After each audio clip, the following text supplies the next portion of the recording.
I'm trying to, I didn't change a thing last night. Not a thing. And guess what's not showing up? Rumble. Don't get it. Yeah. We'll see if it picks up over here in just a second. You're going to hear a construction noise today, so I apologize. My husband is, I'm actually upstairs and my husband's in the basement. So there's a whole floor in between us, but the sound just travels right on up there. So I don't know if it's going to go onto Rumble or not, but I used the exact same thing as yesterday and that worked. And it does not want to work today. So I don't know. It's kind of annoying. If I'm honest with you, I'm going to have to look into this a little bit because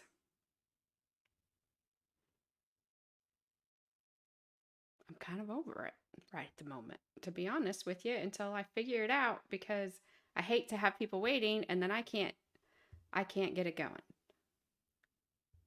So if it doesn't start here in a second, then we'll call it good. Because I changed nothing.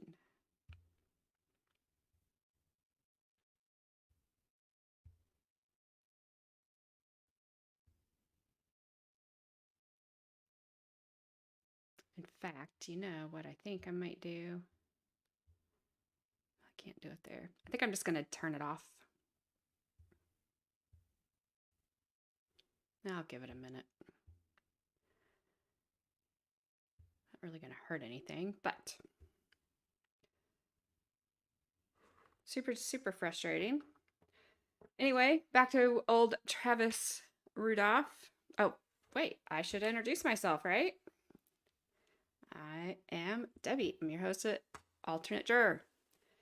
And I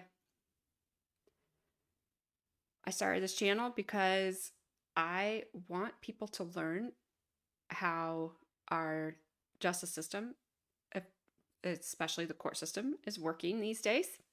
I want them to watch and learn with me. I'm not a lawyer. I give no legal advice. I just give my opinion and that's it.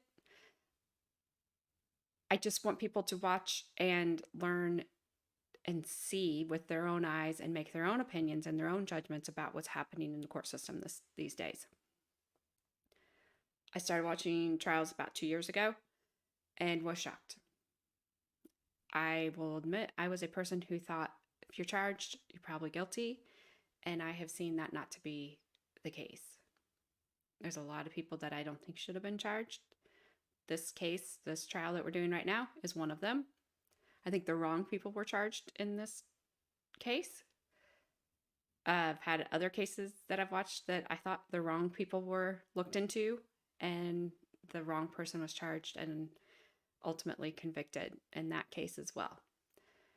So I don't want people to view that the way I viewed it because it's not correct. It is not guilty until proven innocent. It's innocent unless proven guilty. And by that, I mean by actual evidence. By some of these investigations, I get it. It's human. They mess them up. But it's people's lives at stake. And I really want people to get over the mindset that it can't happen to you. Because it's happening to people every single day. So that is why I started this channel. I just want people to learn. I want them to see. I want to take any narrative from the media out of these cases, out of these trials. And we don't get to see all the evidence because obviously any gross pictures or anything like that, they're not going to show.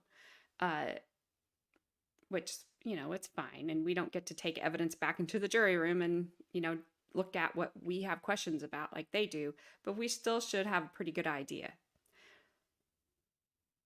I I learned a while ago, an attorney said you should approach every case as the defendant is innocent.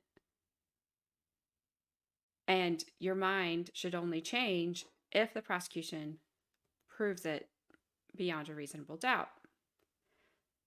They also went on to say by the end of the prosecutions, after they present their case, you should probably be persuaded that, hey, this guy or girl or whatever is guilty.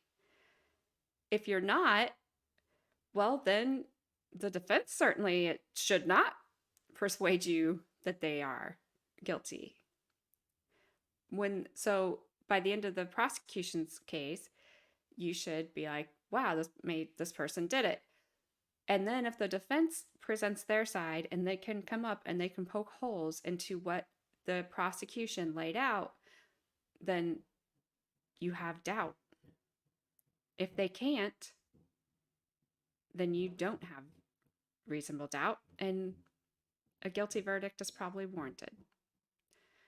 So again, I apologize for the construction noises if you can hear them.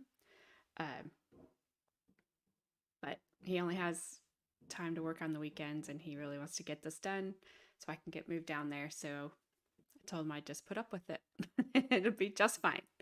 So we're going to start with the cross-examination of day 2. I believe this was Christopher Lowe on the stand. He was one of the participants in this, whatever you want to call it. He was in the car. I don't believe he was shot. And then I have, after him, he finishes up this day. This is day 2. And then I have the neighbor on day 3. I kind of have, I went through and just kind of went and fast forwarded through just to get to the cross of the state's witnesses, because honestly,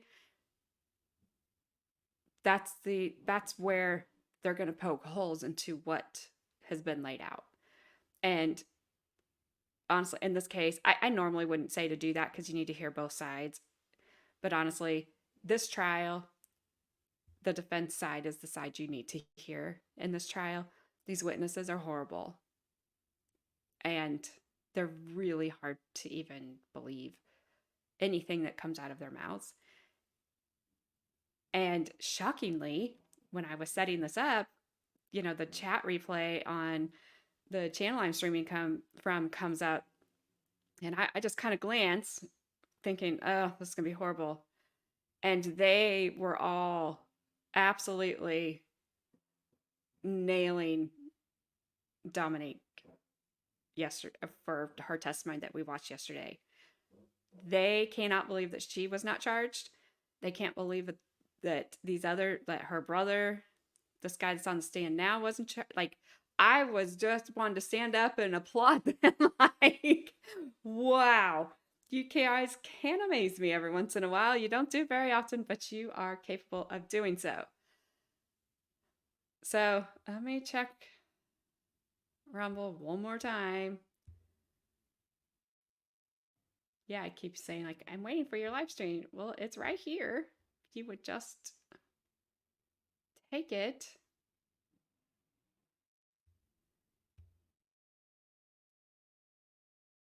I don't know. I'm going to remove it. And then I'm going to just end it over. I'm going to end it. Hopefully it just doesn't stop the whole thing.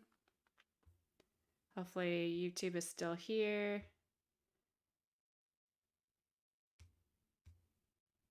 Because I don't believe that it ever... Oh, good. I had viewers waiting. Well, crap.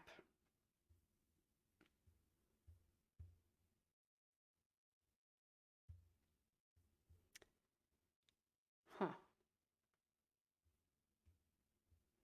I don't think that I can add back to this. Oh, well, sorry, whoever's waiting over there, but I can't get it going.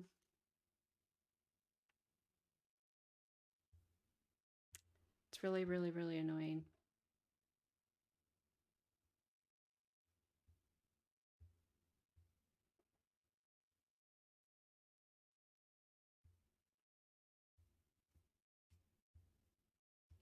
Because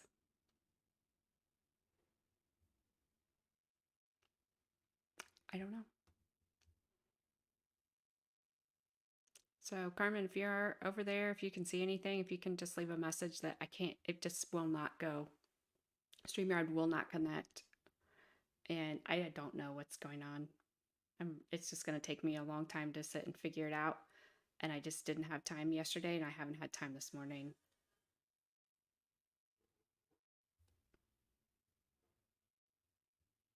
So I don't know. But I apologize. All right. Anyway, let's get going. We got this dude. Bad stop for him. Actually, I think it's perfect. I kind of laughed when I saw it this morning where he was paused at, because the look on his face, he's looking at the defense attorney is who he's looking at. And it's quite funny because he's like, oh, things I can't say yet because I've only been on here 12 minutes. He's saying, oh crap, I'm about to like get unalived on this stand, and I just want to run away. I want to run away. Like I did before when I wanted to drive away, but I couldn't. Was he the one hanging out of the car? Or no. I think he got in the car. I can't remember. I can't. So I've got everything boosted. Hopefully my sound's good. Somebody can thumbs up, thumbs down, whatever. Let me know in the comments so I can fix it if I need to. But here we go. Cross-examination. Okay. You may inquire, Mr. Shiner. Yep. Oh, what the heck? Scared the crap out of me. Everything was going down.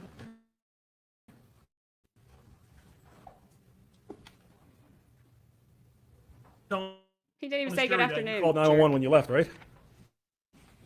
I'm telling this jury that I called 911 when I left. Well, I passed my phone to Keyshawn. He called 911. You didn't call. Keyshawn called. Yeah, he made the call on my phone. And just keep your voice up a little bit, please. I'm having a little trouble hearing you. No problem. No problem. That's it. Before the car broke down. I mean, way before is the kind of a stretch. It was only about 2-3 minutes down the street. A few miles before. It was closer to Travis's house, Travis Rudolph's house, the house where this all happened. Then it would be closer to where the car allegedly broke down in West. So you didn't talk to 911 on the way out. You're saying to us that it was Keyshawn, right? Correct. You hear what he was saying to the 911 operator? I don't remember exactly what he said, but he said something around Travis just shot somebody. We need an ambulance. And did you call, or did Keyshawn call 911 after the car broke down again for a second time? No. No need to, right? Yeah, no need to. Was he on the phone the whole time you guys are trying to police or the 911 operator? You're asking too many questions at one time. Could you repeat your question? Did Keyshawn stay on the phone with the 911 operator from the moment he called, like you telling us? I don't believe so. I don't remember 100%, but I think the call was ended before then. Wasn't it true that 911 was never?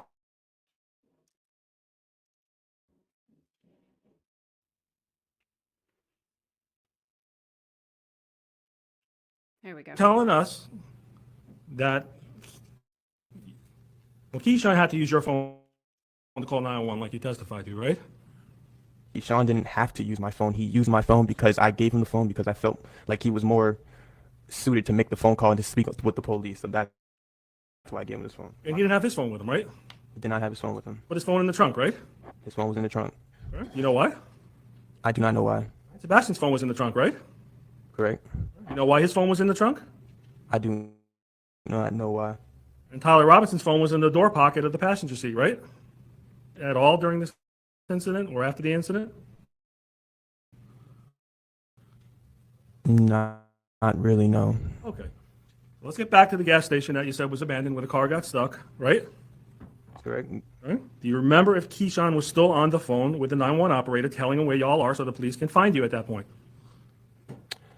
It's possible, but I do not remember. Okay. And you're telling us definitively, remember, 100%, sir? that there's no way the first time 911 was called was after the car was inoperable at this gas station or abandoned gas station? Definitively, I don't think so, but I don't think so. We made the phone call in the car while we were driving down the street. Okay. That's what we did. All right. And when you get out of the car before the police show up, there was no police there, right? Right away? It depends on what you mean by right away. Well, within 30 seconds or a minute, did you see any police officers? 2 minutes? Within a minute or two, I did. All right. So you had at least a minute or two before somebody found you, right? I didn't say I seen any police officers driving around. You didn't see cars, tons of police cars going past you trying to figure out where y'all were? Nope. Okay. And the reason you didn't see all these police cars is because you were trying to hide the weapons you brought to Mr. Rudolph's home. Isn't that true, sir? That is so far from the truth. It's loud. So you disagree with that? I completely disagree. Okay. Did you have a phone with you today? I have a phone with me today. In your right pocket, right? Correct. Want to make the witness step down? Sure. Yeah, the mic. Oh, you want to see the bulge in his pocket? I don't know whether it is or not, but in any event, I'm going to allow it. Go ahead. He's making those Face noises. down, please. Take your hand out of your pocket if you don't mind. Thank you, That was sir. the jet. Where's your phone? In your right pocket? Right pocket? Yes, that's correct. Obviously, it's not the same pants, right? Correct. Okay. And is that the same phone or the same type of phone you had back on April 6th or April 7th of 2021? This is the same phone. Exact same phone. Exact same phone. Okay. And the police never took that phone from you? They never took my phone. To this day?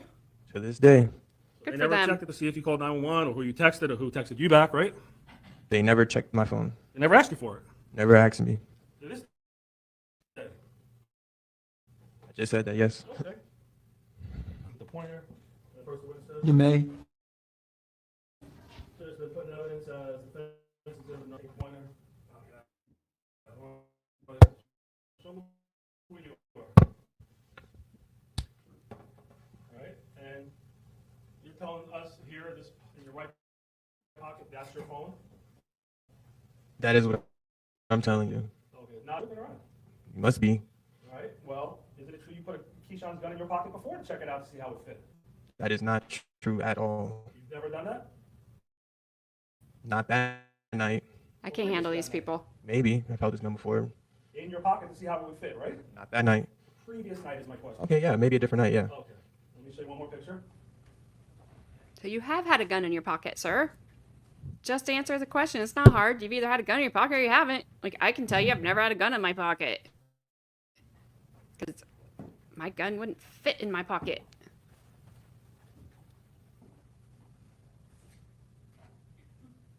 Nor would I want to carry a gun in my Same pocket. question, you still maintain That- that which one? exhibit number 3 that's been entered evidence. It's my phone. That's what the prosecutor told me to You're say. standing in the back. Somebody had to stand in the back. I just stood in the back just because. So we had to stand in the back because you had to line up to make sure this was going to carry out the way you wanted it, right? No, I did actually. You can obviously, I appreciate you coming down. Thank you, sir.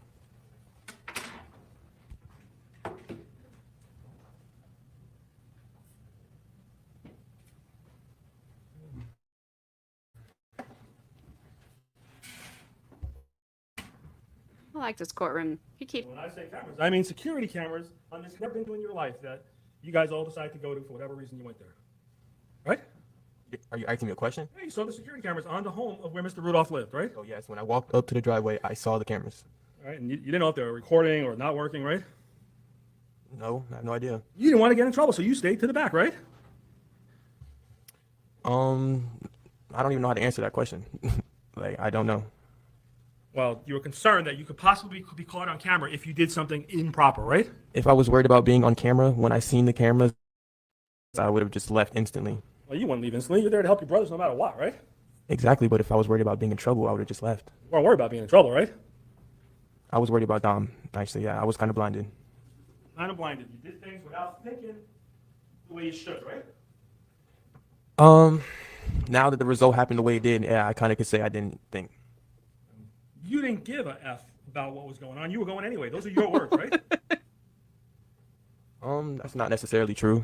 Wasn't it true you told Detective Vanderlyn that? You didn't give an F? I don't remember saying that. All right, let me give you a transcription of your statement. May I approach the witness? May? And I'm going to refer you page 8, line 14 to 18. Page 8, line... What, which, I think he would tell this defense attorney to F off if he could. Thought he could get away with it. Page 8, sir.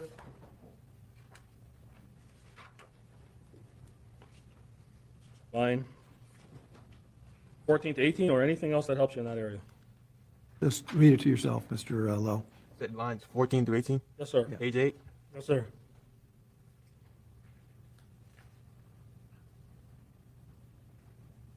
And specifically,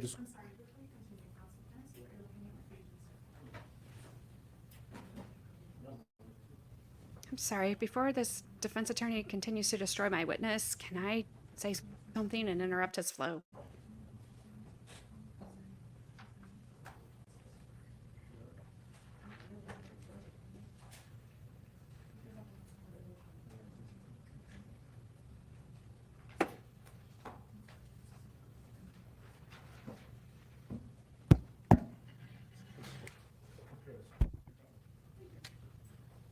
All right, do you have a chance to read that, Mr. Lowe? Yes. Could you Okay. tell me when did I say this, or like Well, who did I? hang on, Okay. wait for the question. Go ahead. you remember speaking to Detective Vanderlyn when she interviewed you at this abandoned gas station? The day this happened? Yeah, yeah. Yes. You've only given one statement in your whole life to the police officers about this case, right? I'm not sure. I met up a couple times. There's been a lot of sit downs. Okay, so you're telling this jury you gave more than one statement under oath to a police officer in this case? I'm not 100% sure. You only gave one statement that lasted about 5 or 6 minutes on the scene. Okay, yes. That was 5 or 6 minutes. I don't know how long it was, sir. Minutes, right? Overruled. I do not. As long as It doesn't say that, Judge. It says it's -7. Then that's a problem. I want you both to compare the transcripts right now and see. Judge laying down the law. Why do these people think that they can talk back to the court this way? It just amazes me. Like, somebody teach them respect. Teach them the rules. Okay, what? Yes. Feel free to stand up and stretch, ladies and I gentlemen. say please. already, but this is like the end of day 2, so it's not like they haven't been there all day. I feel really bad. I couldn't get freaking Rumble going, and I don't think I can even try to start another stream. I'm too scared to open StreamYard again to try to stream over there.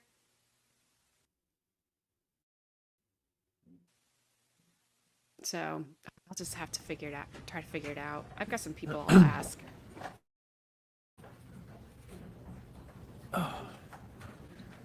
Okay, continue. Does that refresh your memory that you told the initial detective that you didn't give an F, you were just on your way? Yeah, this happened after everything happened. Give me yes or no. Does it refresh your memory? That's my question. All right, yeah. All right, that's what you told the detective. You didn't care. So hard to answer You were questions. going no matter what, right? Yeah. So yes, right? Yes. Okay. You're going to handle business with your brothers, right or wrong, you're taking care of business, right? Wrong. I was just going there to support my friend to make sure he was okay. All right, we'll talk Sure. about that. Okay. All right, so let's start from earlier that night. the testimony that, correct me if I'm wrong, that Tyler called you and you drove to Tyler's home, correct? Correct. With your car. I drove to Tyler's house in my car, correct? What kind of car did you have at the time? It was a 2012 Honda Accord. And where did Tyler live generally at that time? Where was that? It was off of Belvedere and I can't even remember the other street. Belvedere and some other place. It was like 10 minutes from my house. All right. And what were you doing when he called you? I just got home. I was in my house doing whatever. Were you with your girlfriend? No, By yourself? Doing by whatever. myself. All right. And what was your plans that night? Did you have plans? My night was actually coming to an end because it was around 11 o'clock. Why? You worked that day? Worked out? What? It's nighttime. That's when the day ends. You're a young guy. You probably go out sometimes, right? Yeah, you could say that. So you used to work at a club last time we met as a bouncer, right? I did used to work there at a club at that 2 years ago, a year ago. Bouncer, right? Correct. That means you physically have to remove people and use force if necessary if they're not behaving properly, right? Correct. You work out, right? Sometimes. You worked out You said you did. many years, haven't you, sir? I wouldn't say that. Not consistent. Yeah, cow. about 6'3", 6. I You would know how to not fight, don't you? guess that. I could say I know how to defend myself. You also know how to use offense if you need. I'm not a trained fighter of any sort. The only one who had no idea how to fight that night, in your opinion, is Travis Rudolph, right? The brother. Could you repeat your question? The only one who had no clue what they were doing in fighting was the brother, Travis Rudolph, correct? You're saying they didn't know what they were doing? Nah, he had no idea how to fight. No, it seemed like he knew what he was doing. All right. Well, you don't remember telling me previously under oath that he didn't know how to fight at all? Do you remember that? No, I don't remember that. We'll get to that then. We'll get there. Dude, sit up in your chair and look. You look slimy right now. You look like you're trying to dodge all these questions. I'm not a body language person for the most part, but he seriously just literally looks like he's trying to dodge the questions. Slumped over in his chair. Just like side to side, like maybe I missed that one.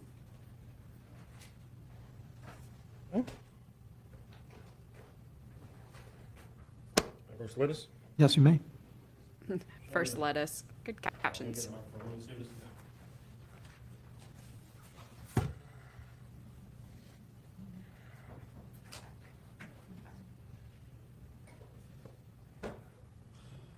Made a motion on November 9th, 2021. Page 77, I'm referring to page 77, page 77, lines 2 through 5.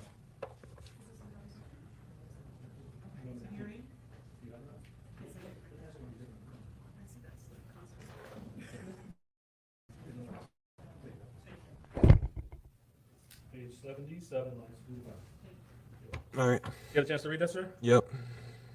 Remember coming to this courthouse and swearing under oath and tell the truth back on November 9th, 2021? Could you repeat your question? Remember coming to this courthouse, raise your right hand. Yeah. Today, promise, tell the whole truth. Yeah. Truth?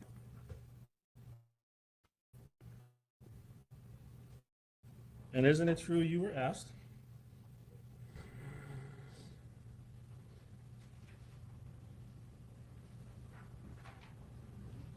One second, I lost my place. Page 76. Wait a second.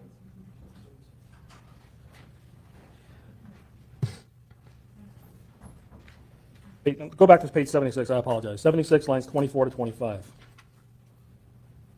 Then go to 77. Read from lines 1 through 7. All right. Isn't it true you were asked on my client's brother, that guy didn't really know how to fight, did he? And you said he was trying to gouge my eyes out. I said, that wasn't my question. He isn't really a fighter. He doesn't know how to fight. Isn't that true, sir? And you said correct. Remember that? I don't remember it, but it is here, so yes. Well, that's true. He didn't know how to fight. He was clueless. Right? I wouldn't say clueless, but he's not a professional fighter, so. Well, you answered on that day, when there was no jury here, that Mr. Rudolph's brother did not know how to fight, correct? That's how you answered that question. I said he was trying to gouge my eyes out. Oh, and then I asked you, he really wasn't a fighter. He didn't know how to fight. Isn't that true, sir? And you said correct. Wasn't that your answer? Correct, yep, that's my answer. All right. So are you saying now He really knew how to fight? I just don't believe he's clueless, like you said. And when it comes to fighting, Okay. We're clueless. Isn't it true he didn't know how to fight at all? He didn't know how to fight. The brother of my client, Mr. Rudolph. that's an opinion. I could say yes. I say yeah. He knew how to fight. Wow. All right. You want this jury to believe today he knows how to fight, correct? That's what you're saying? Fighting is just fighting. It's not like you're gonna be good or bad in a street fight. Well, there's some people that don't have a prayer if you get into a fist fight with him, right? He's not that guy. You want the jury to believe he knew how to fight? Honestly, they can believe whatever they want. What's your testimony, sir? You're sitting here under oath. What's your testimony? He knew how to defend himself as well. When he was trying to gouge my eyes out, he knew how to do something. Okay. Wow. It's jury can believe whatever they want. You never met this man in your I life, did believe you? you then.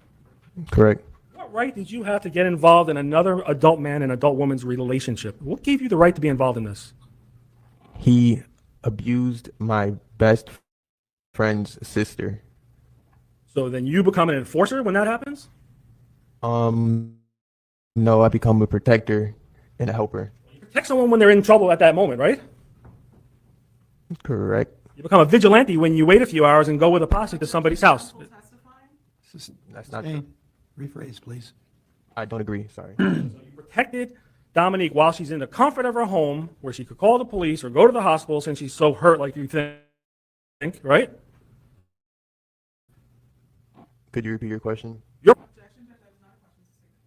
Well, it's sort of a question. she's not with you. She was not with us. Correct. All right, and she's not with Mr. Rudolph as far as you know, right? Correct. She's not being held hostage. Correct. She's not being trapped anywhere where she can't get out, right? Correct. First of all, you don't even know what happened that night personally, do you? I know it happened. I just didn't see it. You were, do you? It turned out to be the truth, so I did know. Okay, so even if it was real, you have a right to be her protector when she's in her house, fully protected, right? Correct. Why don't you call 911 to protect her and put this guy in jail if he's doing these things that you think are really true that happened? Why don't you do that? That's not how I decided to handle the situation, and it wasn't my situation, so. You made it your situation. You just said you're her protector. Made it is not the word I would use. All right, so how are you going to protect her by going over another grown man's house at midnight and park a block and a half away? How are you going to protect her at that moment, sir? It wasn't necessarily protecting her in that situation. It was more like defending her honor. Defending her honor, So she it's not had protecting now. the Now it's role. about chivalry, her honor? Is that what you're telling us? She showed that on the Correct. stand. And what gave you the right to do that? I don't know, my mind. I woke up and I wanted to do it. You would do it again, wouldn't you? No, I won't, actually. I really won't. You had no idea that Keyshawn was sending messages to Tyler and his sister that Travis is a dead man walking. You didn't even know that when you got there, right? Correct. That was the biggest surprise of everything that you found out later on, right? Correct. You didn't know that this young lady that you're protecting her honor told her brother and Tyler Robinson, or maybe you did know, tell me if you knew, that she told her brother, Keyshawn, and Tyler Robinson to go shoot his shit up. Did you know she made that statement? No, I did not. You didn't go to protect their honor. You were part of a group of guys who were going to put a hit on somebody, right? Sustained. You were going to go kill my client with your friends, weren't you, sir? That is so far from the truth. You're going to beat him to a pulp or shoot him if you can get away with it, right? That is so far from the truth. Well, how do you protect somebody's honor, in your words, with four guys at 12 o'clock? My words were defend her honor. Sorry? My words were defend her honor, not protect them. Well, your words now. Why didn't you use your words over the telephone and call Mr. Rudolph if you wanted to use your words? I don't have his phone number. Did you ask your dear friend Dominique, who you were protecting her honor, for his phone number? No. Why not? You use words over a phone, can't you? This wasn't a taco phone matter. You so I don't have social media. your phone if it was so important to use words to try to rectify her honor, correct? This wasn't an over phone matter. All right, this was an in-person matter to defend her honor. Those were your words, right? Correct. All right, tell the jury how you defending her honor. By showing up to her abuser's house and asking him questions. What gave you the right to do that? Are you a counselor, a marriage counselor? Sustained. Are you a marriage counselor? Am I a marriage counselor? Yes, sir. No, not legally, no. How about illegally? Or just on the side? No. You ever done this before and go to another man's house to ask what happened with your relation, why you did so and so? Did you? No. Nobody forced you to drive over to Tyler's house, did they? Correct. Well, after this was all over and you took an Uber with Keyshawn, right? Yeah, the police department called an Uber. All right, and you took it back to your house? No, we went back to Tyler's house to get my car. Of course, that's where it was, right? Correct. Wasn't at your house. Not at my house. Keyshawn was with you when you went back to Tyler's home to get your Correct. car, right? Correct. You knew my client had guns, right? I did not know he had a gun with 100 rounds in it, waiting to kill somebody. No. Yes, you want this jury to believe that he was waiting to kill somebody, right? That's what you just said. That's why you buy a gun to defend yourself, So people who have guns are waiting to kill somebody? to defend themselves. You just said he had that gun with 100 rounds so he can kill somebody, right? If he felt like he had to use it, that's what he had it for. He didn't come out the door shooting at you guys when you were there, right? He did not know. He didn't come out when he came out with a gun. He didn't shoot at anyone, did he, sir? I mean, somebody died to his shooting, so he did come outside with a gun and shoot somebody. As soon as he came out with a gun, and you said you were in that video, and Tyler and my client's mom, he didn't come out shooting anyone, did he, sir? He was too busy slipping on the pavement to shoot anybody, and by the time he was able to do that, I was in the car. Okay, so my question is, he did not shoot anyone at that point, did he? No, but just give him 30 seconds.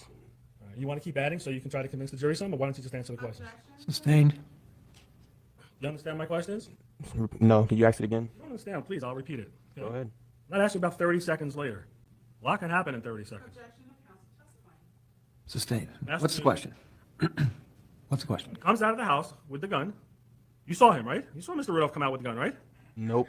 How'd you see him slip if you didn't see him come out with the gun? You guys just showed me a video. Oh, okay, so you're telling us what you saw now. Exactly. I want to make sure you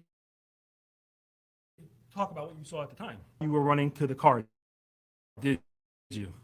Correct. Oh, You didn't goodness. see Tyler get Something shot really when messed Mr. that Rudolph up. came outside and came very close to him. And Tyler, as you discussed, said, "You got this." And you said that means he gave up, right?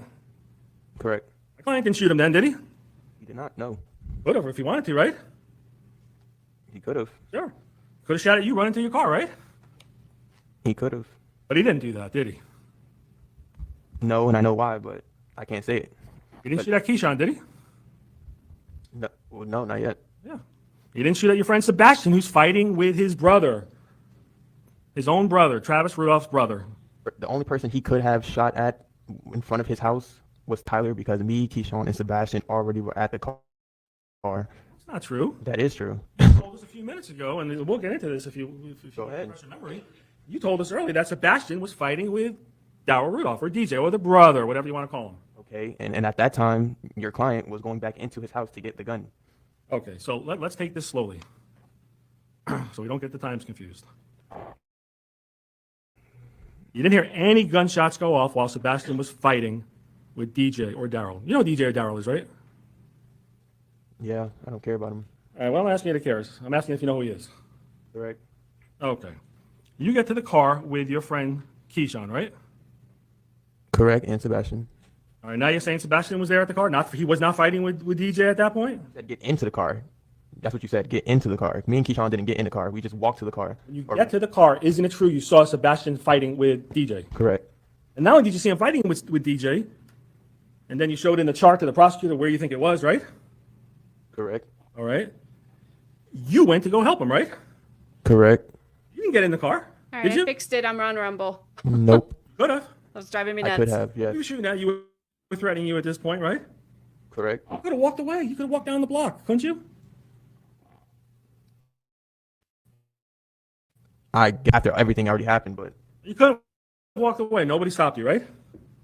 I had that option of doing that. You also had the option of not going to my client's home or going to the door and standing where you stood, right? And he also had the option of not putting his hands on Dominique, so correct. All right, so I'm not asking you what my client's options. I'm asking about your options. Correct. Okay, next question. So your other option would be walk away, get in the car, call the police, right? You could do that. You had your phone, right? I wasn't gonna call the police if it was just a fight. Yeah, because you knew you were in the wrong for going to his house at night and doing what y'all were going to do, right? No, I just wouldn't have believed that the police needed to be involved in just a fight situation. Murder Right, is so different. calling the police was not an option since Her Honor was, and everything that happened at the front of the house, right? Well, the real problem is it's a multi-pronged question. Next question. All right, so under no circumstances were you going to call the police, right? Before the situation, under no circumstances was I gonna call the police. Correct. I'm talking during the situation when you got back to the car before anything happened while Sebastien was fighting with DJ and Mr. Rudolph went in the house to get his gun, as you now know. You didn't call the police, did you? You said under no circumstances. The circumstance of him killing somebody. Yeah, I would call the police, but Before this all happened, when Okay. you got to your car, your life wasn't in danger when you got to the car, was it? I didn't know that, and but I thought it wasn't, but it actually was. Okay, well, if it was so much in danger, tell us why you went to go sucker punch DJ to make sure you guys could beat him up and get your final licks in. So all four of us can go home. Okay. You were not in fear of getting shot when you went to go help Sebastien beat up Mr. Rudolph, were you? And I'm not talking Travis, I'm talking his brother. I didn't see a gun for me to be immediately scared to not help Sebastien. You went over there to do that, right? I went what? You went over there to help Sebastien beat up DJ if you saw Mr. Rudolph with the gun at that moment, would you, sir? I don't know. That's not how the situation happened. All right, but you definitely did not see a gun at the moment you were trying to help your friend, your brother, Sebastien, beat up this man, whether he knew how to fight or not. You still went over to help him, right? Oh, overruled. Go ahead.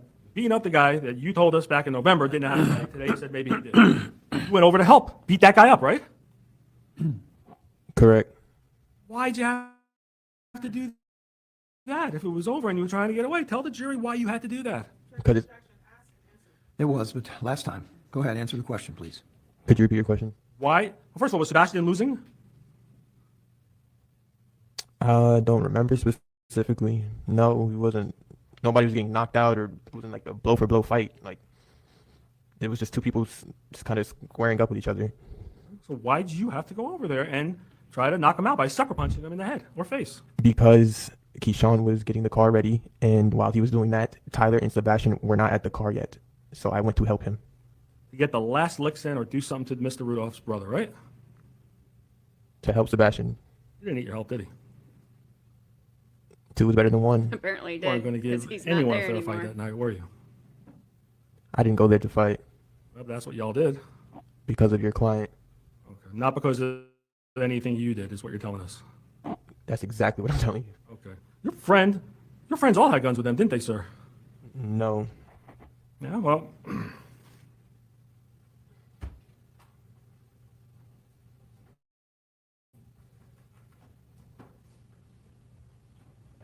I person with us? You may.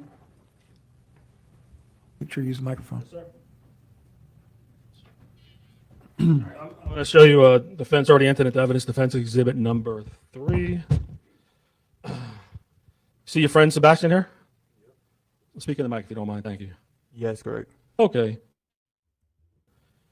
You already said his cell phone was in the car, right? I actually don't know if his phone's in the car. I said earlier. Why'd you say that? Correct. Go ahead. Well, wh- Asking Keyshawn's phone was in their trunk. I just said yes because I didn't know for sure. Why are you guessing? You know this is important. Correct. He had his phone in the trunk. His phone's in the trunk. Okay. You don't know what's in Sebastian's pocket, do you? Not necessarily 100%. All right. Well, did you search Sebastian's pocket?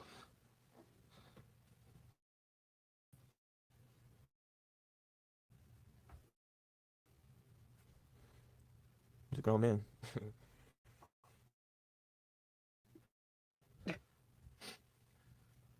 Well, not anymore. He's not grown anymore. He's done. You know what was in his pockets when the police and the medical examiners got there? What? Oh, I'm asking if you know. Oh no, I don't. You know there wasn't a gun in his pocket, right? I 100% know that. Yeah, you guys tossed the gun when you got to the gas station or on the way there, right? So where's the gun? Good question. Where is it? You tell me. You know the situation better than me. You were there. Seems like it. So when you guys leave, you never gave Keyshawn the phone until after you're in the gas station, because you have to figure out what to do with the gun that your friend Sebastien had in his hand, correct? That is so far from the truth. Okay. Would you be surprised to learn that the police Ooh, were I not wonder what called he until just after said. y'all had the car stopped? That would be surprising information. Kind of wouldn't make sense, right? Correct. So let me get this straight. So you're waiting at the gas station. You don't really get interviewed by any of the police officers, right? Wrong. You told Detective Vandalin. Not only do they all have bad attitudes, Carmen, they all act like they are the victim. You guys went there. You guys did this. You guys caused this. You guys should be sitting. That guy should be defending you. He probably wouldn't, because you guys are horrible people. But yeah, I don't know. I don't know if it's the prosecution has just put all this stuff in their heads that you're victim, you're victim, you're victims, or if maybe the prosecutor said, "Hey, you better come in here and testify against this dude and say what we want you to say, because otherwise we can charge you." I think this defense attorney said he was interviewed by detectives for like 5 minutes. It's crazy.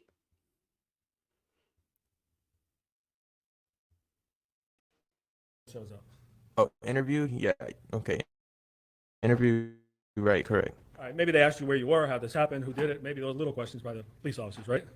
I don't remember. All right, but the first time you got interviewed, and the only time you got interviewed, was by Detective Vandalin, correct? I don't know how to answer that because I've had multiple things where I had to come in and ask questions. So. Talking by the police. Okay. Correct. Go ahead. Okay. And Detective Vandalin never came back another day to follow up with you to ask you any more questions other than whatever she asked you at the scene, right? Where the gas station was. I don't 100% remember. I'll just be honest. Maybe she did, maybe she didn't. You don't know. Correct. Okay. Do you know anything about your phone being able to tell exactly where you are? Are you asking me Yeah, do you know anything about that, where they can? like location services and stuff? Yes, sir. Yes. Okay. Do you know about call logs, Call logs? Correct. Yep. text messages, Yep. Instagram messages? Do you ever use those? I don't have social media. All right, so there's no way Dominique could ever call you or your friends call you through Instagram Correct. or WhatsApp. Whoa, As of right Dominique. now, yes, but at that time, no. Okay. Save Dominique again. Did any of the officers at the scene ask you for your phone? No. And Detective Vandalin never asked to look at your phone or gather it either? Correct. Why would they do that? You still have the same phone or a different phone? That's literally. Sustained. Next question, please. I wish When I you could got hear to what that Tyler's guy's house, you mumbling. said there was Tyler was there. Tyler Robinson. Is he still your buddy? Correct. Best friend? Correct. You guys are still tight, all of you. Yep. Okay, that's a yes, right? Yes, sir. And you said somebody by the name of Tyrone, Tyler's brother, was there? At Tyler's house? Yes, sir. Correct. Is he a grown man? Is he a grown man? Yeah, he's a grown man. Any reason why he came or didn't come with you guys? Because he's I smart. said before, he was hanging out with his own friend, his own business. Did he know or have any idea? Did you guys share with him what was going on? I don't know, 100%. You were there. Did anyone talk to him This about? was 2 years ago. I don't remember that. I almost died. Did police ask you about this gentleman named Tyrone? Okay. Then I think was I'd Tyler's probably friend's remember a name? lot. I think his name is Uh, Nick. Right, nothing else you know about him? Nope. Police have asked you about anyone who was at Tyler's house that night besides you? I guess, yeah. They just asked me who was there and just said the same thing. Huh?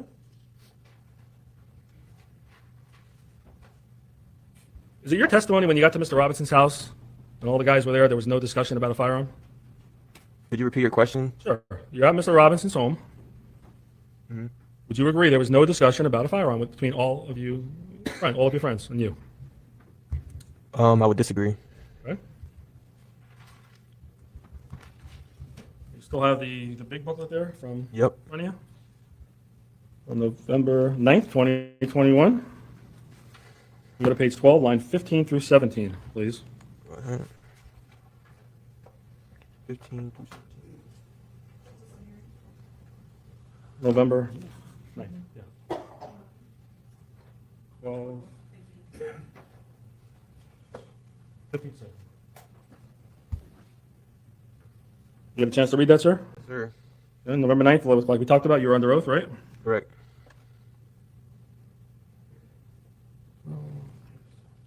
Isn't it true, you were asked, okay, when you were at Mr. Robinson's home, was there a discussion to your knowledge about firearms?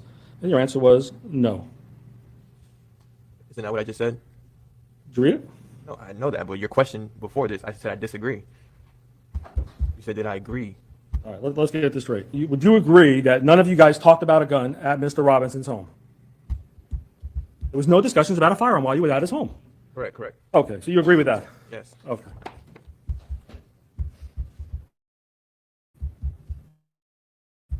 When you get to the house, Mr. Rudolph's house, Look at him. What Did is you he GPS it on your doing? phone? No. you know who did?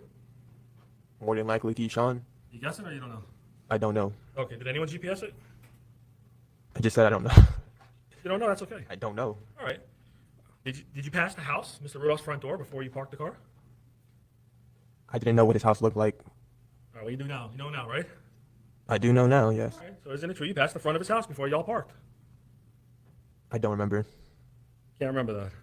I don't remember. That's something so small out of that whole night. Well, it's not small if you're casing a place and looking for cameras or looking how to do something. So if you don't remember, Sustained. isn't it true you guys passed the house and were looking for cameras or seeing if there's anyone outside and where you should park? That's true. Okay. And why would you do that if you're just there to have a conversation about somebody's honor? Why would you do that? I mean, everybody looks at any situation before you do anything, so I think that's a normal thing to do. So how about when you came into this courthouse today, were you trying to check where all the cameras are? If they're visibly right in front of my face, I'm going to make a mental note that it's right in front of my face. Yeah, but you're not looking around. You can't tell me how many cameras are in this courtroom, can you? I see at least two, but I know That's not different. something you look at every day, is it? I'm not in the courtroom every day. I'm talking on the street. You don't look for cameras when you go to your friend's house or a neighbor's house, do you? Overruled. Overruled. Go ahead. Like I said, if I see it, then I take a mental note. I don't look for it. All right. Well, you knew there was going to be trouble that night. That's why it was important to figure this out, where to park, where the cameras are, right? You knew it. I wasn't looking for any cameras, and I knew it wasn't the best situation to be in, but I wasn't looking for no cameras. You just said y'all drove by the house and looked for cameras and tried to figure out where to park. Remember? I did just say that, but I don't really remember doing all that. So that's a guess, or you're making that up? No, it's not a guess. We had to drive by it. I don't really remember doing it, but I'm assuming that they parked the way they did for a reason, or Keyshawn parked the way he did for a reason. You had to drive by Mr. Rudolph's home, correct? I don't remember. I just told you I don't remember. Why do you keep saying things? Now you're telling me now you don't remember what you just I said. don't remember driving past his house. I remember parking in a certain way. Okay. That's what I said. Isn't it true there was parking in front of the house where Mr. Rudolph lived? Could you repeat your question? Isn't it true there was plenty of parking in front of the house where Mr. Rudolph lived? The front door, there's parking adjacent to the front door right on the street. You could say that, yes. I don't want to say that. You tell me. You were there. I mean, yeah, Is that a yes? yeah. You have to say yes. Yes. Maybe misinterpreted. If it's Sorry, yes. Go ahead. Thank you. Isn't it true there's parking directly across the street from his house when you got there? I don't know. You don't care either, do you? Not really. Didn't make a difference to you. Not really, no. How about when you turn the corner? Remember your brother Keyshawn making a U-turn to park the car? I don't remember. Just be honest. If you know, why did y'all get out of the car Just and be then you moved it honest, again? sure. You know? Okay. I don't remember getting out of the car and moving it again. I'm not saying you did. I'm talking Keyshawn. No, I don't know, because I don't even think that happened. Okay. Well, isn't it true when you got out of the car, you and your friends were looking for cameras to see if any neighbors may catch what was going on? That is very false. Okay. And you don't even believe he moved the car a second time. After he parks and you get out, you don't believe he moved up a little bit, right? I don't remember, and I'm just going to say I agree. I agree, correct. I want you to agree with me. If you don't remember, that's fine. I don't believe he moved the car a second time. Okay. So, correct. Okay. Would you agree that the knocking on the door was very loud? The front door of Mr. Rudolph's home. That's a opinion. I could say he knocked normally. I'm asking what your opinion is. You were there, not me. He knocked normally. All right, so it wasn't a loud bang, it wasn't a low bang, it was a normal bang. Normal knocking. Normal knocking, thank you. Was there a bell at the house? I do not remember. Remember a doorbell cam that we saw pictures on? Yep, I remember Oh, that. there's a bell on that doorbell cam, or you don't know that? I was in the back, so I wasn't really looking at that. And then you see a gentleman come out of the house who you never met in your life, right? Correct. You don't leave at this point. Correct. How come? Why would I? You didn't know my client lived with anyone, did you? I didn't even know what he looked like. That could have been him. You thought he lived by himself, isn't that true? I did not think that. I didn't know where he lived with, who he lived with. Right? So somebody told you he lived with his mom and his brother, or you didn't know that? I did not know he stayed with his mother. His brother. I did not know he stayed with his brother. So you were surprised when the brother opened the door, right? Or you didn't know if that was Travis or the brother at that point? I wasn't surprised, but I didn't know who that was. And no one attacked the brother, right? At first, when he came out, nobody beat him up or hurt him, right? Correct. Why were you cognizant, or why were you aware there was cameras facing you? It's pretty obvious. You're walking up a driveway, you see a camera pointing directly at you. So Multiple ones? I just remember at least one. One from the front door facing out? I don't remember exactly where it was at, but I remember making a mental note about it. It was obvious it was there, right? Yep. Remember the ones inside the house facing out too, or you don't remember those? No. You're not saying they weren't there, you just didn't see them. Correct. Okay. And then after you find out it's not Travis because your friends or your brothers are asking this man, where's your brother at, or where's Travis at, right? Correct. Right? And then you said the mom came out next? Correct. And you knew she was the mom because she was obviously the right age to be a mother? Objection, Judge. Call for speculation. Overruled. Like, how'd you know it was the mom? Lucky guess. Okay, it wasn't that hard to figure that What out, kind of right? question is that? Yeah. And when the mom comes out, you still don't leave, do you? No. She starts yelling at you guys, saying, look, this is on my camera, check this out. Objection to counsel Right? testifying. Sustained. Wrong. So isn't it true the mom came outside and started showing you her phone? I, And telling you all, she has everything on camera, we don't want no problems, you all need to leave. Something to that, no, maybe not the exact words, but something to that effect. Isn't that true, sir? I don't remember that, honestly. So the mom came out and didn't say a word as your testimony, or what's your testimony about what the mom said? I don't. She may have said words, but I don't remember what she said. Weren't paying attention to her? Just so much more happened throughout that night that's very minimal to me. Right? You didn't care if his mom was there, did you? Nope. Because you were going to take care of business, right? I'm gonna keep saying my words to defend Dom's honor, Dominic. Okay. Why don't you wait till daylight when maybe it'll be a little safer for everybody? Any reason why you didn't do that?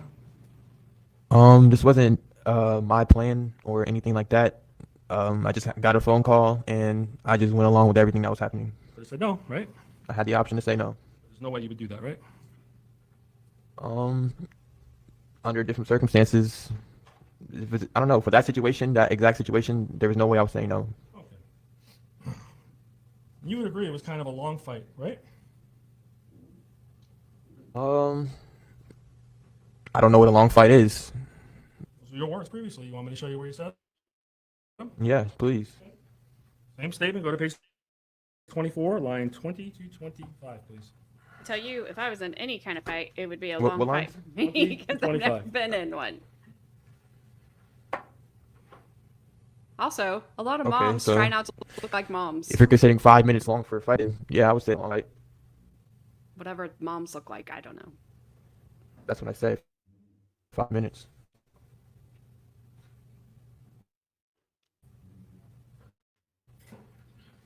All right. Isn't it true when you were asked the question, this physical fight that's occurring, are you staying in one spot? Are you moving around? Describe for the court. And your words are, it was I would say, a long fight. Or I would say probably like 5 minutes. So we started off the driveway and then you keep going on. We ended up in the road and yeah, it was all over the place. So it wasn't in one spot. Those are your words, long fight, right? You said that. Okay. True? I did. 5 minutes as long as you did. Okay, yeah. I didn't even ask you. I thought you. Let me finish my question. The question wasn't whether it was a long fight. Well, I asked if it was staying in one spot was the question, the fight. And you said it was a long fight, 5 minutes. So you said long fight, right? Objection, counsel didn't ask the question. Well, whichever lawyer asked you, I'm sorry, maybe the state asked you that question. Sorry. Remember saying long fight, your words? Correct. Okay. Now you want us to believe it was a short fight, right? Well, the word long is subjective, so. The caption say So shark do you fight. agree now or disagree? That would have been that it was a long cool. fight? I guess I agree because I said it.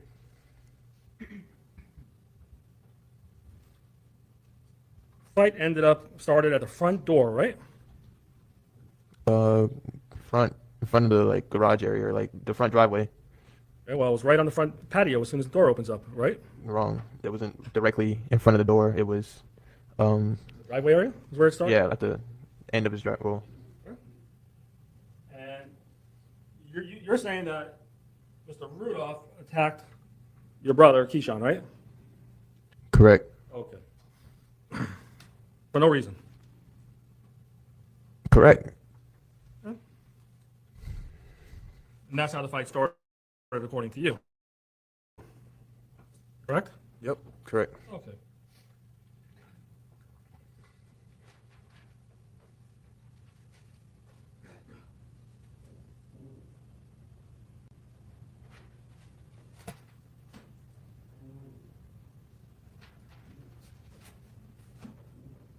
Been to gun shows before, right? Like a viewing of guns. Is that what you're saying? You know what a gun show is? It depends on which. You mean like people selling guns? Selling them, displaying them. Yes, correct. Things about guns. Not your biceps. All kinds of things. Not your Correct. biceps, Hundreds dude. and hundreds of vendors in the South Florida Fairground. Yeah, correct. You know what I'm talking about. I just want you to be specific. No problem. You've been to gun shows before, right? Correct. You have interest in guns, don't you, sir? At the time of the incident, I had no interest of guns. After the incident, I gained an interest for guns. You went to the gun shows before the incident happened. Isn't that true? Have I ever been to a gun show before that happened? Yes. Did I have a gun? No. And you had Keyshawn's gun be in your pocket, not the day this happened, according to you, but before that you put the gun in the pocket, right? Correct. Not this day, but when he got it. All right. Do you agree or disagree that Dominique Jones' relationship with Mr. Travis Rudolph is none of your business? Objection, judge, this is argumentative. It is, but I'll allow it. And then we're going to move on to something else. Thank you. Would you agree with that, sir? Would I agree that their situation has nothing to do with me? Yeah, Only- agree. Relationship or problems has nothing to do with you. Only up until the point when somebody begins to put their hands on somebody. If it has something to do with Keyshawn, then it has something to do with me. So, Was she injured, Dominique? I'm not 100% sure. You saw her when it happened, after it happened, right? Later that night, You see absolutely no injuries on her at all, did you, sir? I did not see it. No. All her bruises had healed within hours. It's a You would agree. I mean, obviously people wear hoodies for different reasons. Usually it's cold or it's just a habit, right? Right? Correct. You would agree. You know very well, puts his hoodie up when he starts getting mad or angry, right? Correct. Okay.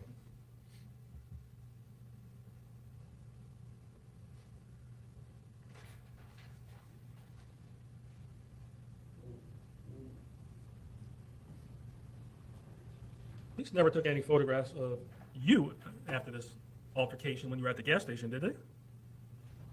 No, they did not. You had no injuries at all, right? I had a cut on my face, going down my face from his brother trying to scrape my eyes out. All right, so you're pointing to your right eye, right? Correct. And how long or where was the scrape exactly? So It was from the corner of my eye down to like right here. It was just a cut. It wasn't nothing too crazy though. pointing from the bridge of your nose on your right eye, coming down. So around my cheekbone area, I mean, clearly visible. you'd have to be almost blind not to see it if someone was standing next to you, right? Correct. Did you show that to the police? Because it was nighttime and I didn't even know I had it until the next day. So was it visible that night or it didn't come out until the next day? Yeah, I don't know. I didn't have a mirror after SB died. I saw it when I woke up the next morning. Police had lots of flashlights out there, didn't they? I'm sure they did, but I didn't know I had it on my face. All right. Did the detective ever say, hey, can I get a picture of that? No, they didn't. And when you saw it the next day, did you bother calling the police and saying, hey, check this out, this just came out, this is what happened to me? No, I did not. because I was devastated by the death that happened the day before. Oh, when you're at the hospital, you went to the hospital, right? Correct. Any police officers there, right? Correct. Tell any of them. I was still devastated and not worried about a cut on my face. Right?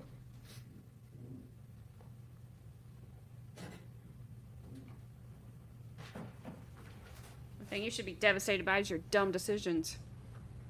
And listen When to Mr. old Rudolph Dom. comes out of the home with the firearm, now you see him with the gun, right? Wrong. I never saw him with a gun. Okay, so it's your testimony you stopped beating up my client's brother, Daryl or DJ. Why? Because I wanted to leave.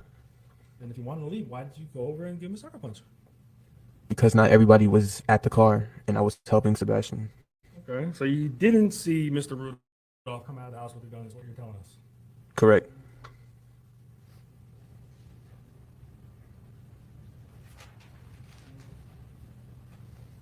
All right, let me, same statement, page 88, lines 6 through 9. Read that to yourself, please. Page 88. Yes, sir, 88, lines 6 through 9.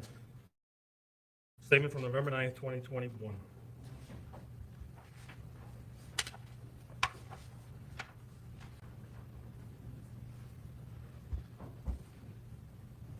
Finish?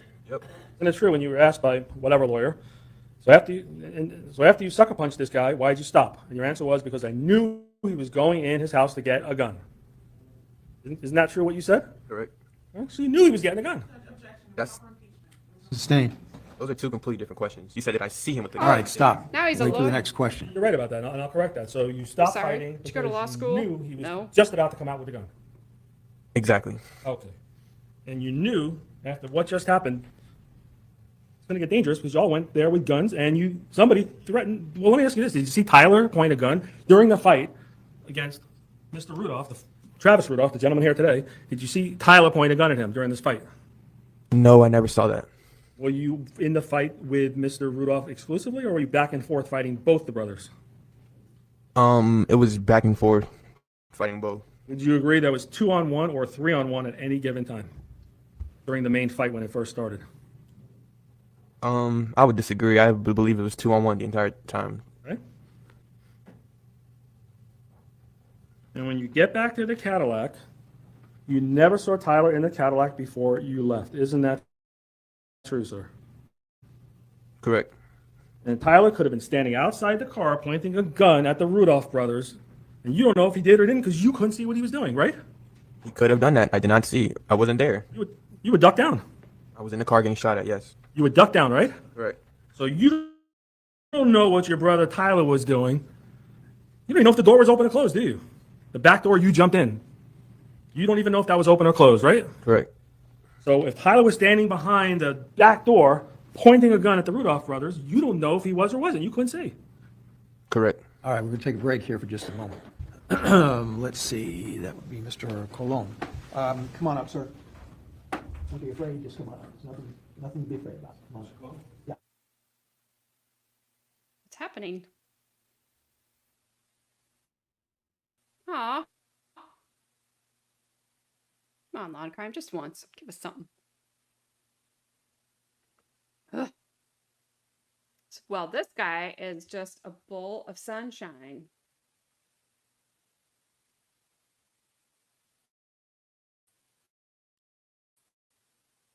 All right, that was a personal message for Mr. Colon. Actually, on your way up, let me speak with both sides, please, real quickly. That was a personal message for whoever Mr. Cologne was, and he had to tell him not to be afraid. Because otherwise, why are you telling him, like, don't be afraid? By the way, I had to go buy dog food this morning. And I thought about stopping at the liquor store, getting me something to get me through this trial. I thought I didn't need it, so I didn't. I got a Dr. Pepper instead. I'm kind of regretting my choices right now. These people are so frustrating.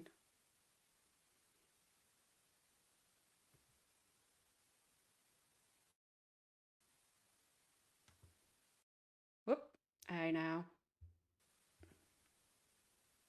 I mean, you think the way I'm running my stream today that I had probably been drinking. I promise you have not.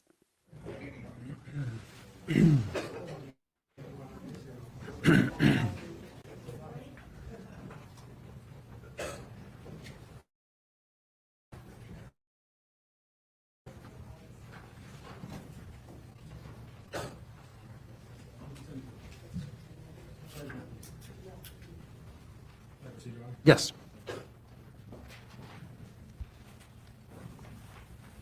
When you got down in the car, you never saw Mr. Rudolph shooting anything, did you? You just heard the shots.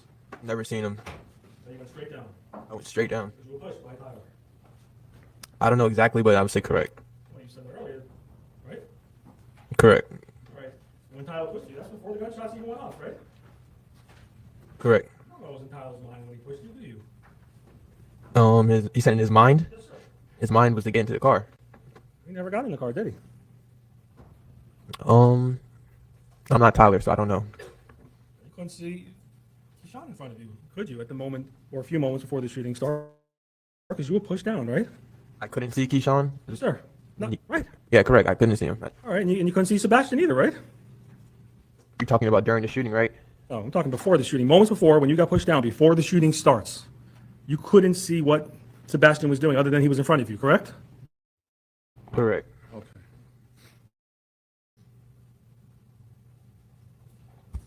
All you can see is Sebastian's hair, right? I couldn't see anything. Okay. So you can't tell this jury what Sebastien was or was not doing at the moment the shots rang out, could you, sir? He was sitting in his chair. Other than that, you can't say what he was doing because you couldn't see what he was doing at all. I cannot speak for anybody at that time. No, correct. Okay.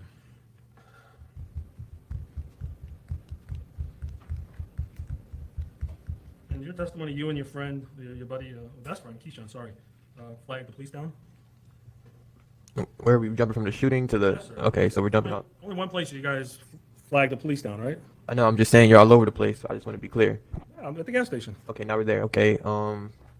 I jumped out and I flagged down the police officer. Isn't it true both of you flagged down the police officer, according to you? I don't remember if I said that, but I know that I was the one who did it. Page 95, line 3 to 11, please. See if that refreshes your memory. 95. What lines? 3 through 11. Okay. Yes. All right, so both of you guys flagged them down, right? Flagged the police down. Correct. And how do you flag the police down? You jumping up and down with your hands waving? Basically, yes. All right. And before the police got there, you both were out of your car, right? I don't remember where Keyshawn was at specifically, but I know I was outside the car. Okay. Did the police ever ask you where you went before they showed up in terms of the gas station? No.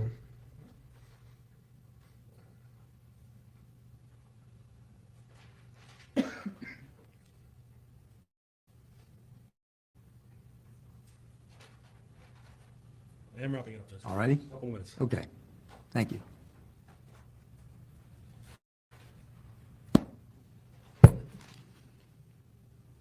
You didn't know that your good friend Dominique, well, your best friend's sister, was married, did you?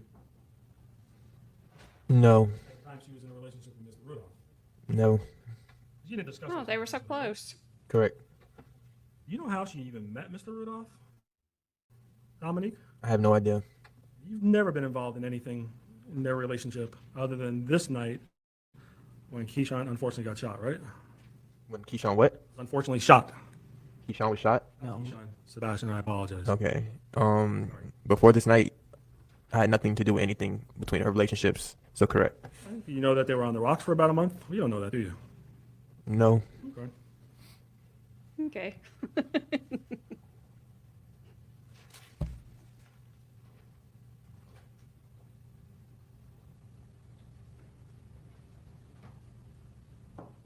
Besides Tyler calling you, who else called you on your cell phone before you, that night? Anyone else? Besides, before everything happened, Or, besides Tyler. okay. And no one texted you, instant messaged you, FaceTimed you, whatever words you want to use. Nobody. How about right after? After everything happened? Yes, sir. After the police let you go and you went back to Tyler's house to get your car, sir. Receive any calls? Text messages, instant messages, FaceTime? No. Instagram? No. From nobody? No. Nobody. The whole night? The whole morning? I don't remember if anybody called my phone specifically, but I know Keyshawn was getting calls. And did you have a new phone at that point? If you know. He didn't have his phone. So maybe they were calling my phone for him because he didn't have his phone with him. And so we probably spoke to. No problem. I want to know if you remember. If you don't remember, that's okay. I don't remember. Okay.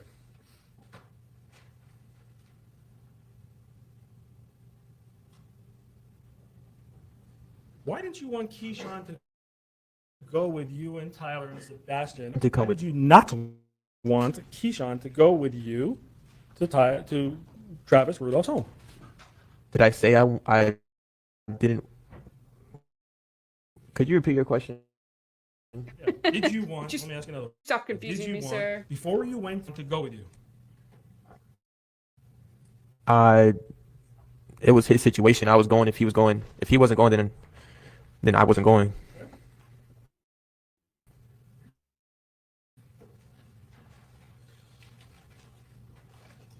Yeah. Show me. You don't remember? Yep, I don't. Let me hand you your sworn deposition. You remember coming to give a deposition? Let me go on the mic. Let me hand you this. Yeah, do that. Sorry, it's coming out, but everything's there. Remember giving a deposition, a sworn statement Yes, on July 27th, 2021? correct. And those prosecutors there? Correct. Me? Remember that? Yeah. Ms. Perlette, is that a yes? Yeah. Ms. Perlette? Who? Ms. Perlette, this other lawyer? I don't know. Remember a court report? You remember a lady typing everything down that we were all saying? All right, so you're giving a statement under oath. What's, All right, so Go you ahead. gave a sworn statement under oath, right? Correct. All right, if you can go to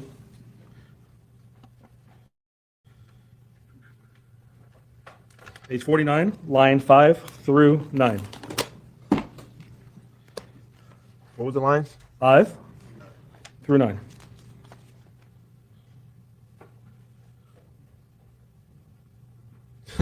You just misphrased me so bad. Okay. Okay, so you take that a different way, No, right? ask your question again. All right. Same question, because you just said something completely different. Yeah, you know what? I take that back. You're correct. I know. I'll give you that. Oh, I know. You didn't want him to go over there by I mean- himself, is what you said. Exactly. So Oh, okay, because Take a book back to it. he has a career, right? future, yeah. Yeah, Smartest guy you know. exactly. Why would you be worried about his career or future under these circumstances? Why? Why would I be worried about his future or career? Yeah, before any of this happened, why would you not want him to go by himself and worry about it? Since he's the smartest guy you know, he has a great career ahead of him, promising career in your mind, why would you not want him to go by himself? Because Keyshawn is in school, medical school to be exact. It's a very intense degree to get. He shouldn't have to have distractions like this in his life when he's trying to be much greater than something like this. That's why I was ready for his future. You knew something was about to go down, right? No, but I could say I know it's not the best situation to be in.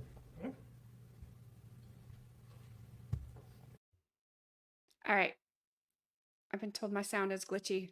Sorry. I had a bunch of tabs open just so I could just keep going. So I closed them.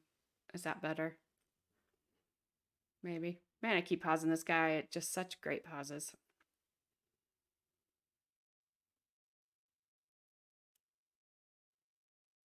So hopefully once you guys catch up to me, because I know there's a delay. I've got all my Wi-Fi turned off on everything that I'm not using. But so let me play the video. Carmen said my sound is fine, the video is glitchy. And I thought it might be because I keep getting a thing, but I think I might have had too many tabs open. So let me try this now that I've closed like 3 of them. And hopefully it's better. So sorry. Your job to protect Keyshawn, right? I'm not gonna say it's my job, but I would definitely step in if I can. Okay.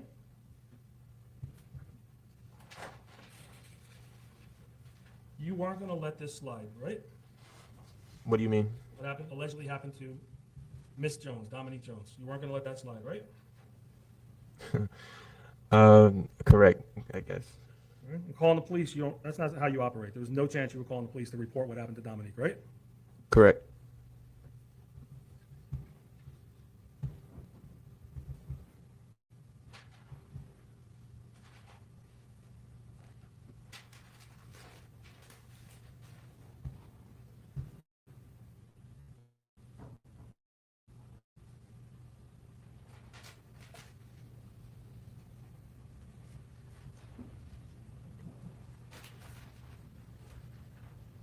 You don't think what you all did was wrong, correct? Correct. You still don't. If it wasn't for the result of what happened, then I would believe that we were doing nothing wrong. Okay.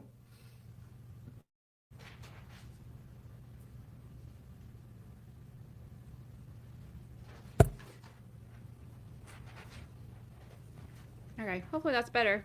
Wish I would have known that an hour and a half ago. You have TikTok? Sorry. Back in the day when this happened? TikTok? Yes, sir. Um, I don't know. I believe so. Why you smile? Is that funny? Of course he That's does. a crazy question to ask. Okay. Why? Isn't it true you sent a TikTok video by text to Tyler and Keyshawn on 10:26 p.m., the day of before your good friend passed away? I don't remember. Isn't it true at 10:33 you FaceTimed? Oh, no. Sure. Once again, feel free to stand up and stretch, ladies and gentlemen, remembering and obeying the cardinal rule. TikTok. Why would it, who care? Why should she have to talk over TikTok? He must have sent something bad. I mean, he's a young kid. Of course he has TikTok. I do not have TikTok. I don't get it. I don't have it, so I can't really say, but I guarantee he had TikTok. He had all the social medias. He said he did. He doesn't anymore. The states over there probably like, he made a really bad video the day before and he sent it on TikTok and he sent it in a message. And we just really don't want that to come out because it'd be devastating to our case. And he's already screwing it up enough with Dominique and Keyshawn. They're already causing us enough issues. Please help us out, Judge. We don't need any more issues. Look at her face.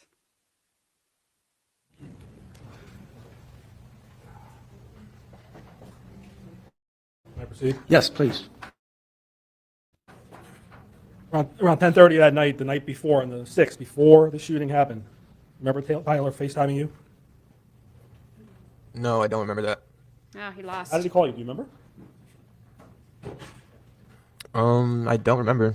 That's probably a good thing. Somehow for he him. contacted you and told you what's going on. Yeah, either FaceTime or regular call, but Stay off TikTok. You know anyone named Hack or Hacksaw? yes. Who's that? It's just a mutual friend that we all have. Did you see Tyler talking to someone named Hacksaw while he was, FaceTiming actually, in the car on the way to Mr. Rudolph's home? No. Did you see Tyler even using his phone on the way to Mr. Rudolph's home? No, probably he was probably on his phone doing something, but I don't remember. Did you ever become aware that Mr. Hack saw, what's his real name? Do you know his real name? His real name is Hackshaw. Real name, His last name is Hackshaw, yeah. not first name. John, John Hackshaw? yeah. Is he the same age as you? Around, yeah. Where does he live? Roughly what area? I prefer not to say. Palm Beach Just- County? yeah. Any reason you don't want to say? He has nothing to do with any of this. Right. I'm Did scared you ever of come him. aware that somebody may have, if you know, someone invited him to come to 550 Teak Drive before this happened? I have no idea. Did you see him over at that area when this whole incident happened?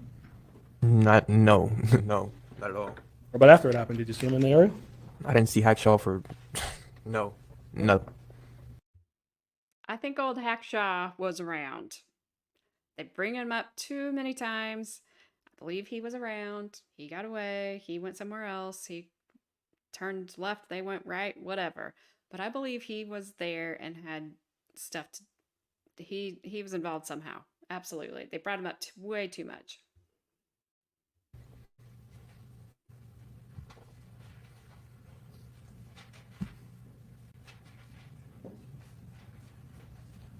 When you saw Tyler without his shirt on earlier today, you had a little reaction. What was that?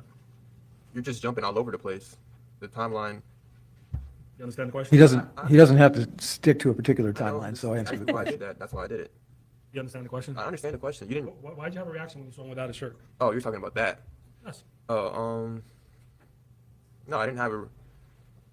Actually, I did have a reaction, but it's just funny seeing the footage. I have never seen the ring camera footage of that night, so that's why I had a reaction. You surprised he It was took his funny. shirt off? I was surprised seeing camera footage of the night. Okay, you didn't even realize he took his shirt off when you were there, did you? I didn't care. If he was ready to beat someone up or not, you didn't care. Right? Yeah, it didn't matter. That's what he wanted to do. That's what he wanted to do. You know, growing up and as a guy, when you take your shirt off, you're ready to fight usually, unless you're going to the beach or taking a shower, right? No secret, right? You could say that. Oh, can you say that? I'm not going to say that taking your shirt off signifies that you're going to try to fight somebody. In this I don't get the whole taking your shirt off thing, but I just think about how much more entertaining female fights would be if they flung their shirts off. Everybody would want to see one of those. You could probably do a pay-per-view. So I don't know. I've never been in a fight. I can't speak to people who don't care, whatever. Maybe they don't want to ruin their shirt. I'm sure they have their reasons. Maybe that's just the signal. That's like ringing the bell in the boxing ring. Ding ding. circumstances, would you agree that's what he was doing or don't agree? I can agree that someone may believe that. That he believed that? Tyler, if you know. No, I'm talking about your client may believe that somebody's trying to fight them with their shirts off. All right, it was pretty cool that night, right? It wasn't hot. Don't remember. Okay. You didn't take your shirt off, did you? Correct? Did you see Tyler having a gun tucked in his waist No. when he was at the house? No. You didn't see a gun at all, is your testimony, right? I did not see any gun. From Tyler. Correct. You know now he had a gun, right? I found that out, yes. Because the police found it, right? Correct. You would agree or disagree, let me ask you this way, that there was punching, kicking, and a lot of screaming, that you guys were fighting loud enough for the neighbors to hear it, right? I would say, I guess, yeah, I agree. You guessing or you agree with Yes, I agree. it? Okay. He doesn't care. He just wants off that stand. You would agree that if you didn't defend yourself correctly, you could have been seriously injured, right? You're saying, can you repeat your question? Yeah, during this fight, if you didn't defend yourself properly or correctly, you could have been seriously injured. Correct. It wasn't a joke, Correct. a real fight. Correct. And you would agree that anyone involved in this fight, including Travis Rudolph and his brother Darryl Rudolph, it would be reasonable for them to believe they could also be severely injured fighting against two guys, right? Objection, judge calls for speculation, lack of personal knowledge. Overruled. You were there, you saw the fight. Don't you agree that they could have easily been seriously injured if they didn't try to defend themselves? If they felt that way, then he shouldn't have started a fight with us. I'm asking you, not how he felt. You're on the stand. I don't know if that's how he feels. Okay, I'm asking your opinion from watching and being in this fight. Isn't it true that Mr. Rudolph's brother could have reasonably believed he could have been severely injured while fighting against two guys? He could have. I guess. You agree that you said that before in the oath? I don't remember. You want to see it? Show me. Page 134 of the deposition, I would think most people would taken think on they July would be 27, 2021. injured fighting two people, unless Page you're like 134, line 18 through 22. those big strongmen people. I can't think of their name right off. Something Shaw. Brian Shaw? That's his name? I said he has a reason to believe that. That would be reasonable for them to believe they could have been seriously injured. You said that, right? I'm not saying reasonable. I said he has a reason to believe that. Okay, so you're just taking my words and changing them a little, Objection, right? judge. I answered Sustained. Next question, please. Okay. This was a serious Okay. fight, not a little fight that you told the jury earlier, right? wrong. It wasn't that serious. Okay. So how could people get seriously injured if it wasn't that serious? Nobody got seriously injured besides what when they he got. shot us. Oh, At us. all right. Somebody died. So that's kind of serious. He's like, I'm out of water. Can I get some vodka? You would agree in some areas during this fight it was dark out and it was a little hard to see because things were happening so fast, right? Could you repeat your question? Yeah, where this fight took place in many different parts of in front of the house, in the driveway, multiple places, right? Correct. And when he got away from the house, it was dark in some areas, right? Correct. And things were happening so fast, correct? Correct.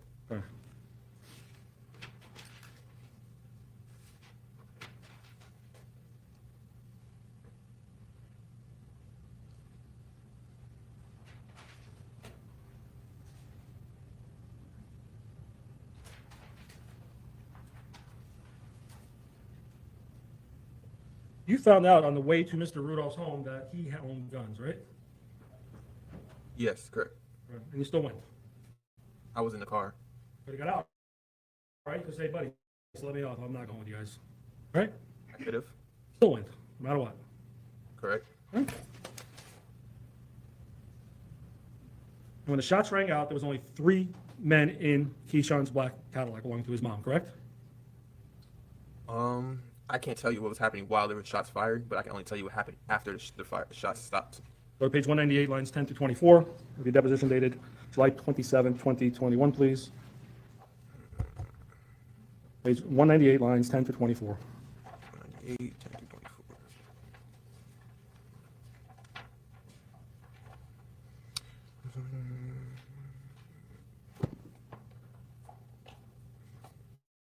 All right. There was 3 of us. Do you agree, you said under oath previously that there was only 3 of you in the car when the shots rang out, correct? Correct. And the only one not in the car was Mr. Tyler Robinson, correct? Correct. Thank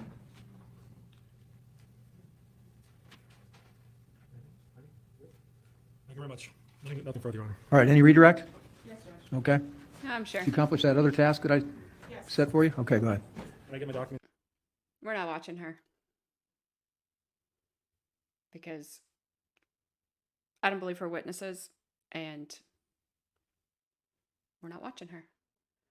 I don't think she has anything good to add. All right. So hopefully I'm not glitchy anymore. Let me get rid of this. Get rid of that.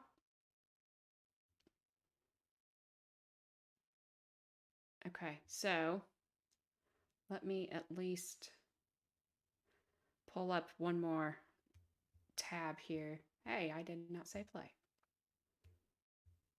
Dang it.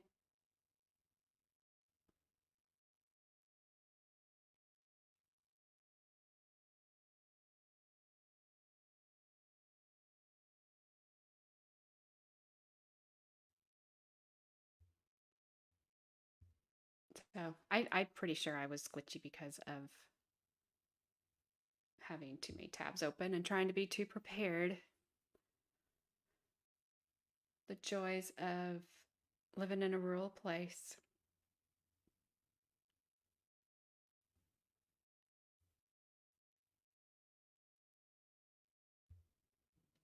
Give me just a sec because now I gotta find it.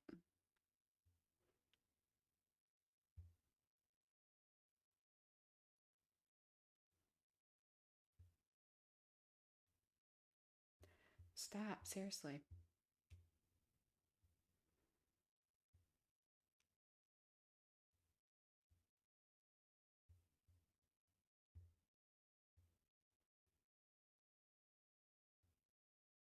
So what happens when you try to be prepared? It's like the universe is like, here, hold my beer. I'll teach her.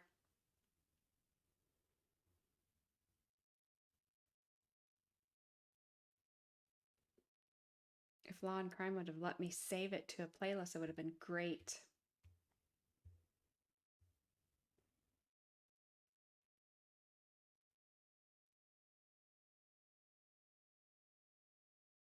But they said no. I don't know why. All right.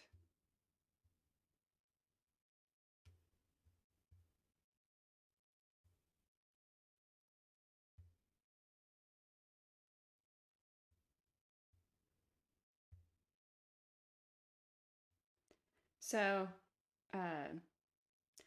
that lovely gentleman is off the stand when we go into day 3. So, day 3 is separated into 2 parts. The first person on the stand is going to be Travis's neighbor. We're going to watch his direct as well as his cross. He's a really short witness just because I don't understand why they called him. but they didn't ask me.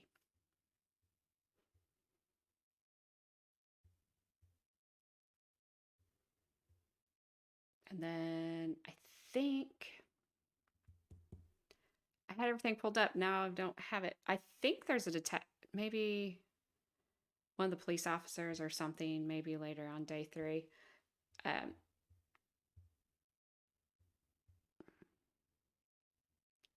I'm get.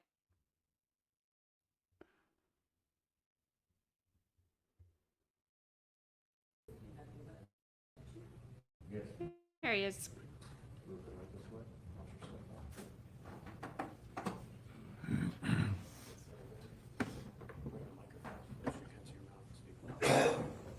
Okay, sir, when you're comfortable, will you please say and spell both your first and your last name for the record and for the jury?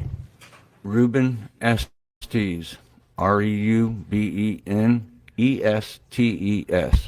All right, thank you. Reuben, right? Yes, sir. Okay, thank you. All right, Ms. Ellis, you may begin. Thank you, Your Honor. Good morning, Ms. Estes. Morning. Can you start out by telling the members of the jury where do you currently live? 557 Teak Drive. Okay. And how long have you lived at that address? It's going on 5 years now. And do you know someone by the name of Travis Rudolph? Yes, ma'am. Okay, do you see him in here this morning? Yes, ma'am. Okay. Can you just point him out for us? He's at the defense table in the middle. Just make the record reflect, please. It shall, and it does, thank you. Now, how do you know Mr. Rudolph? They're my neighbors, Okay. And when you say they're your neighbors, are they next door to you? Where are they in relation to you? right across the street. Okay. Directly across the street? Yes, ma'am. Okay. So what I'm going to do is I'm going to put up briefly, which is states 1A, which is our map. Just maybe look at this. Yes, watch your step, Mr. Estes. Perfect, thanks. Let me know if she's too fast. Yes.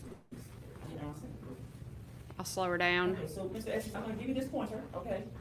And if you can speak into that microphone, I believe it's on. Yes. Not that And much. Mr. Estes, watch your back because it's difficult for you. All the jurors have to be able to see. Why don't you stand right here? Sorry about that. Can you still see if you stand right here? Yeah. Okay. Okay, great, thank you. Thank you. Okay, so now this is T Drive, right? Yes, ma'am. Okay, and do you see your house on this street? Yes, ma'am. Okay, where's your house? Right here. Right here? Yeah, with a Okay. swimming pool. Okay, and where is Mr. Rudolph's house? Right here. Okay. You can have a seat right now. Thank you, sir. Just watch your step. So now, do you know Mr. Rudolph's family? Yes, ma'am. All right, and have you developed some sort of, let's say, a relationship with them, a friendship, you know, like a neighborly type of friendship with them? Yes, ma'am. Okay, and have you done things for them? Yes, ma'am. Okay, like what? Miss Linda, Travis's mom, asked me to do odd and end stuff around the house. She brought me supper over to my house a couple of times when my wife was away. You know, we're just neighborly. Okay. And so you would you describe the relationship as cordial, friendly, and as you just indicated, neighborly? Yes, ma'am. Okay. I want to direct, and what about your relationship with her children? Mr. Rudolph, you said you identified Travis Rudolph. Do you know of any other children that may live in the house that Ms. Linda has? DJ. Okay. And have you seen them at the residence? Yes, ma'am. Okay. And are you friendly with Travis Rudolph and DJ? I probably more with DJ. I've seen DJ more. I mean, I've waved and said hey to Travis, you know, back and forth, but I've never really sat down and had a conversation with him. DJ, I have. So I want to direct your attention to April 6th of 2021. Yes, ma'am. Okay. And before we get to what you saw happening that night in the front yard, I want to direct your attention to earlier in the day. Okay. Yes, ma'am. Do you recall seeing? I just want to direct your attention to the difference in the body language that he has towards the prosecutor. And I get this is a state's direct witness, but I think he's honestly just there to tell the truth. But I mean, he's sitting up straight. He doesn't have an attitude. Maybe it'll change when I don't think so. I was gonna maybe it'll change when the defense crosses. I don't believe so. But just complete difference in the body language compared to the last 3 that we saw, 3 out of 4, because the firefighter EMT guy, he didn't really have a whole lot to say other than there wasn't anything in that guy's pocket when there should have been, not even his phone. Travis Rudolph with someone he was dating outside of his house, having an argument or whatever they were doing. Yes, ma'am. Okay. Now, the person that you saw, had you seen this person before at the residence? Yes, ma'am. Okay. So you're familiar with her? I know her. Okay. You know, I mean, I have never said hey to her or talked to her. Okay. But you've seen her there before? Yes, ma'am. Lucky man. And the day of the incident, had you seen her there earlier in the day? If you recall. I don't know what time during the day. I seen them when they were outside arguing. Okay. And what is your recollection of that argument? What did you see going on? Just, you know, it wasn't a good day for me, period. You know, that morning, somebody, a best friend of mine right down the street died. Sorry. You know, and then I heard that, and it's like, oh, no, not again. You know, because they're time to time, they go at it out in the front yard and stuff. And that day, I mean, it was just normal yelling and going on, and she kept calling him a broke bitch. And I'm sorry, you know, I mean, but that's what she was saying. And, you know, I mean, like normal, Travis was standing there trying to just not involve in it, you know. Oh, And that's not good DJ for you, was trying to State. kind of break it up like normal. And that's usually how he went. And, you know, I tried to just, you know, not today. I don't need this crap today. Okay. So now, this particular episode that you saw in that day, had you seen them, you used the word get into it before. So this was not the first day that you saw the two of them, to use your words, get into it. No, ma'am. Okay. So did it happen often? Did it happen, it was, you know? I can't tell how frequently, but frequent enough that you remember it. Okay. You know, I seen him standing there with his arms crossed and her slapping him. Okay. And him just, Still not good for you, State. I told DJ, I said, tell your brother, you know, there's no Away from woman her. worth that. Yep. Thank you, Ms. Stacy. Again, not good for you, State. So now, on this particular, let's go back to that day that what you saw with the two of them, right? At some point, did you not see them in the front yard arguing with one another? At some point, did that come to an end? I heard a car drive away, Okay, all right. and then I didn't hear nothing after that. Now, did there come a point where you did hear something later on in the night after that? Yes, ma'am. Okay. And can you tell the members of the jury, what did you hear? I just all of a sudden heard somebody yell, and then I heard a bunch of like slapping and hitting, and I got up and looked out the door, and there was 2 piles of people out in the front yard fighting. Okay. Do you recall what time that was? Yes, Were it you is, looking at your Carmen. clock? If you know, you know. If you don't, that's It was late. It was probably after midnight. okay. All right. So now, in your residence, Mr. Estes, were you living alone at the time? At the time, my wife was up in Pennsylvania. Okay. So you hear this noise, you get up and you look out your door, you said?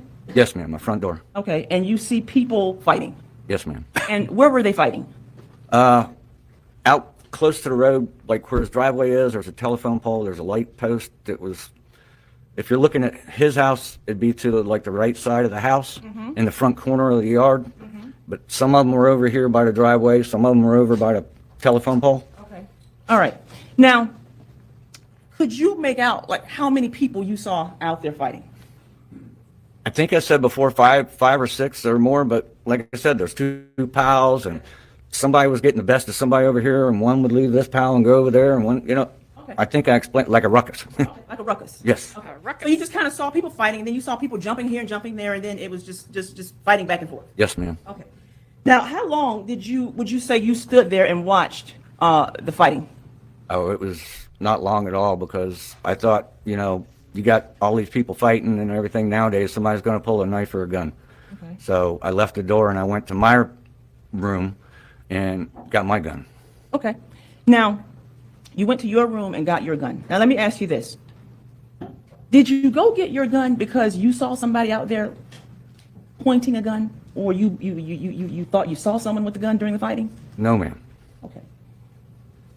Why did you go get your gun? because there's 6 people out in front of my house fighting in a pile. And you It's better to have it. protect yourself? Yes, ma'am. Just in case it went really bad, you were thinking something just may go really bad. Yes. Okay. During this fight, did you ever see, and this is during the time that you were watching it, did you ever see anyone out of these two piles of people fighting? Did you ever see anyone in a position, like a stance, as though they were like pointing with their arm extended, as though they were pointing a gun at someone? Did you ever see that? No, ma'am. So now you said there are two piles of people fighting. They're going back and forth. You're looking at it. At any time at all, do you recall anyone? And I mean, obviously you own a gun, right? Yes, ma'am. When you shoot your gun, do you extend your arm? Yes, ma'am. Okay. Did you send anyone with their arm extended like that? No, ma'am. Did you hear anyone yell the word gun? No. Did you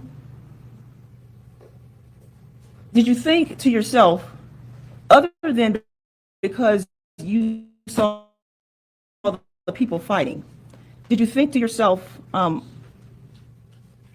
addition to me getting my gun, probably should call the police? Did you think that? I thought about it, and then I was thinking, well, Miss Linda was standing at the front door. She was yelling at them to stop, and, I thought maybe they would have. Okay.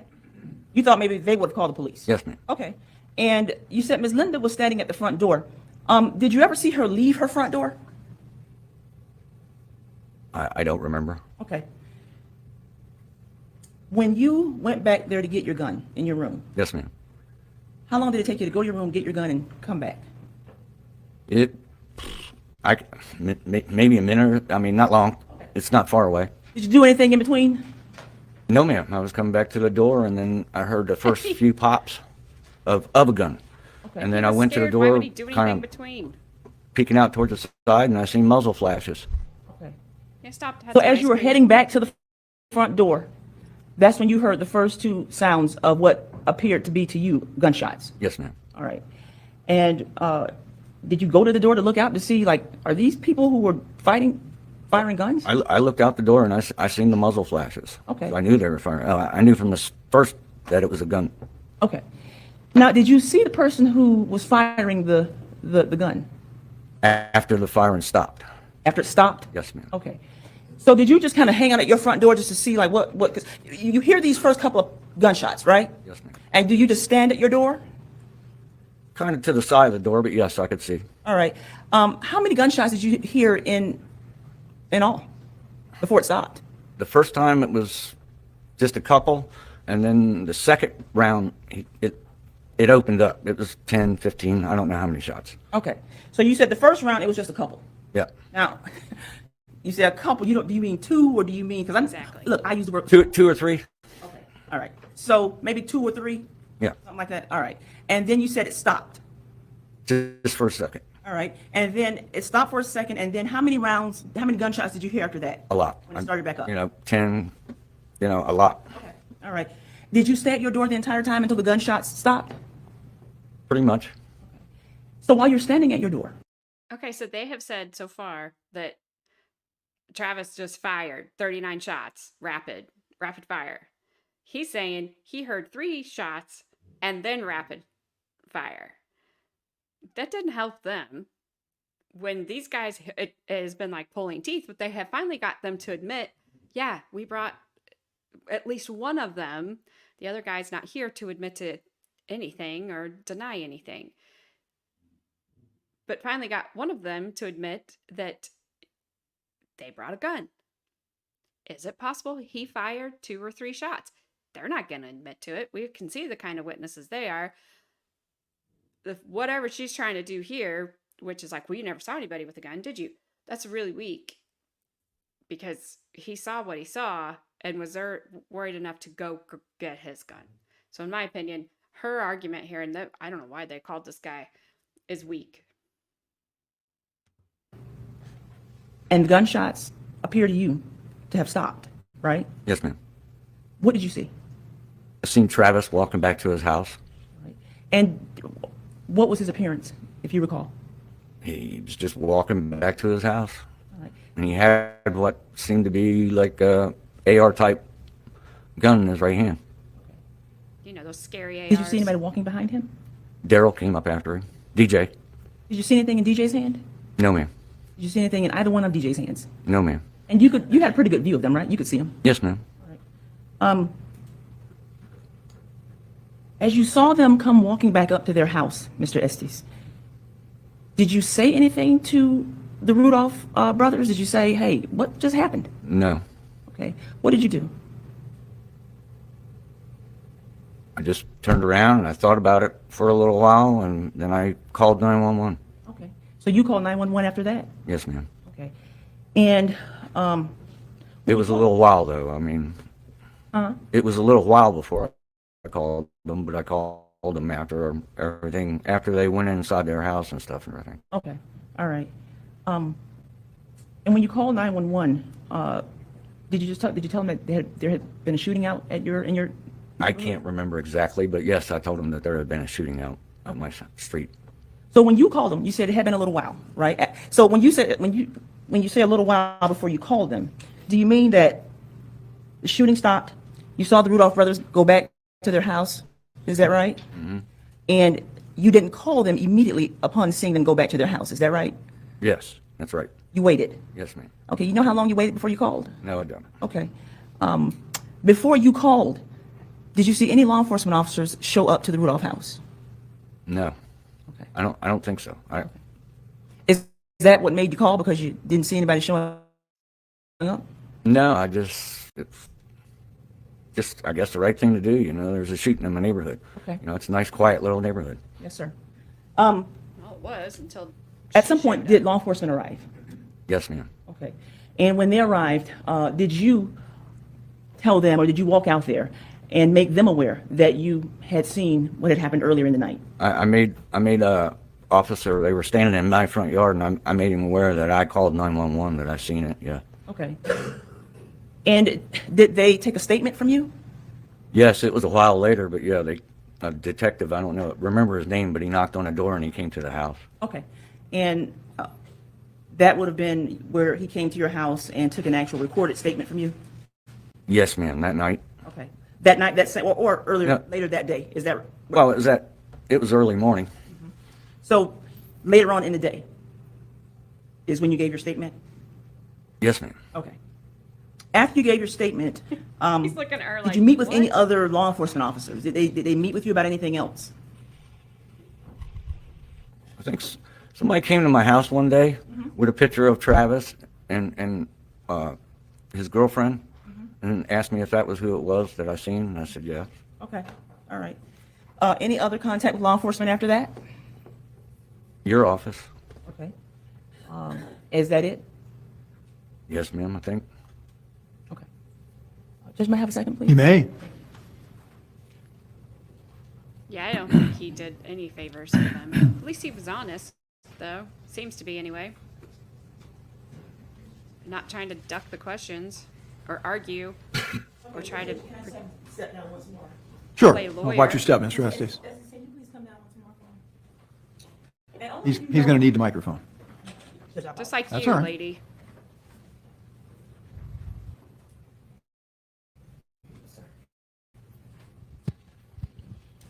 And only if you know, okay? So this is T Drive here. You see that? You pointed Right out your here. house. That's your house right there. Yep. And you said when you saw the shooting, you saw the muzzle flashes. Yes, ma'am. What area? This is Redwood, right? Yes, ma'am. Okay. So now, what area did you see the muzzle flashes coming from? It was down in his area. Okay. All right. And is that where you saw all of the muzzle flashes coming from Yes, ma'am. until the shooting stopped? Yes, ma'am. Okay. And when you saw Travis and his brother DJ walking back up, could you tell where they were coming from? They were coming down the sidewalk. Right here's the sidewalk, and they were walking this way. Okay. All right. Thank you, Mr. Estes.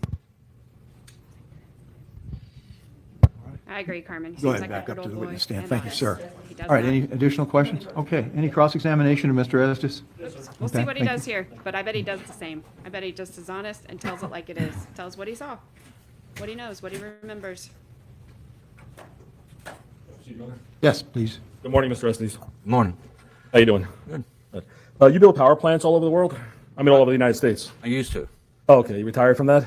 Pretty much. I want to stay at home. How many years did you do that for? About 20, 30 years. Okay. And the neighborhood you said is a nice, quiet neighborhood? Yes, sir. You also have a boat for fishing? Yes, sir. Are you also a hunter? Used to be. You familiar with guns? Yes, sir.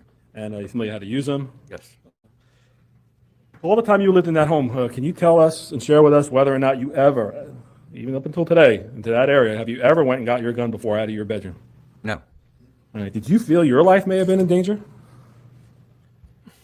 I was afraid. You know, there's a bunch of people out there fighting. All right. Was this a real fight, or is this like a couple of kids playing around in a schoolyard? I thought it was a real fight.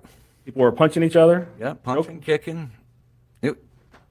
It was a fight, a ruckus. It looked like someone's trying to kill somebody? Somebody's trying to whoop somebody's ass. All right.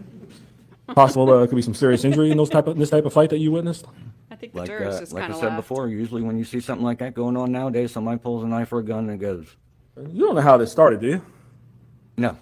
All right. Let's. You said you were friendly with Miss Rudolph, right? Yes, sir.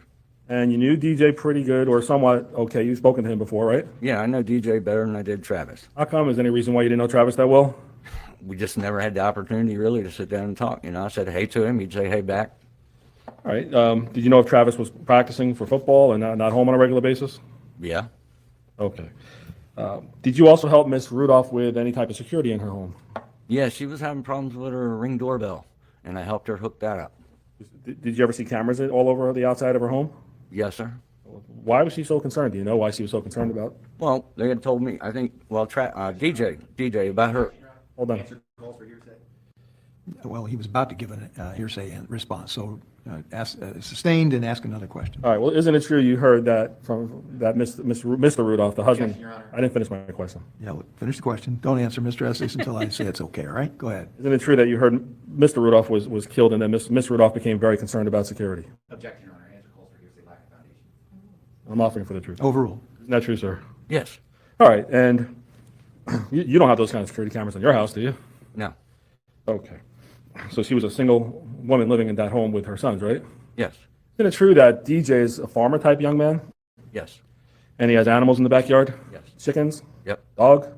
I don't know if I've seen a dog or not. He has a rabbit that got out, and I had to help him catch it. How about a potbelly pig? I seen a pig. Do you know if he also has a place in Alabama, a farm in Alabama with horses and things like that? Yes, we talked about that. All right. And are you aware that DJ stays with his mom because he's trying to help her after the dad passed away? Yes. All right. Sad. You said that it was a regular thing. Not you can't count how many times, but you heard Travis and the girlfriend arguing outside many times. Yeah. Okay. Do you know how often or no? I really can't say how often, you know. I mean, it was, like I said, it was regular enough where you remember it, you know. It's like, oh, here we go again. Just annoying, right? Yeah. Okay. Is DJ a little simplistic? In other words, is he kind of a quiet type guy who's very not outgoing, or is he an outgoing kind of guy? No, he's just, you know, quiet, you know, just a nice guy. You ever see DJ with a woman or a man or a partner or anything like that? Nope, I see him always working, mowing grass and, you know, running his Uber runs and stuff. Okay. You told us a little while ago when the prosecutor was asking you questions that you saw this young woman. You don't know her name, do you? Travis's girlfriend? I've learned it through all this process as Dominique or something. All right, but you didn't know it at the time when this was all No. going on. All right. When you saw Dominique, as you described, slapping Travis, the times you saw Travis with his arms folded? Yes, sir. Never saw him touch her? No, sir. She was the aggressor with him all the time? Always. And you didn't talk to Travis about it because you didn't know him that well, but you spoke to his brother and told him no woman is worth this? That wasn't my exact words, but I wasn't going to tell in court what I actually said. Okay, that's basically what you meant. Yes. All right. You may have used some profanities? Yes. Okay. You didn't like this woman Oh, I wonder what he said. based on what you saw? I know that I've been around and seen the type before. You know, it's just, it's not worth the drama. Okay. He's trying to be so careful.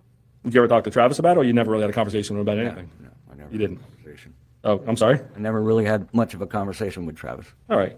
So the night this happened, you said you had, I'm sorry for your loss, a horrible day. Your best friend passed away. Yes, sir. Were you taking care of him as well? Yes, sir. All right. This was just a nightmare. Yes, sir.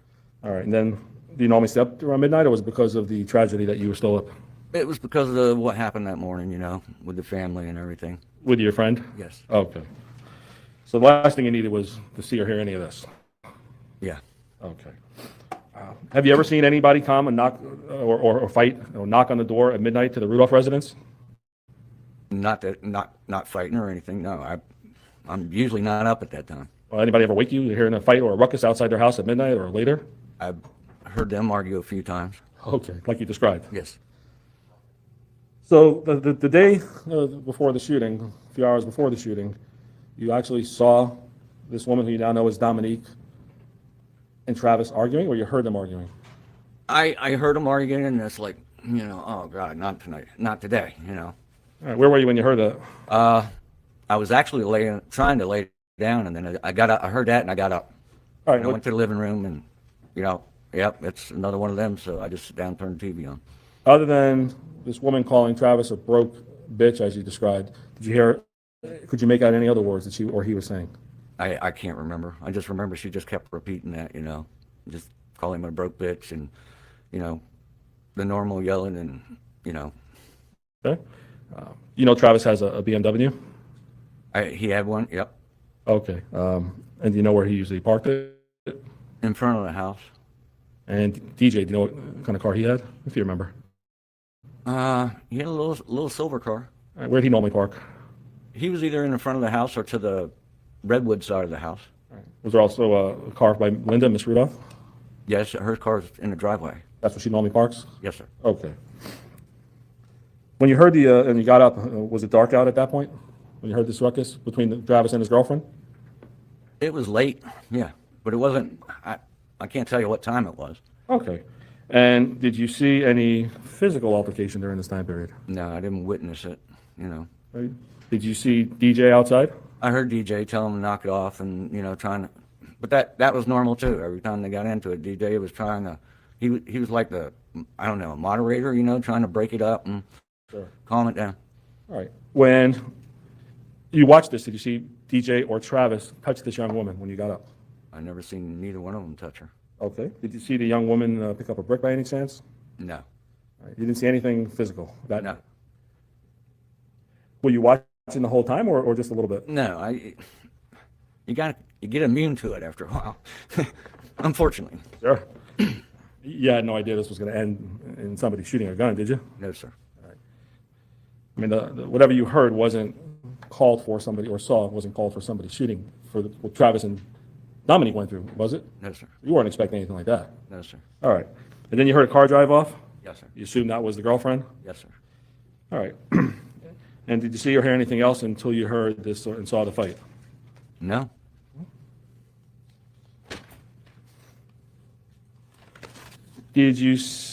Where were you when you first heard the fighting? Sitting on my couch. Were you falling asleep or were you still awake or? Maybe in and out. All right. Did you see the men who didn't live there drive up? No.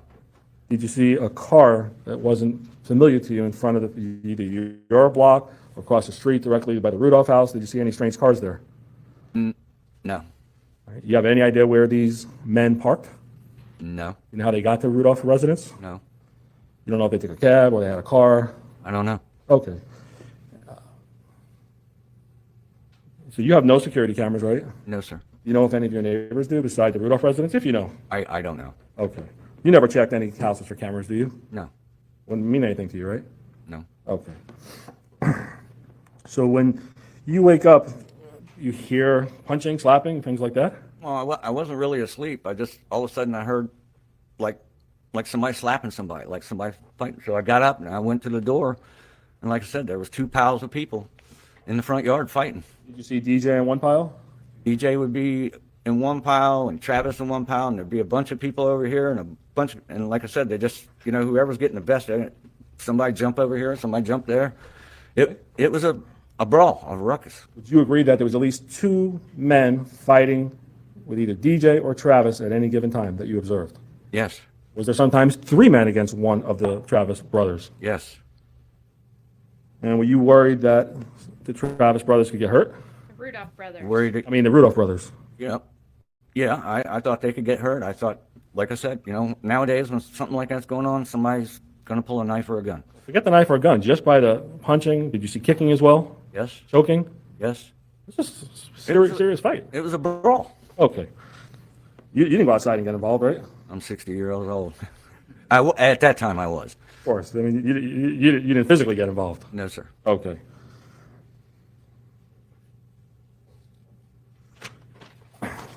If you can explain to us why you felt the need personally, if they were across the street or in the street by the pole when you saw them or on the driveway, right? That's what you said? Yes, sir.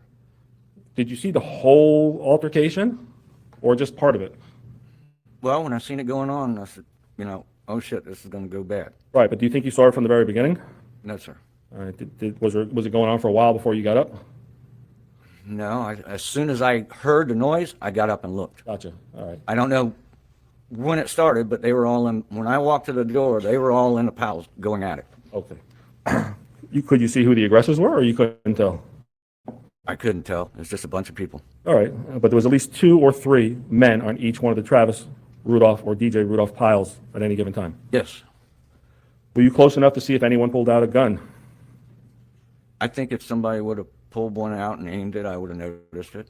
All right, could you see everything that was going on in terms of this argument and fight? I mean, in other words, did you ever see, let me ask you this way, did you see the fight continue where DJ was straight ahead of you further down the street?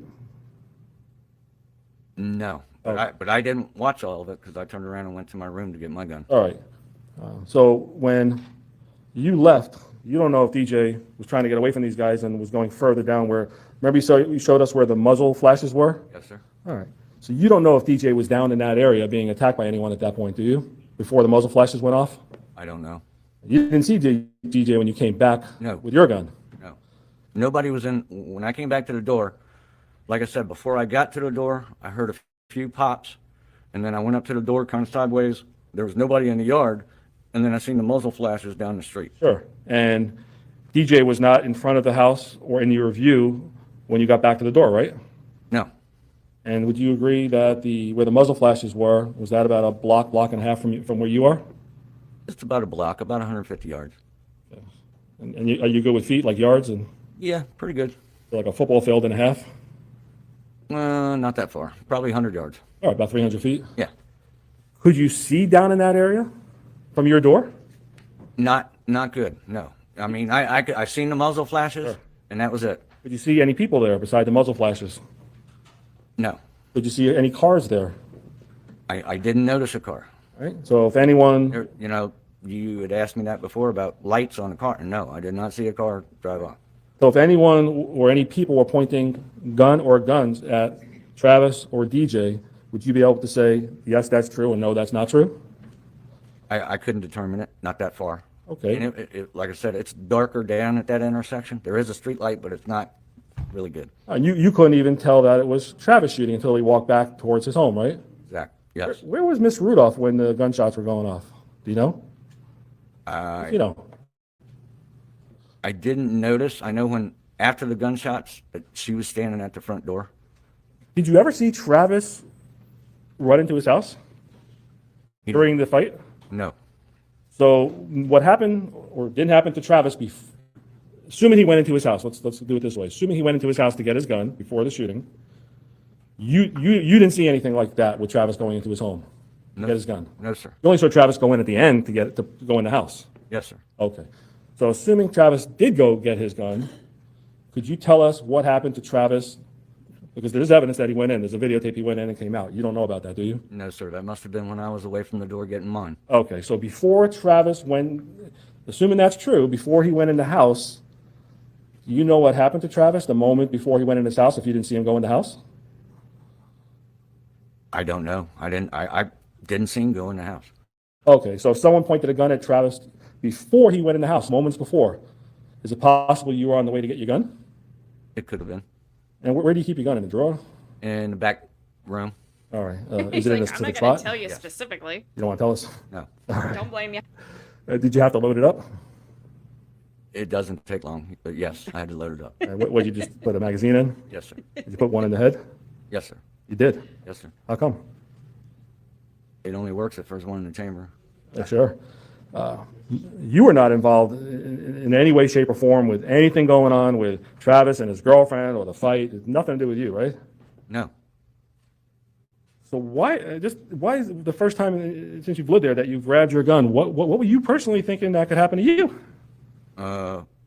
It could move over onto my property. So you were concerned for your life potentially. With all that going on, yes. Okay, and you were in your house behind closed doors. The door was open, but yes. All right, but you have a metal door, a screen door. Yeah. Okay, and you were still worried. Unfortunately, it's that time of world now. Sure, you were worried enough to get your gun and put a bullet in the head in case, God forbid, you had to use it. Yes, sir. Okay, you didn't obviously shoot your gun. No, sir. Okay, but you were ready to just in case. Yes. You obviously know how serious that is when you pull a gun. You didn't have to pull it, but to have a gun, you know the responsibility because you're a gun owner. Yes, sir. And you have experience hunting and shooting and. Yes.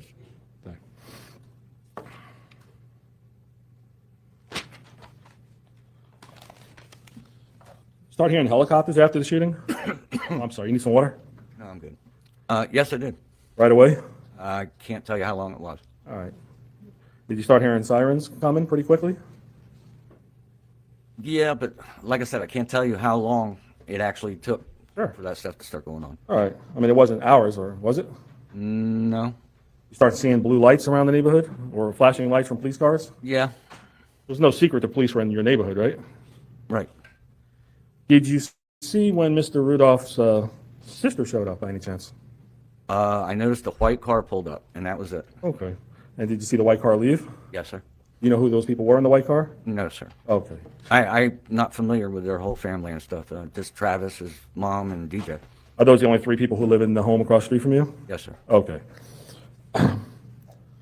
So Deputy's like, here, take some water.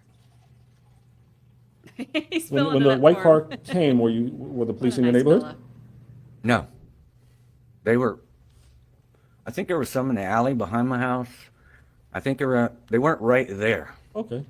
But you knew they were around? Yeah. Okay. It was no secret they were there? Yeah, they came and then they backed off for a while. And then after that, then they came in force. You heard the helicopter going during this time? Yes. Did you see Travis Rudolph come out of his home? No.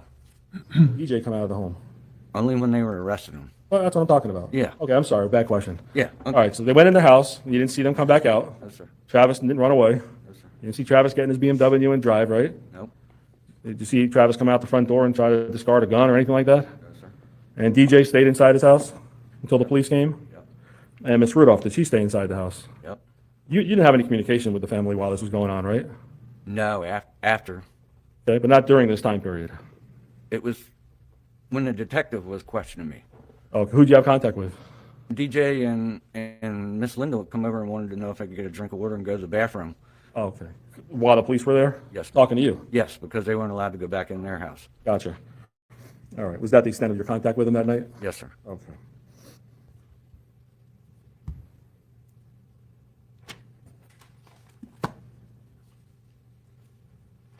Did you ever help Ms. Rudolph with her security cameras, not the Ring doorbell, but the cameras that are on the outside of the house? No, sir. Huh? But you knew they were there. You know, she had monitors in her, I think it's in her living room. And say multiple monitors or one? I think it was multiple. You could see different angles. Okay, so you could actually see live what's going on outside the house? Yes, sir. Was that a little unusual? You ever see that before in someone's house? No, but I knew about her husband. I'm sorry. What's the, overruled at this point. You ever see that before in somebody's home? Let me take this opportunity, let me interrupt for just a moment. Make sure that any photographs that are taken do not include any images of any jurors. Understood? All right, very well. Go ahead, Mr. Shiner. Hi. Have you ever seen photographer. anything like that Idiot. before? I've been in different houses that had high security. Okay. Where was the monitors? Where was it? You said in the living room? And I think it was in the living room. All right. So when you're in the house, you were able to see yourself what was happening outside? Yeah, anything outside. Do you know if they were being recorded? I don't know. I don't know what type of system, but I just knew that, you know, it monitored everything. Okay. Could you tell the men that were there, how many men beside the Rudolph men were there? You mean in the piles? Yes, sir. Or during this whole time before the shooting happened, how many men were there beside Mr. Rudolph and Mr. Travis Rudolph and Mr. DJ Rudolph? Living there or during the fight? During the fight, sorry. During the fight? No, like I said, it looked like there's 5 or 6 people, you know, but I don't know how many they were because you'd have a pal over here and a pal over here, and they just kept jumping back and forth. I mean, at that time, to give an accurate number, you know, since then I found out that it was 4 of them, but, you know, that would equal up to when I said, you know, 5 or 6 people, you know, they're just all over the place. Okay. But fair to say there was more of these strange, you didn't know these guys, right, beside the Rudolphs? No, sir. There was more of the strange men there than the 2 Rudolph men. Yes. Did you ever see any of those men before? Not that I can swear to. All right. You know, they might have come visit or whatever, but, you know, I can't tell you. From your door looking outside, how far would you say the Rudolph house is, your front door is from yours? 50 feet? All right, No. so, Yeah. sorry? Our house, a little bit of yard, the street, his is the same. When you look out your front door, you're not looking directly at the front door of the Rudolph residence. No, my front door pretty much lines up with the sidewalk on the Redwood side of the house. Okay, and your front of your door is actually on Teak Drive. Yes, sir. And the Rudolph front door would be to your left. If you're standing at your front door, you have to look to your left. Yes. How much to your left? Was it one house over, half a house over? Would you estimate across the street? Maybe half a house? So the Rudolphs live on the corner directly across from you? Yes. You don't live on the corner, you live in the middle of the block. Yes. All right. On the side of the house, were you looking straight ahead? So that would be Redwood Drive? Yes. And to My the left? my driveway lines up with Redwood Drive. Okay. So you, to the left of the Rudolph home is the front door, okay? Mm-hmm. From that front door, if I'm standing at the Rudolph house and on my back is faced, I don't want to turn my back to you, but let's say I'm looking out their front door. Yes, sir. So now I'd be on my left. My left would be Redwood, right? Yes, sir. Okay. And on Redwood Drive, was there parking spaces there if, assuming these men drove there, could they have parked their car there? There was usually a white pickup truck parked there and right there at the corner. But yeah, there'd be room right behind them if somebody was parked there. How about across the street on Redwood, on the other side of Redwood, there's parking spots there that night that someone could have parked there? Yes, sir. In front of my house is open. All right. Let me help So from you where you more, were watching, state. did you ever see a car drive away before, after the shooting or during the shooting? No, sir. Couldn't see a car. No, sir. Didn't see headlights. No, sir. Did you see anybody during the fight? Did you see anyone's pockets, what they had in them? No, sir. No way you can see from there, right? No, sir. So if someone had a cell phone in their pocket or a gun in their pocket, there's no way you could tell us that. No, sir. All right. Did the Travis Rudolph and DJ Rudolph have a better view than you did of the men they were fighting with? Of course. All right. So after during the time you grab your gun and load it like you described, you start hearing a couple of gunshots, right? Yes, sir. And what's the block behind the Rudolph home? Do you remember the name? Sable? Okay.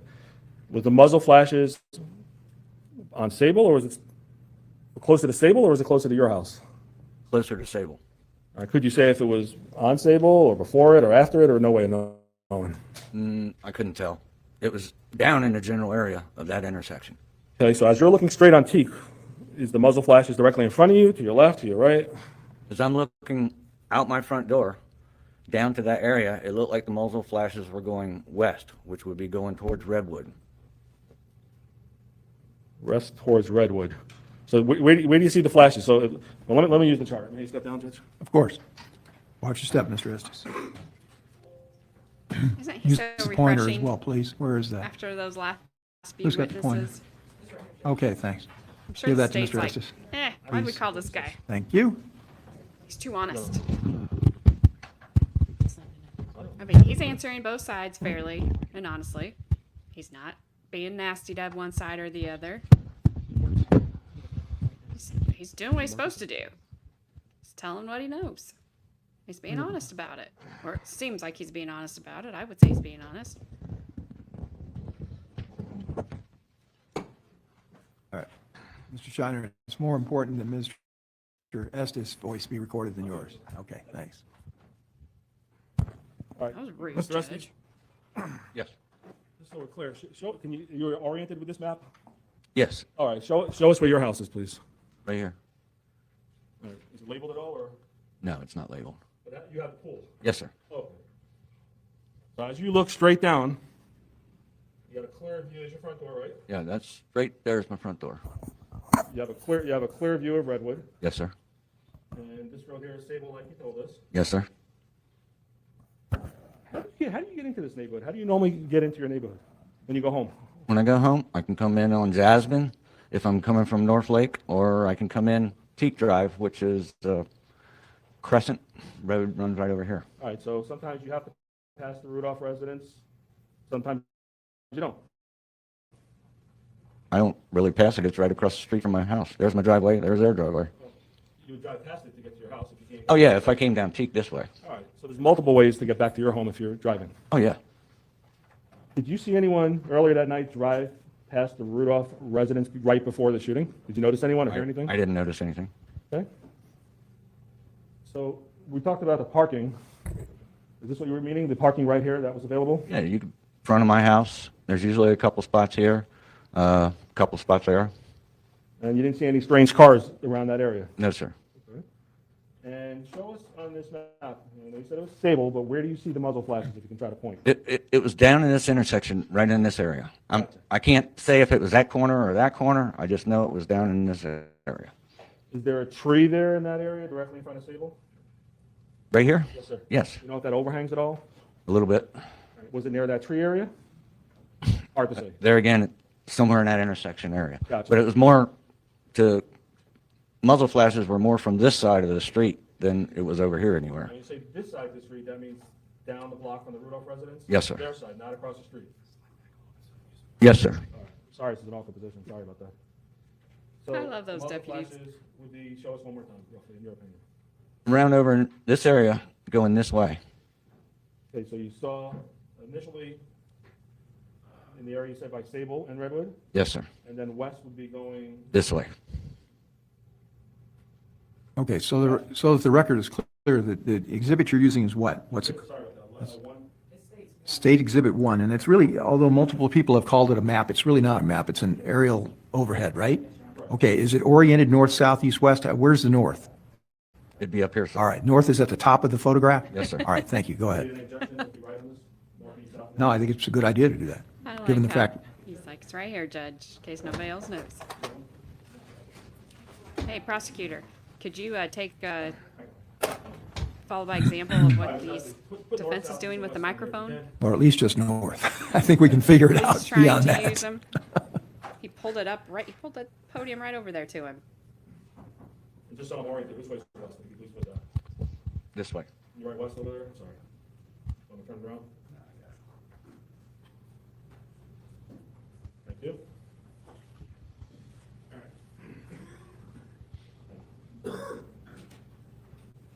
All right, so initially, it was more east towards Sable, the first few shots? Or what? The first couple, I didn't see a muzzle flash. I just heard it. Uh-huh. And then when I got to my door, that's when I heard them open it up and seen the muzzle flashes kind of pointing in this direction, towards the west. Okay. You know, it was more longer. If it would have been towards me, it would be a short flash, So the flashes were going not towards you, the opposite direction? sideways. Sideways westbound? Yes, sir. Okay. And could you tell, I mean, obviously, you know, Mr. Rudolph Travis was shooting, right? You know that now. I know it now. You didn't know it at the time. No, sir. Could you tell what he was shooting at? No, sir. No idea. No. And you couldn't tell anything that was happening in his peripheral or his view, No, sir. or DJ's view. No, sir. And you know DJ was down there because you saw him come back up. Yes, sir. Right before Travis started shooting, did you see anybody run towards a car or run away? No, sir. Did you see two men beating up DJ right before the shooting? Down in this area. No, sir. So if anything happened in this area at the time of the shooting or right before the shooting, you can't see it. No. Like I said, I had left the door to go get my stuff. Okay. And do you have any idea where these men who were fighting went? Do you know personally? No, sir. All right. All right, let me get, They didn't, the car did not come this way. I know that. well, you're assuming they had a car. Well, you know, whatever you guys, just going by what you guys say, I never seen anybody else pass my house. You never saw a car before or after the shooting that was involved in this? No, sir. All right, hold on one second, all right? Thanks.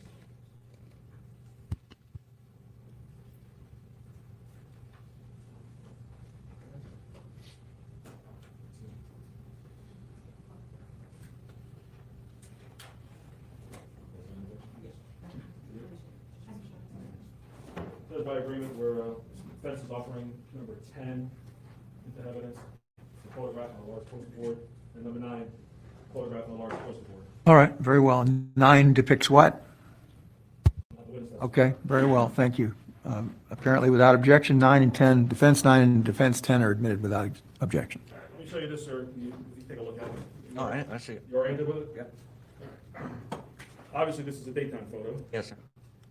Is this a general photo of what your view is out your door? Yes, sir. All right, so from this photo, show us where the Rudolph residence is. Right here. Okay, and obviously your house is not in there. That would be pretty much your view down your front door. Close to it. Okay. Where's Sable on there? Sable is down here. Okay, and that's how many feet roughly from your house? Is that 100 yards roughly? 100 yards. All right. And this block where this white truck is parked, what is that called? That's redwood. Gotcha. And this block, is that Teak Drive? This is teak. Gotcha. This is my front yard. Okay. And can you show us on this exhibit where you saw the muzzle flashes? It was down in this area. And once again, that'll be between Sable and That would Redwood? be Sable and Redwood intersection. And that'll be more east towards Sable? Yes, sir. And then you saw him going west? I seen the muzzle flashes going to the west. Okay, so that would, If you're looking at this now, yep, this is looking south. gotcha. You know, their house is south, and then this would be west, and this would be east. Okay. Let me show you fence number 10 that's been admitted into evidence. What do we see here, sir? That's the Sable intersection. That's my house. That's my front door right there. Okay. You have any idea what this oil or black marks are on your road? No, sir. I very rarely do I ever go Redwood. I don't know why. I just don't use it. Sure. So from your house there, if a car was parked where that oil slick is or whatever it is, you didn't, during the time of the shooting, you didn't see a car there? No, sir. All right. And the tire tracks, do you know if they have anything to do with this case? No, sir. You didn't see those either? No, sir. You didn't even hear a car peel out? No, sir. Okay, you just heard the shots. Yes, sir. All right, thank you very much. If you can be seated, thank you, sir. Sure. All right, Mr. Estes, go ahead and take your seat again.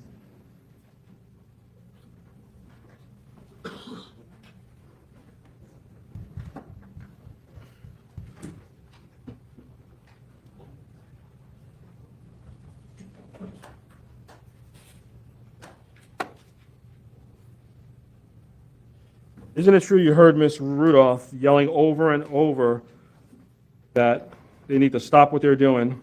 She has cameras and they're going to get in trouble, these young men. That was while the fight was going on. Yes, She sir. was at the front door yelling at them to stop. Stop. And she told them she had cameras. You guys are going to get in trouble. Yep. She wasn't telling that to her sons, was she? No. Talking to these strange men, right? That's what I thought. You pay attention to her? No.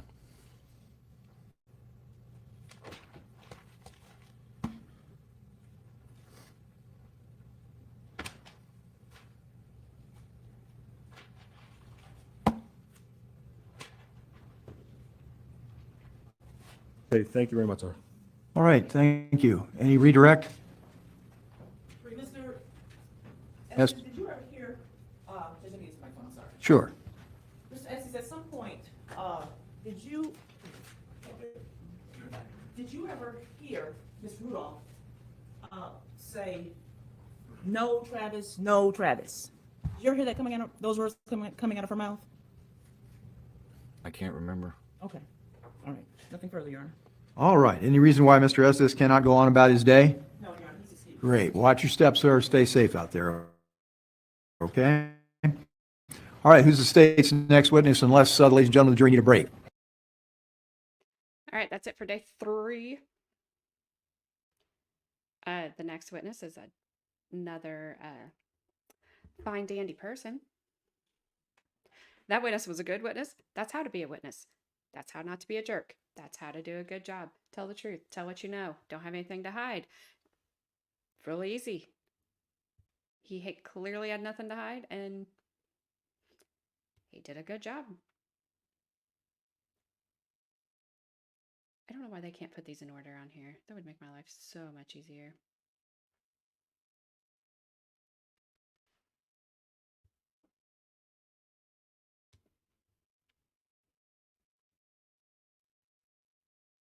So we are going to go into soon as I get it to load. We're going to go into cross-examine of, I believe Tyler Robinson. He is one of the other people that was shot. So he's a good time.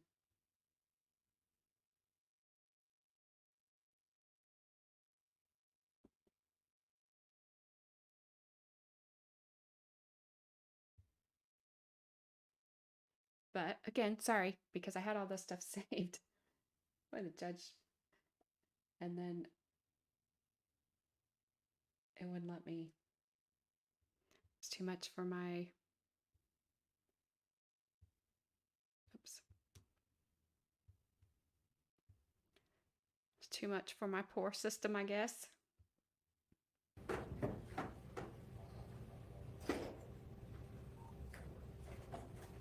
Come on. Oh, I thought the judge was frozen. I can turn it up, Carmen. Is that better? Or do you need me to play the video so then you can tell? I may not have been speaking into it.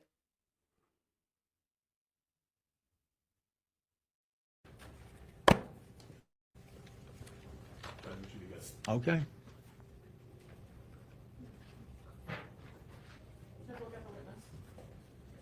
Why don't you just wait till the jury comes in and we'll have them sworn in again in front of the jury.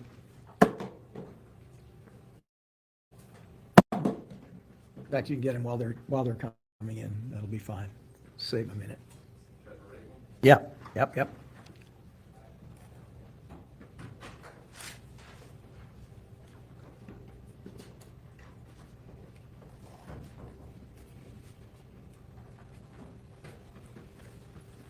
I could probably put this guy at like 1.5 speed instead of 1.25 speed.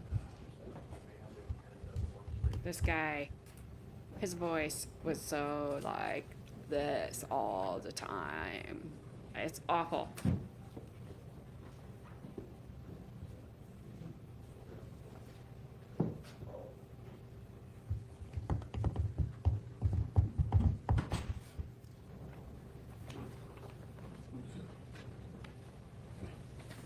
All right, everyone be seated.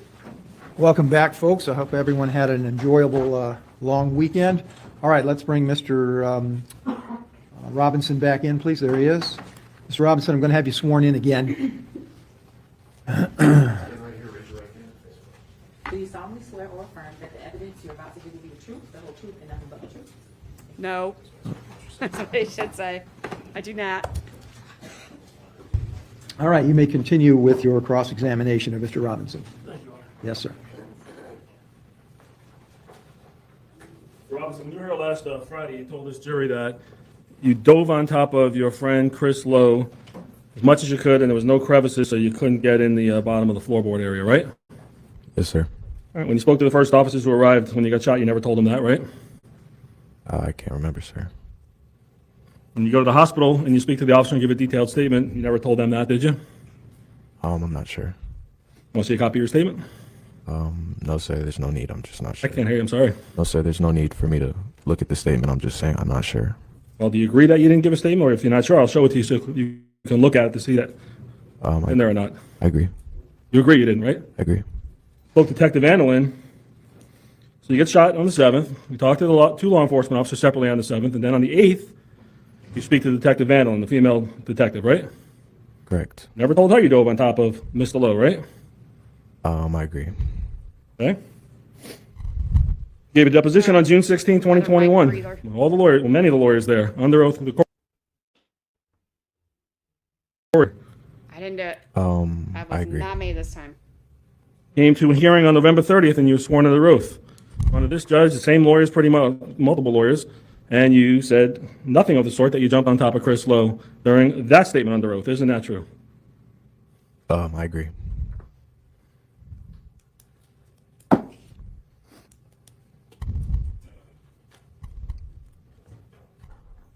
Go back to the June 16th statement. I was just about to finish from last week, Oh, sorry. deposition. I You thought remember that coming he to that didn't- statement, right? Yes, sir. Dang it. You would agree that Miss I can go back and get it. I didn't think he started cross-examining this guy when at the end of that.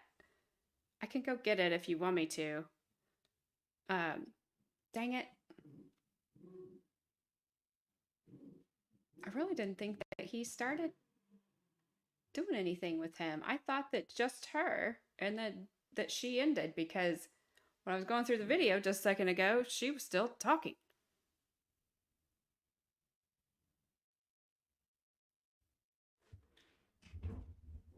Probably like make my stuff glitchy again.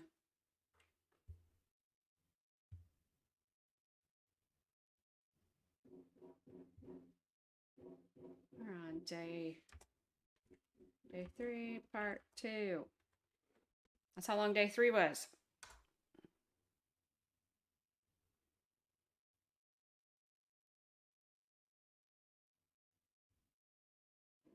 I really didn't think that she said anything or he said anything.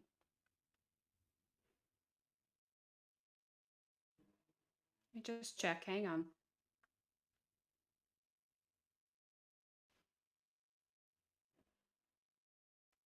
Nope, that's what we're on right now. We need part 1.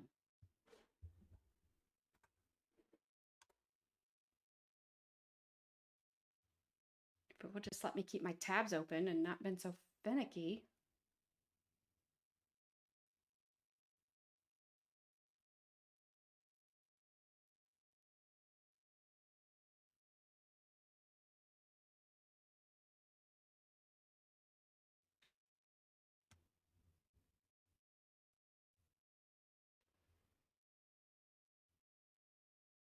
Hang on, I found it.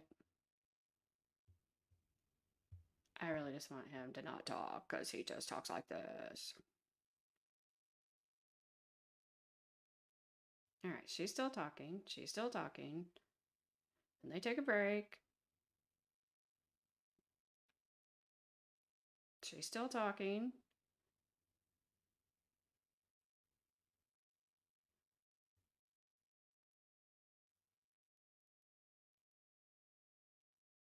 If he...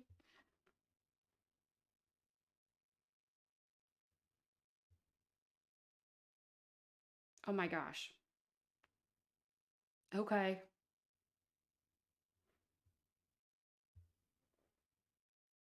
Hang on.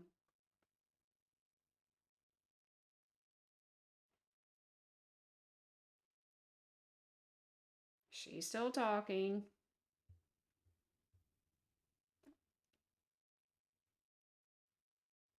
And they do a sidebar. And she's still talking. She's still talking. We missed nothing. That was a waste of time. Sorry. I was just kind of confused. All right. We will carry on with this fine young gentleman that was also there and sustained a few holes in his body that he didn't come there with. Mr. Rudolph's brother came out of the house first after y'all did what y'all did, right? After we knocked on the door, yes, sir. Okay. And back then, you didn't remember taking your shirt off, right? Back in June? No, sir. You would agree that Travis, when he came out, pushed the door open mildly. He wasn't in a rush, right? I'm sorry, did you say loudly or mildly? Mildly. No, sir, I wouldn't agree. Right? He pushed the door open loudly. I approach the witness, give him a copy of his deposition from June 16th. You may.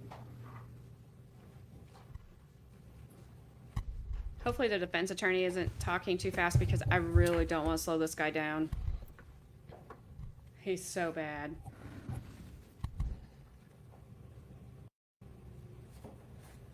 Tell you what page in a second. Go to page 100, line 9 to 12 of your deposition, June 16, 2021.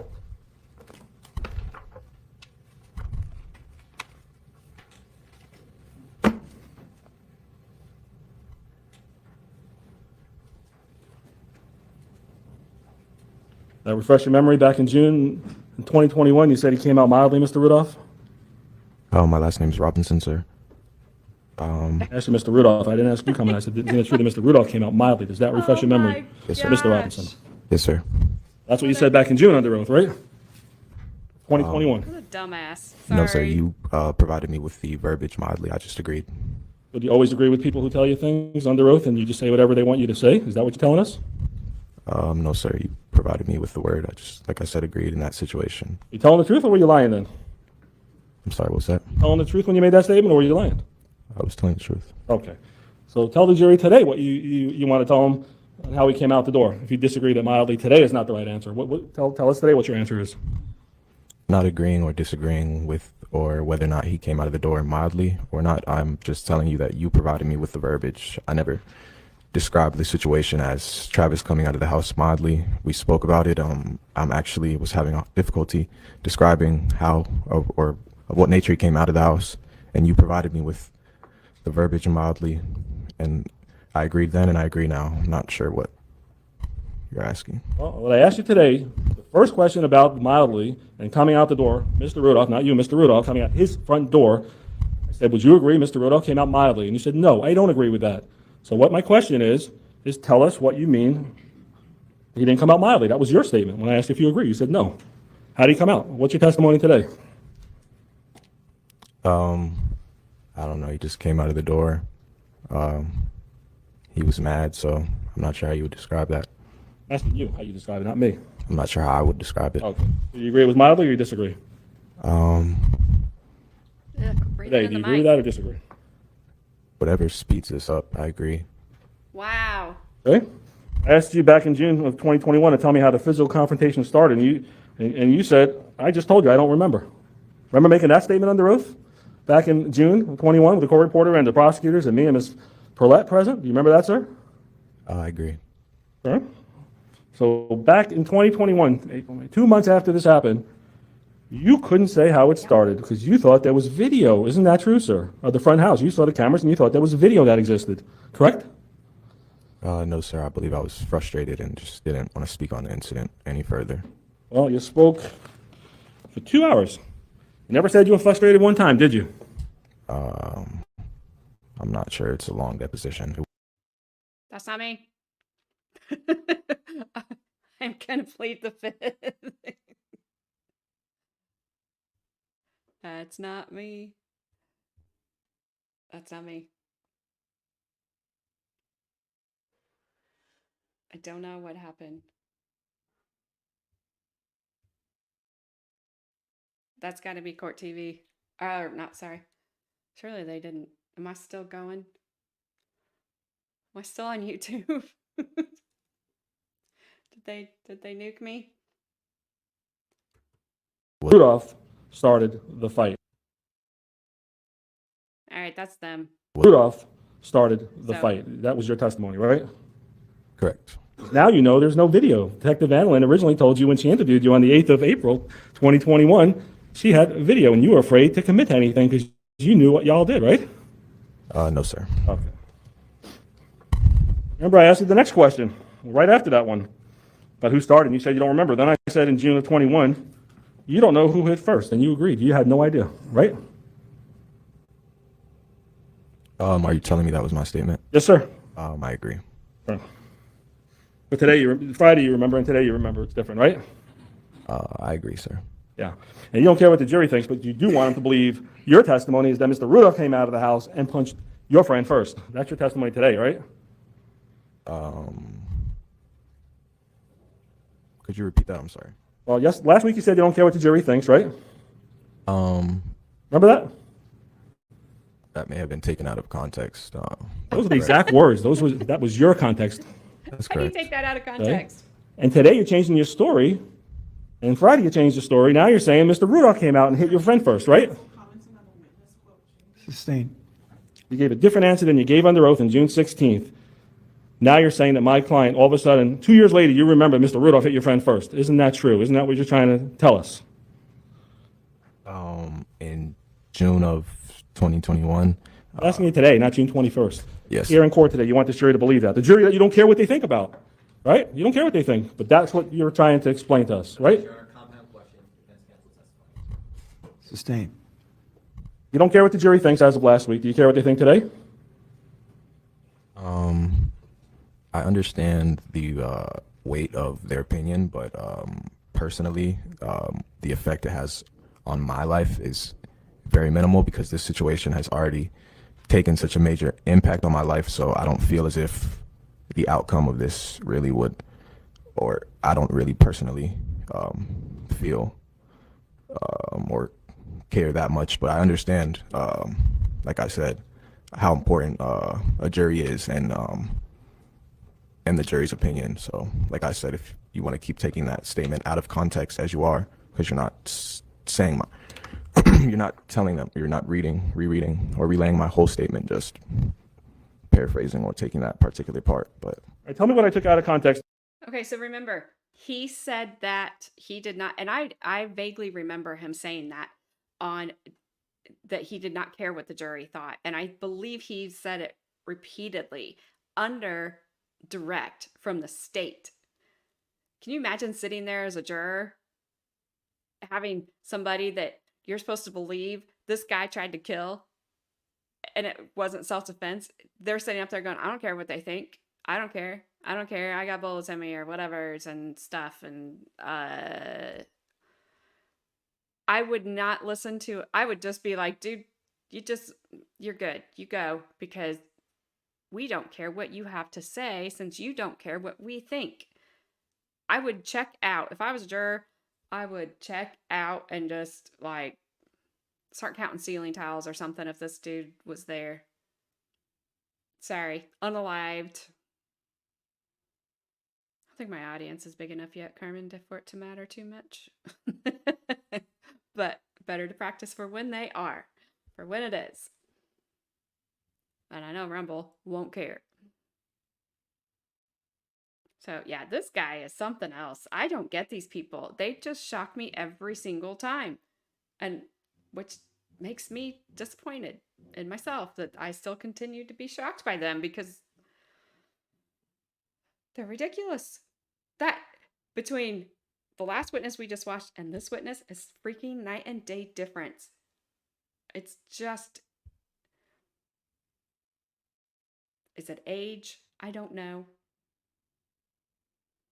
Are they just youth, young, just not thinking about it? I have no idea. You're trying to put somebody, I don't care what the jury thinks. They're just trying to put somebody away for life.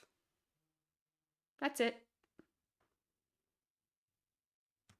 In June of 2021, when you said you didn't know who started the fight and you don't know who hit who first. Tell me what I'm taking out of context, sir.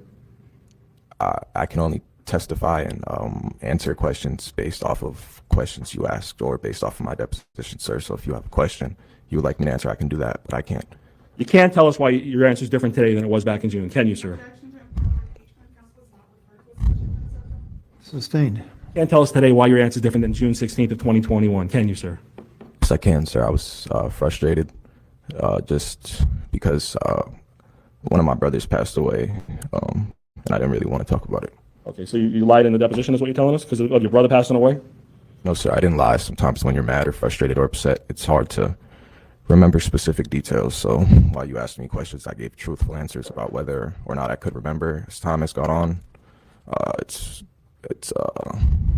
gotten not easier, but more common where this is something I may have to speak about. So You're in the hospital one day, right? yes, sir, correct. Flushed out your wounds. You didn't have any bullets went through. You had little tiny fragments of metal that hit the car and went into your body. Isn't that true, sir? No, sir, I had a bullet removed from my body during surgery. You had one bullet or how many bullets? I'm not sure, sir. You had little pieces of bullets. Isn't that true, sir? I'm not sure to what nature the bullets were when they were removed from my body, but I can only tell you that bullets were removed from my body during surgery. Never went to physical therapy, right? Couldn't afford it, sir. My question is, you never went to physical therapy, right? My answer is that I couldn't afford it, sir. So that means no? Correct.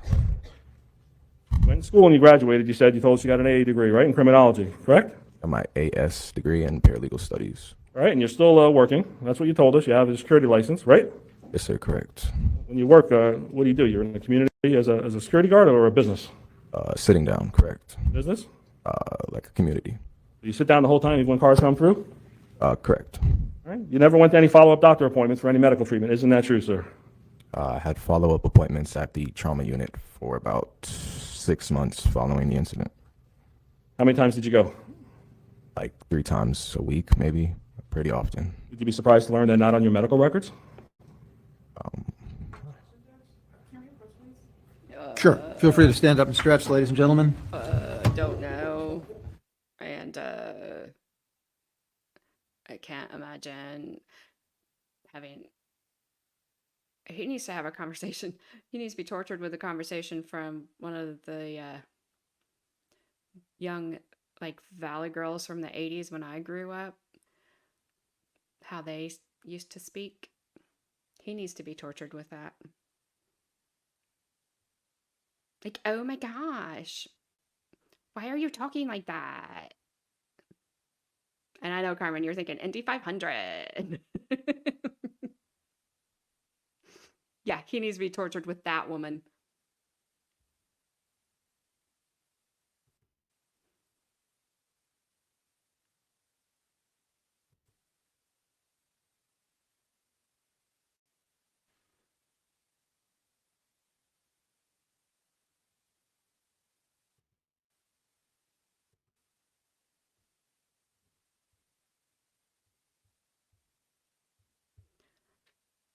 All I can say is if he gets married, I hope he grows up. Because I think I do. That's all she wanted me to say. I just want to hurry this up. I really don't care what she thinks over there in that dress. Just want to get done. Whatever makes us go faster.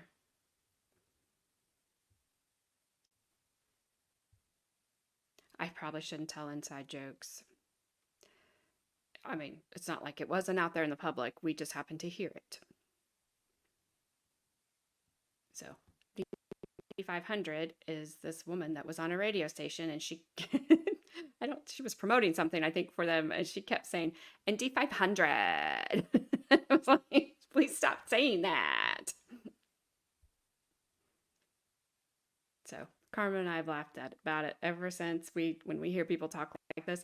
And this guy is, keep in mind, he is sped up. If I could speed him up more, I would, but then we wouldn't be able to understand the defense attorney. I'm telling you, I could probably put him on to at least 1.5.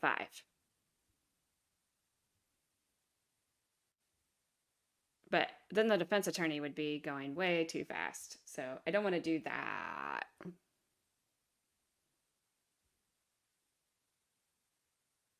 But I don't get. Guys, don't talk like that. It's not attractive. It's annoying. Maybe that's my age. Maybe it's my age coming out in me. I just want somebody that can have a conversation with me at normal speed. That I don't feel like I want to Yes, sir. speed up. So would you be surprised to learn in the medical records there's nothing that you went to any kind of trauma rehab? He won that one. No, sir. I'm sorry? No, sir. Okay. I know. I'm old. I know. You'll have to remind me. You didn't see Mr. Rudolph fall when he came out of the house, did you, sir? With a gun? What are you looking at, sir? I don't know. I can't remember, sir. All right. You want to refresh your memory on page 110, lines 15 to 19 of your deposition of June 21, or would you agree with me that No, sir. you said you never saw him when he fell? I agree with you, sir. Okay. Is it your testimony today or Friday that Mr. Rudolph was shooting as you left his mom's area and was running to the car? He was shooting at you? Yes, sir. Okay.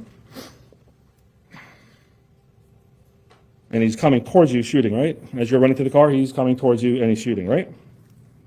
I'm not sure of what positioning he's in, sir. I was busy running.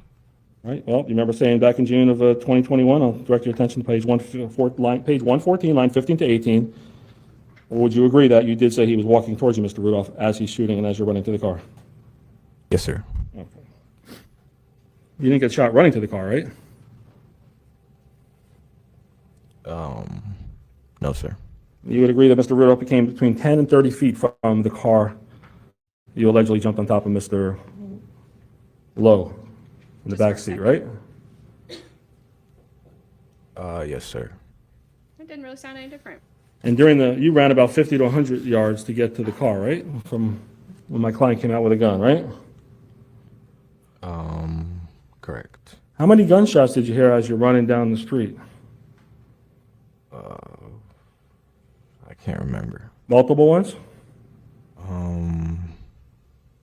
Yes, sir. Okay. I thought it would sound worse. Never mind. Is it your testimony that you actually got in the car and closed the back door? Is that your testimony from Friday, that you got in the car before the shooting or at the time of the shooting, in the back seat and closed the door? Yes, sir. So you would have had to obviously open the door, as you described, getting out of the car, right? I sped it back up. Yes, sir. And you never fell down, did you, when you got out of the car that supposedly was moving? May have lost my footing a bit. I'm not really sure. Well, you saw the Can't tell video. the Remember difference. coming out stumbling with your hands raised in the air?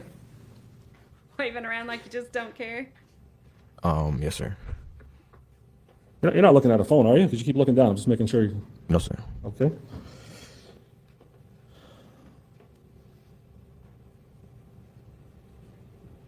So when you got out of the car, do you remember stumbling? And take a look at me. I'm not sure, if you don't mind. You went like this with your hands and stumbled and then ran across the street. Remember that? Yes, sir. You were running alongside the car. You were never in that car, were you, sir? No, I was in the car, sir. That door never opened up. You saw the video. You saw it never opened up, the back I door. guess we missed that video. You could see it. Don't remember that? Overruled. Would you agree you never opened the back door? It never opened as the car was moving. I would disagree with that. So let me make sure I got your testimony. Your door's closed, and then you open the door as the car's moving. You actually hit the ground, or do you stumble? You tell me what happened. Sorry, what's the question? I asked you the question. You're in the car. You with me? Yes. You claim now you opened the door to get out, right? Right. I want you to tell me, best of your memory, even watching the tape, did you fall down and hit your feet and your knees and scrape your knees at that point? Or did you just come stumbling, whatever position, whether you were in or out of the car, did you come stumbling? I don't know. I'm asking you. I don't know. You can't tell, right? Not really. All right. So when you come out of the car, you don't get hit by the car, right? No, sir. 100% positive the car didn't hit you, right? No, sir. And you didn't brace yourself on that car, right? I may have. Well, did you ever tell anybody that? Did you ever say a statement to anyone in this whole world that you may have braced yourself coming out of the car? I'm not sure. All right. So you don't know if you braced yourself in the car? It's possible. Is that your testimony today? Yes, sir. Where would you have braced yourself if you did? I don't. What do you mean by that? Brace myself? Where would I have braced myself? I Well, don't. that's what I'm asking you. You said yes, maybe. What does that even mean? I don't know. I can't hear you. I don't even know what that Seriously. means, sir. You don't know what the word brace yourself means? Touch, lean against, grab, hold on to for balance. Did I touch the car as I exited it? Yes, sir. Yes. Sorry? Yes. The door? I'm not sure. When you say yes, if you're not sure, what part did you touch? I was in the car, so to exit the car, I would have to touch it. So, All right, tell us what part you touched. That's what I'm trying to figure out. I'm not sure. All right. You didn't touch the windshield, did you? No, sir. You didn't touch the trunk area of the car, did you? I'm not sure. All right. You don't know. No, sir. And on the video you saw in the courtroom, you've seen that video before you testified. You've seen it, right? I don't believe so. Huh? No one ever showed it to you? I don't think. I'm not sure, sir. You had your depositions before you came into court, didn't you? Yes. You had all your statements you had a copy of, right? I don't have copies of my statements from court on hand. No, sir. Oh, not here today, but you had them previously at home, didn't you? No, sir. I have homework and other things. Okay. Because it really doesn't seem like he cares if this guy Well, goes to prison. back in June, when I asked you these questions about the car in 2021 and coming out, you said you fell on the floor and you got up and ran. Remember that? Yes. All right. So falling on the floor, does that mean, what does that mean to you when you said that? Yeah, you fell on the floor and you ran when you got out of the car. You tell me what that means to you. Well, compared to the floor, the car is at an elevated position, so to exit the vehicle, you would technically have to fall, especially if the vehicle is moving. So regardless if you catch your footing or not, you're still falling out of the vehicle. Because you fell on the floor, technically was your word, floor. You fell on the floor. So what does that mean, falling on the floor? I'm not asking about technicalities. I'm asking what your words meant. Like I just said, or you heard what I said, so there's no reason for me to repeat it again. But the car, and then there's the floor. So if I went from the car to the floor, I would have to fall from the car to the floor. Where do you want me to fall? Where else is there to fall? These are your words, right? That's what you said. Right. Is he So talking how about could you touch the ground? car then if the car is moving and you fall on the floor? That's what I'm trying to figure out. You never touched the car, did you? I'm exiting the car, so I have to touch it to exit it. All right, what part did you touch specifically then? My whole body's in the car, so I don't know, sir. All right. What part of the exterior of the car did you touch? Exterior. It's hard to say specifically when you're getting shot at, sir. I don't know. Okay.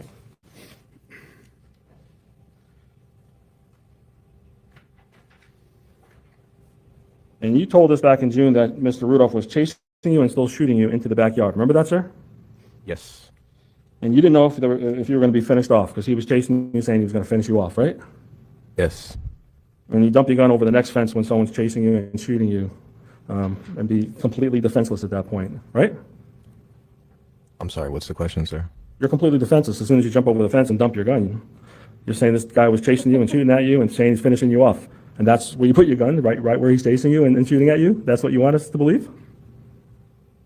Sorry, sir, you asked so many questions at once, maybe 2 or 3 at that time. I'm sorry, could you repeat the question?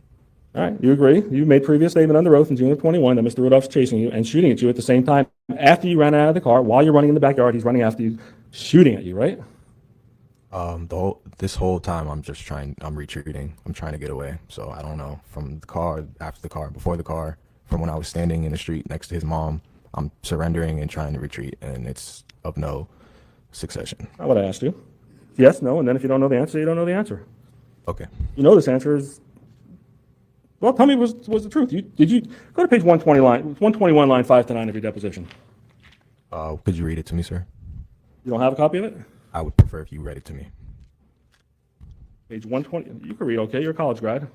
I'm sorry, sir. I'm here to answer questions based off of my deposition. So if you have a direct question, I can answer that if you'd like to ask it. I'm not here to read.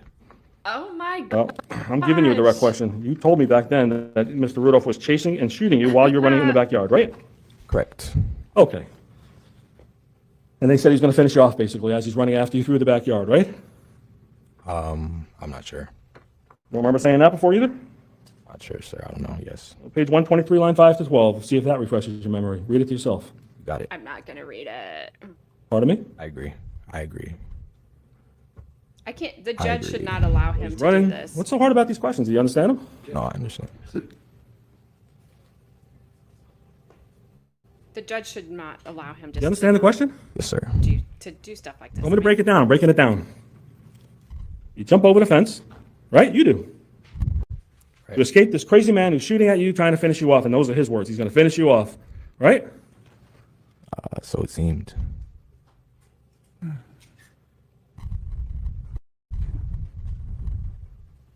Right after you jump the fence, you dump your gun there, right?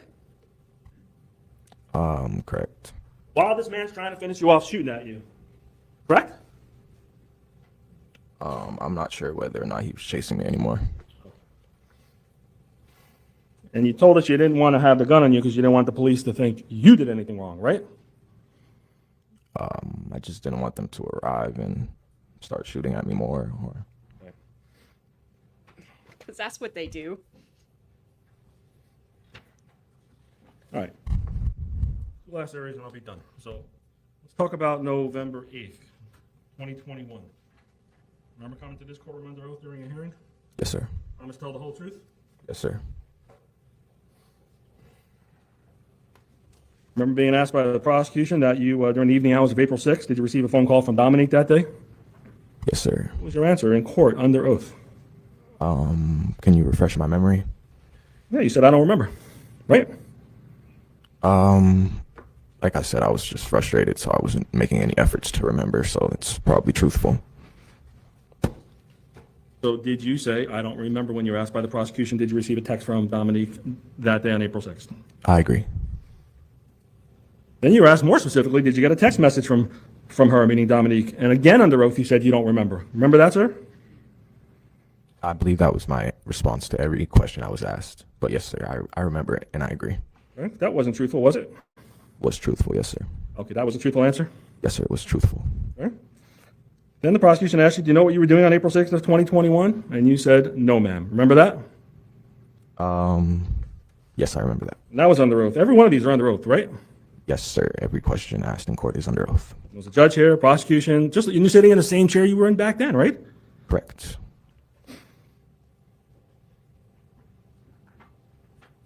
Prosecution asked if you know why we're here today, and you said, no, ma'am. Remember that?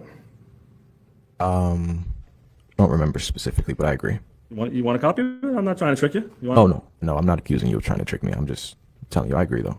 Okay. You were asked by the prosecution who shot you, and you said you're not sure. Remember saying that under oath? Yes, I agree. You asked if you received a message from Dominique Jones that was a group text between you and her brother Kishan. And you said, nope, I don't remember that. No, ma'am. Remember that? Yes. Prosecution gave you a copy of your statement that you gave her on April 8th. Remember that one, Detective Vandalin? Yes. And she asked you to read certain portions.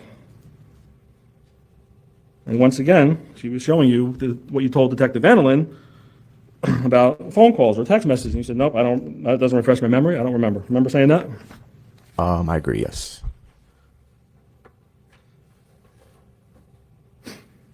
Judge is wishing he was anywhere but in that. Again, the prosecution asked you, do you remember the fact that Dominique gave you a phone call on April 6, 2021? And you said, no, ma'am. Remember that? Yes, I He asked if you spoke to Keyshawn on April 6, and you said, no, ma'am. You don't remember that. Remember that statement under oath? yes, I agree. Prosecution asked you in open court if you gave a statement to law enforcement after you were shot, and you said you don't remember, right? Yes, I agree.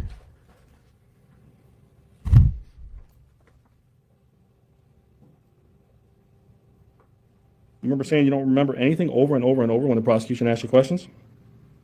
Yeah, just frustrated. I'm not asking if you're frustrated. I asked did you tell anyone you were frustrated when you came to court? Did you use those words like you're using today to excuse why you said what you said? No, it's not. Only when you were shot and injured, and your memory's no good because of all the injuries you have? Never said that, did you, sir? Sometimes it's hard to express how you're feeling in the moment. Question is, you never said that, did you, sir? No, sir. You remembered everything. You just were lying, right? No, sir. I just wasn't making any effort to remember when I was asked. So when I was asked, I just didn't really remember or recall much because I was trying so hard to put it off in my mind. Okay. Then why been did speaking they to bother Keyshawn still, call right? him? Do I speak to Keyshawn? Yeah, you talk to him every day pretty much, don't you? Not every day, but we still speak, yes. Still brothers, right? Of course. That's the friends. Yes. He's been telling you to come here to court and say something different, hasn't he? From what you said back in November. Keyshawn is one of the few people who doesn't really, or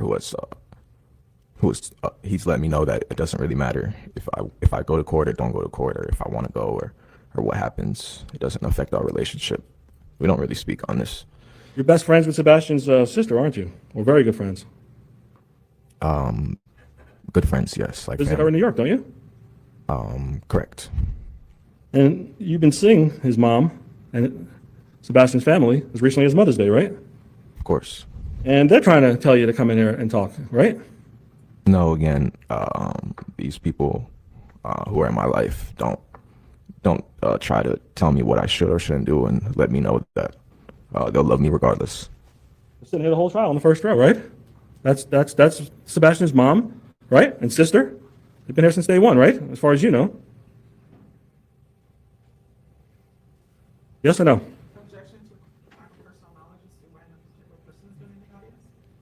If you know, do you know the answer to that question? No, sir. All right, is that who I'm referring to in the first row? Yes, sir. Okay. You were asked by the prosecution on November 8th, 2021. Again, you were asked that Dominique texted you and Kashan saying, shoot his shit up. Is that correct? And you said, I don't remember. Right? Correct. Wasn't until Friday of last week was the first time, 2 years after this happened, was the first time you ever said that's what she texted you, right? Correct. It's in black and white. You saw a copy of it. The prosecution, the police, somebody told you, here it is. They got it now. I agree. Because you knew Dominique erased her phone. She was trying to hide evidence, right? She told you that. No, sir. You still talk to her every day? No, sir, not every day. You still texting her messages, you love her and you got her and you'll do anything for her? Those kind of messages like we saw? It's less often that we speak or have spoken. So no, sir, we don't relay those messages Okay. quite as often. But you still love her, right? Correct. Do anything for her? Circumstantially. Okay. Would you go defend her honor again? No, sir. You were asked if Chris Lowe was at your house that evening by the prosecution. You said, I don't remember. Remember saying that? I agree. Not You were asked defend her honor. if Sebastien showed up separate from Chris, and you said you don't remember. I agree. You called them. You called Sebastien and Chris and said, come on over. We need to go do whatever your words you want to use. We don't know. Let me ask you this. Did you call those two guys? Yes. All right. And the phone calls you had, to your knowledge, none of those are recorded, right? I'm not sure. No one ever told you that, hey, they have an actual recording of your voice, did they? I don't know. I'm not sure. Well, you guys use FaceTime a lot, right? We have iPhones, so yes. And you know FaceTime's not recorded. That's easy to search, right? I'm not aware of that, sir. I don't know. Oh, okay. You don't know that. I don't work for a cell phone company, sir. That's not information that's important to me.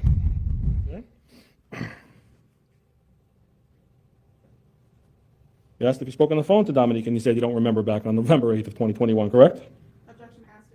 Sustained. You asked if your brother was home that day, and you said you didn't remember. Remember saying that? I agree. Different than what you told us here last week, right? I agree.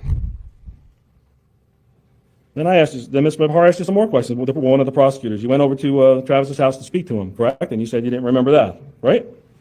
I agree. Sustained.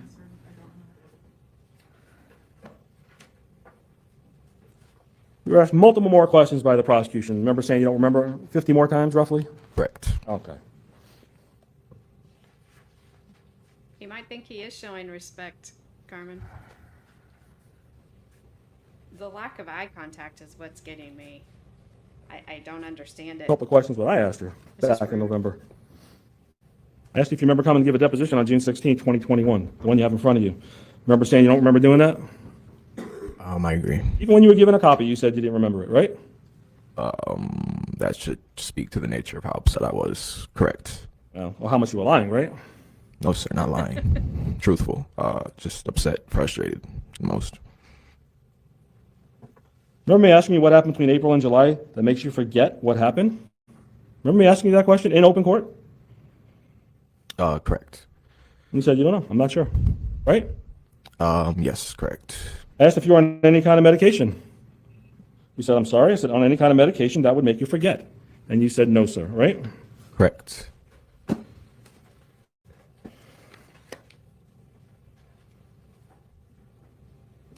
asked if you knew who Travis Rudolph is, my client's brother. And you said you didn't know who that was either, right? I agree. Okay.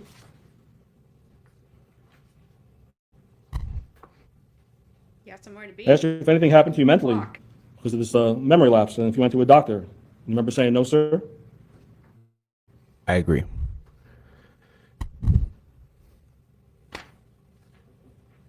I asked if you pointed a gun at Travis Rudolph. Remember that? I agree. You said, no, sir. He tried to blow my brains out and kill me. Remember saying, no, sir? You remember that, right? In November of 21? I agree.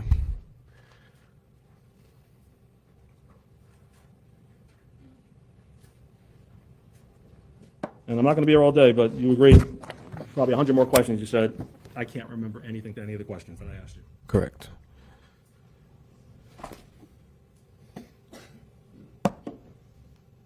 Today, you would agree that you got a call from Dominique on April 6th of 2021 telling you that Travis injured her in some way, shape, or form, right? Yes, sir. He called you, Yes. not Keyshawn. She may have called him. I'm not sure. You called Keyshawn, right? I also called Keyshawn, but she may have called him as well. Okay, and you would agree at 10:14 and 48 seconds of April 6th that evening, she texted to you and Keyshawn. Oh, I apologize. Let me step back and ask that again. At 10:14 p.m., 48 seconds, Keyshawn texted to you and to Dominique that Travis is a dead man walking. You agree with that here today, right? I agree. And you remember that, I agree that that happened. right? And at 10:15:04, I don't know, 16 seconds later approximately, Dominique says, please go shoot his shit up, right? I'm sorry, what was the question? About 16 seconds later, Dominique says, please go shoot his shit up, right? I agree. What'd you take that to mean, shoot his shit up? What does that mean to you? Those words. It's pretty obvious what it means, but I'm not, doesn't necessarily mean that, that's what I'm going to do. I'm not, I'm not,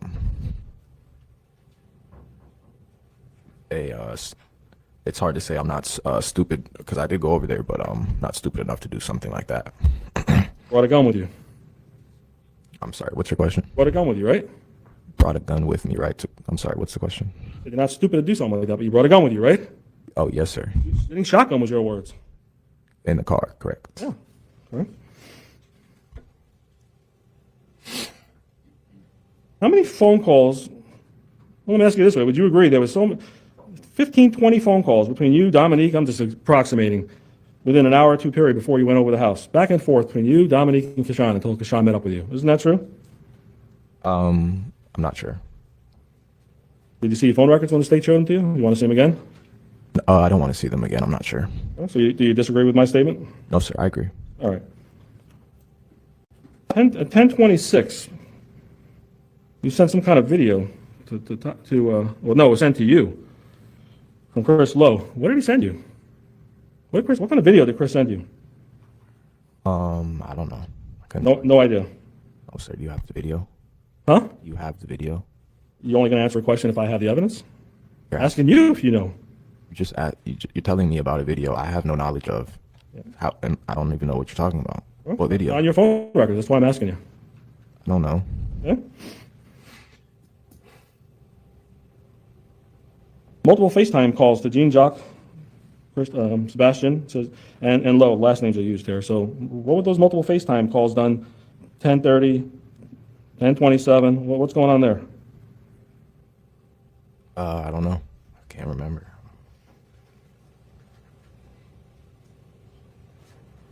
Another FaceTime call at 10:43 with Keyshawn Jones on April 6th. What are y'all talking about there?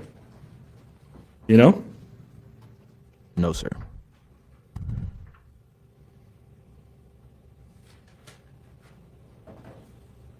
At 10:55 on April 6th, about an hour before this whole thing happened, on your phone you looked up something about Travis Rudolph signing with the Dolphins practice squad and gets injured in practice. Why were you looking him up about an hour before this whole thing happened?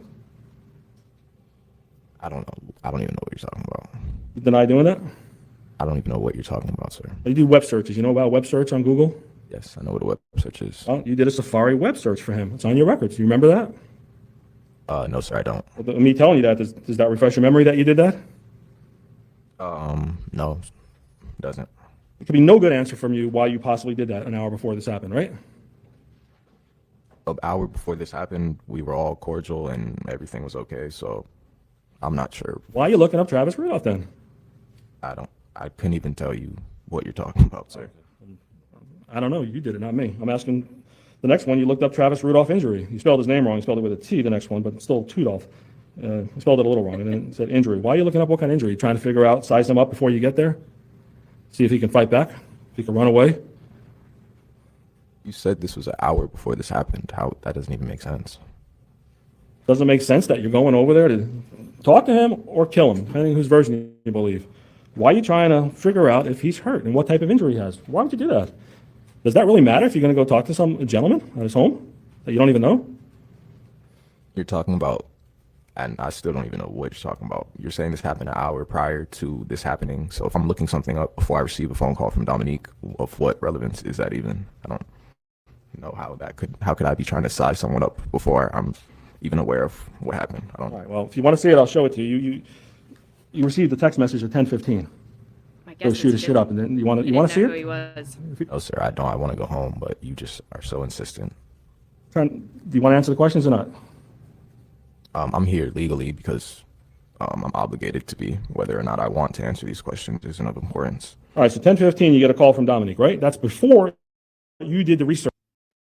I'm not sure that he was not incarcerated at this time. Obviously, the state probably had subpoenaed him, but before that he came up, you hear the judge say, "Well, go ahead and start bringing him up, so he's here while I'm bringing the jury. Like we're getting the jury ready to come in." So didn't hear him say that about any other witnesses had to come up. So I'm not so sure that he wasn't incarcerated about something at this point in time. But I don't know. But I can't imagine that the state's just sitting over there going, "Well, what a great witness." To all their witnesses so far. Because, well, that we've watched, but none of them have helped them. Because you got the 3 people that were in the car have not told the truth. The woman that caused all this obviously was not truthful. They have all been combative or just won't even look at the defense attorneys in the eye. And the neighbor didn't help the state at all. He pretty much was kind of like, "Yeah, I was scared too." They were all over there fighting. They were beating him up. Search on your web browser to find out about Travis Rudolph, correct? Because that was done at exactly 22:56. That's 10:55, probably 50 minutes later. Why are you looking up Travis 50 minutes later? I don't know. Judge questioning his life decisions. And then you look up specifically his injury. You're trying to find out if he has a torn ACL, if it's still injured, if he's able to fight or run away, right? You're trying to size him up before you get there. Right? Are you telling me, sir, or are you asking me? I'm telling you and asking you. Isn't it right? Isn't it true you did that?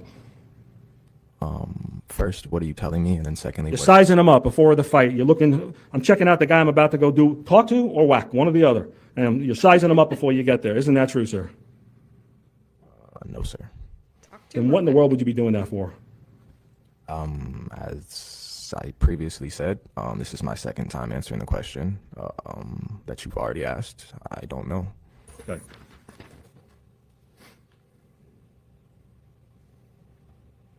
We heard you had a friend named Hack. His real name is Hacksaw, right? Yes, correct. Know his first name? That's his nickname, what I know him by. Know his full name or no? John. That's his government name. I'm sorry, I can't hear you. John. That's his first and last name? That's what I know him as. John Hack. I don't know how many names you could know someone by. Is there a limit? Well, do you remember your friend John? Well, you have him as Hack on your phone, right? That's what you put him in there, Hack. Correct.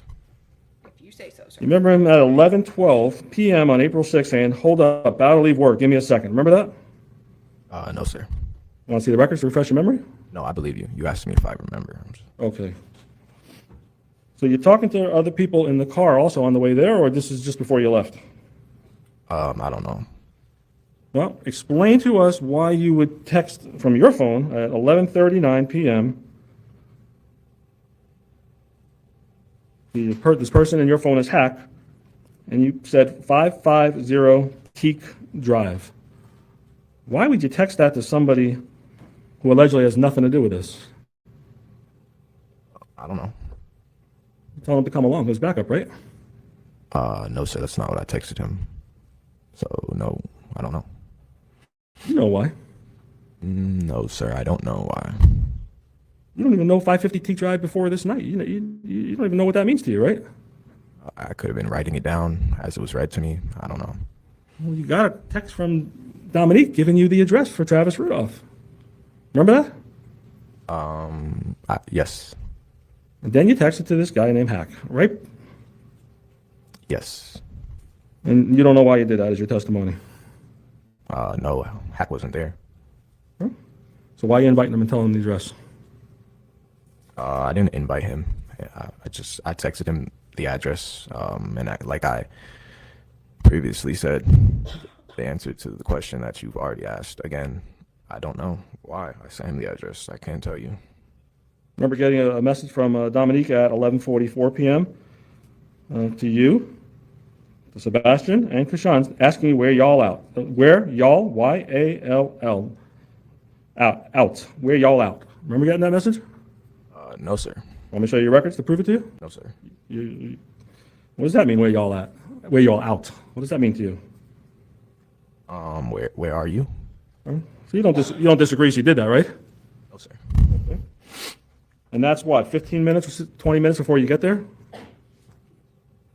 Correct. It's no secret y'all were going over there, right? No, sir. Dominique knew that, right? Correct. He sent you there, or you did this on your own?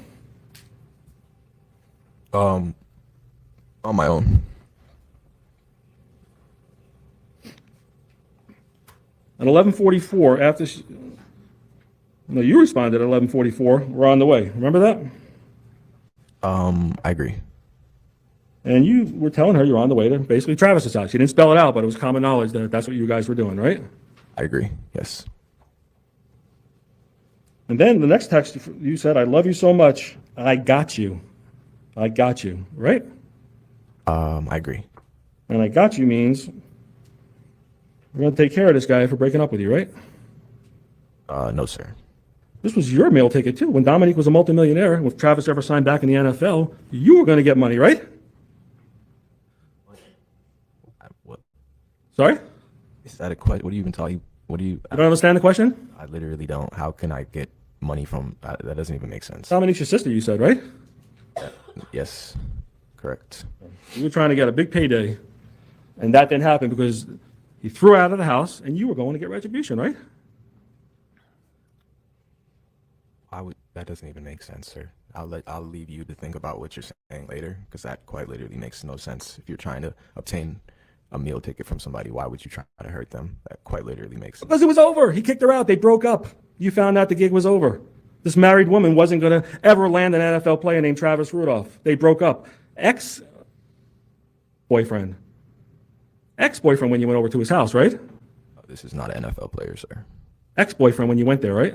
It wasn't Dominique's boyfriend anymore, correct? You knew that.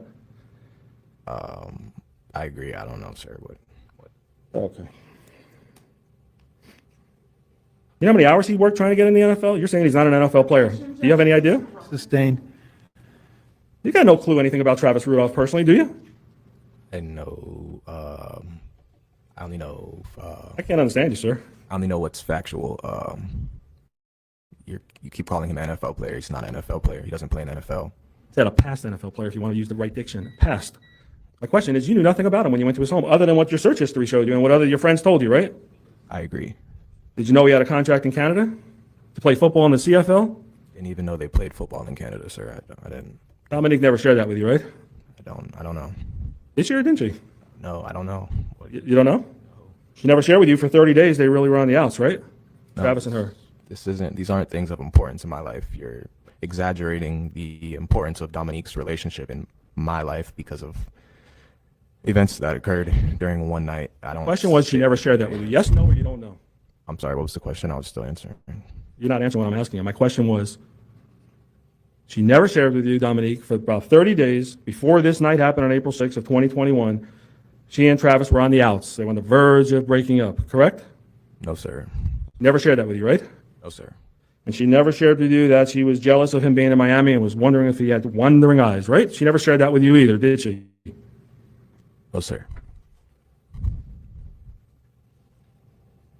Let's get back to the message, "I got you." What does "I got you" mean? When you texted her 11:44 on the way to Travis's home. What does I got you mean to Dominique? What's I got you?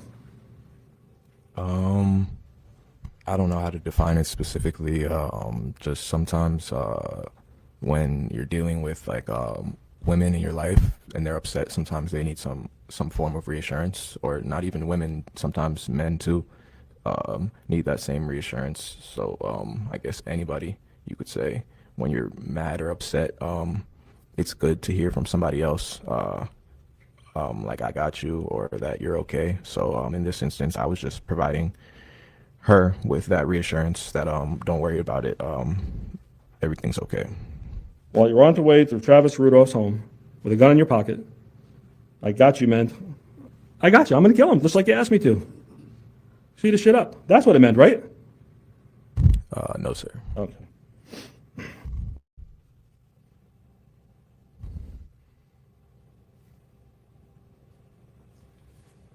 I have a moment, Your Honor. You may. I think it's almost over.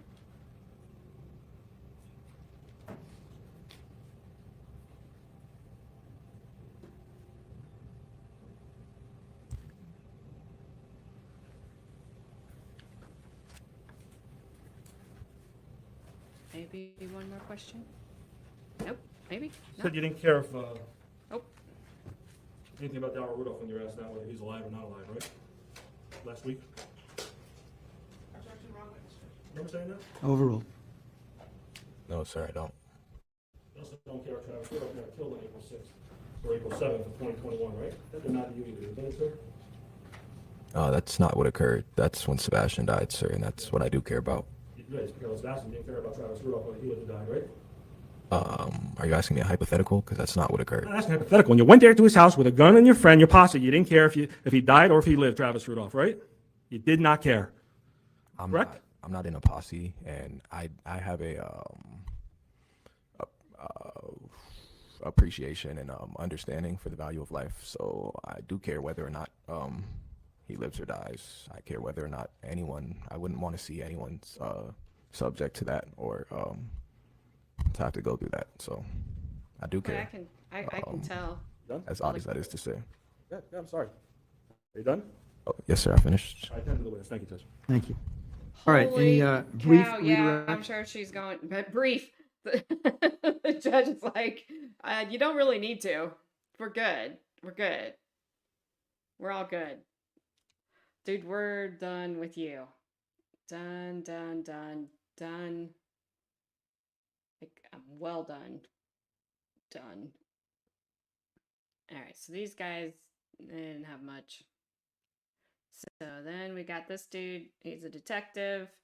We'll go to his cross. If I can find it.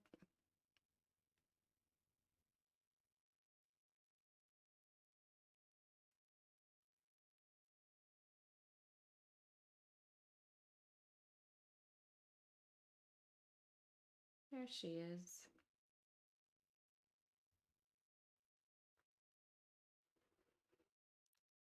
That witness was torture.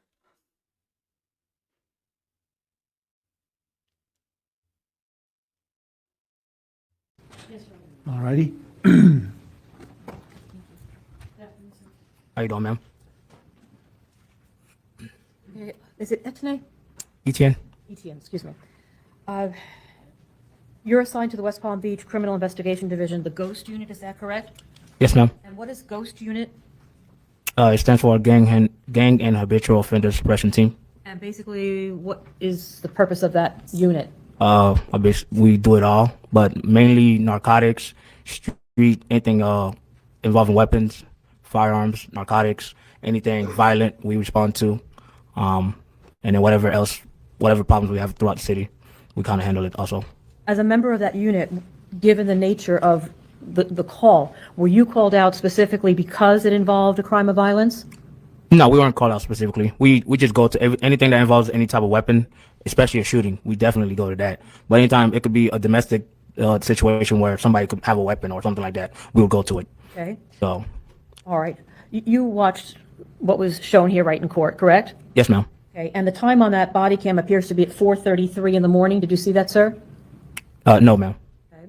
What time do you recall being there? I got dispatched at 18 after midnight. 18 minutes after midnight? Yes, ma'am. And what time do you think you actually responded? What time did I actually respond? Yes. The time that I put on the paper. 18 minutes after midnight. That was the time that you actually got there, Yeah. No, that's the time I started going there. As far as how long it took me to get there, I don't know. roughly. Do you have an idea? Minutes. Okay. And again, if this were to say 4:30 a.m., you would have no explanation as to why that is? I don't know how the body cam operates as far as the time. Okay. According to what you testified, the 911 call was made from the location of 4015 Broadway. Is that correct? Yes. So the call was not made while it was up in North Lake. Is that correct? North Lake Boulevard? No. The call wasn't made by the bridge that you spoke of or that was identified on this body cam. Is that correct? No. The call wasn't made when it was still on US 1. Is that correct? No. The call was actually made at the location of 40th and Broadway. Is that correct? Yes. And again, there were several officers on scene prior to your arrival. Yes, ma'am. You asked at one point in that body cam, you said something along the lines of, was Travis Rudolph, I'm assuming, was he hit too? You remember that? Yes. Why did you ask these two men if Travis Rudolph was hit also? That's something I always ask. I don't know because I didn't know what the incident, how the incident happened. Typically in a shooting, there could be there could be multiple shooters. It could be a gun battle. I don't know. So I just like to check on everybody, make sure like we don't have somebody somewhere else bleeding out that possibly needs medical attention.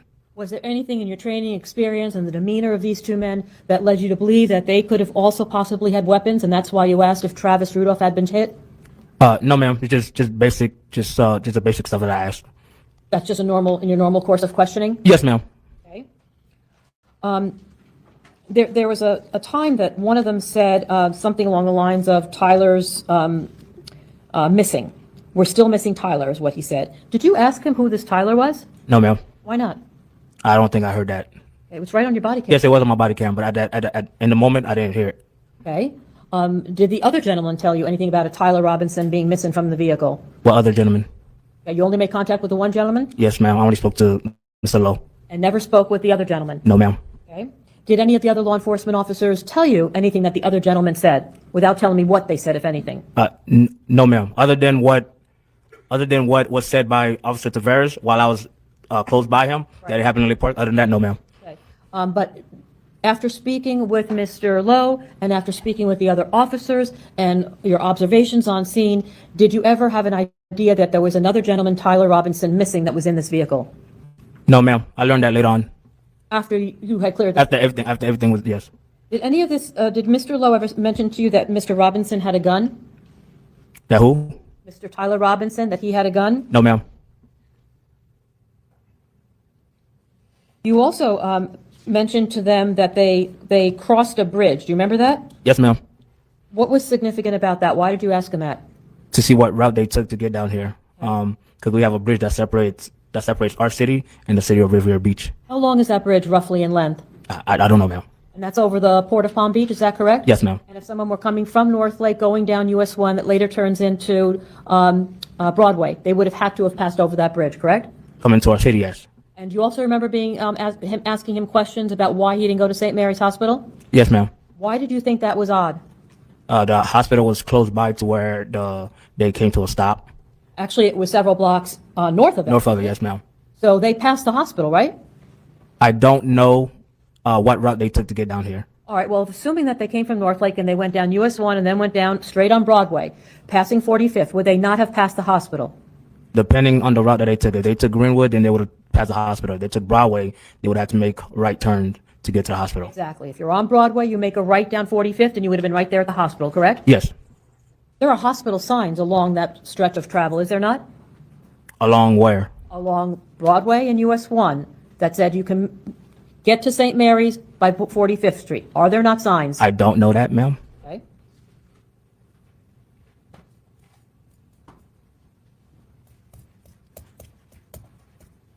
May I have a moment, Your Honor? You may. No further questions. Thank you, sir.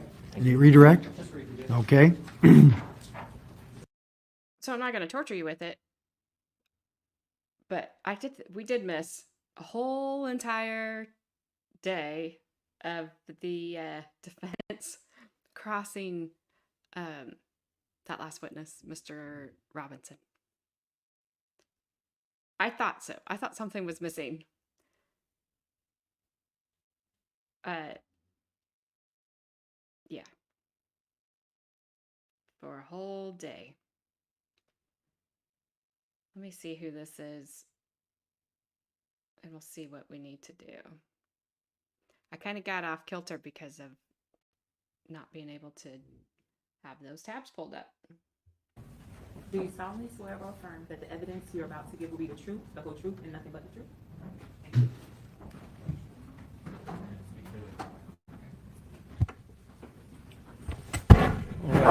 Good afternoon. Will you please say and spell your first and last name for the record? My name is Dr. John, John Maracini, Marraccini. Thank you, Dr. Maracini. All right. Do you want me to advise the jury that this witness is a defense witness being taken out of order simply to accommodate everyone? Yes, sir. All right, very well. So you just heard what I asked, and that's the scoop, folks. All right, you may inquire. Mr. Shiner. Do me a favor, just spell your last name slowly for us. Marraccini. Maracini. All right, and your first name is John? Correct. Can you tell us a little bit about your educational history? Sure. I graduated from Harvard Medical School in 1978. After that, I completed 5 years of postgraduate education at the University of Miami, the county hospital in Miami, and the Dade County Medical Examiner's Office. As a result of training and experience, I became board certified in 3 areas of pathology: anatomic, clinical, and forensic pathology.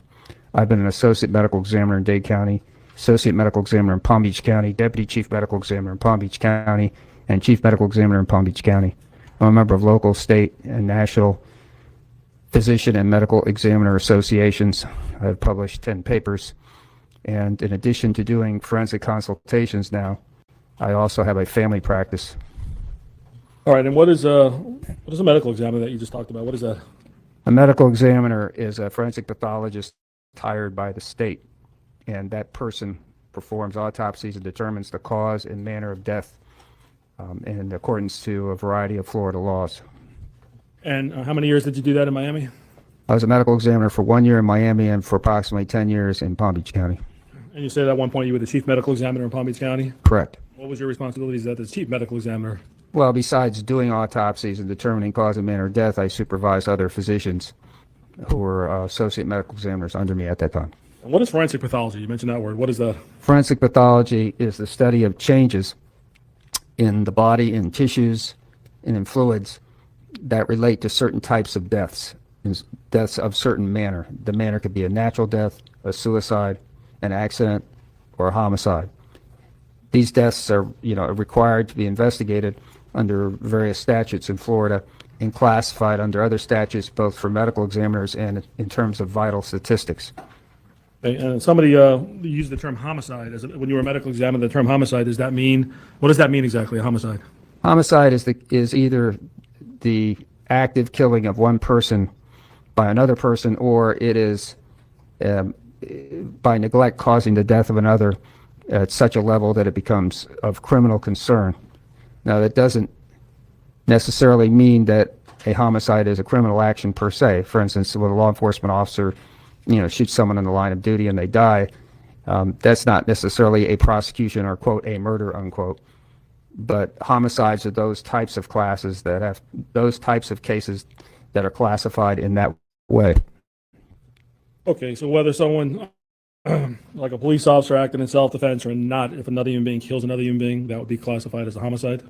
Right, it's classified as a homicide for vital statistics purposes so that the state can sort out different types of deaths and keep track and trend. All right.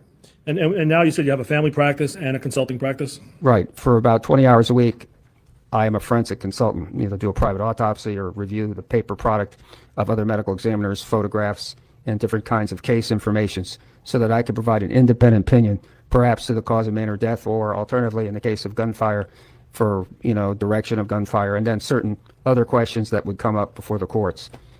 And the other 20 hours a week, I have a family practice, which, I heal the sick, and anyone above the age of 5 and below the age of 110 qualify. So,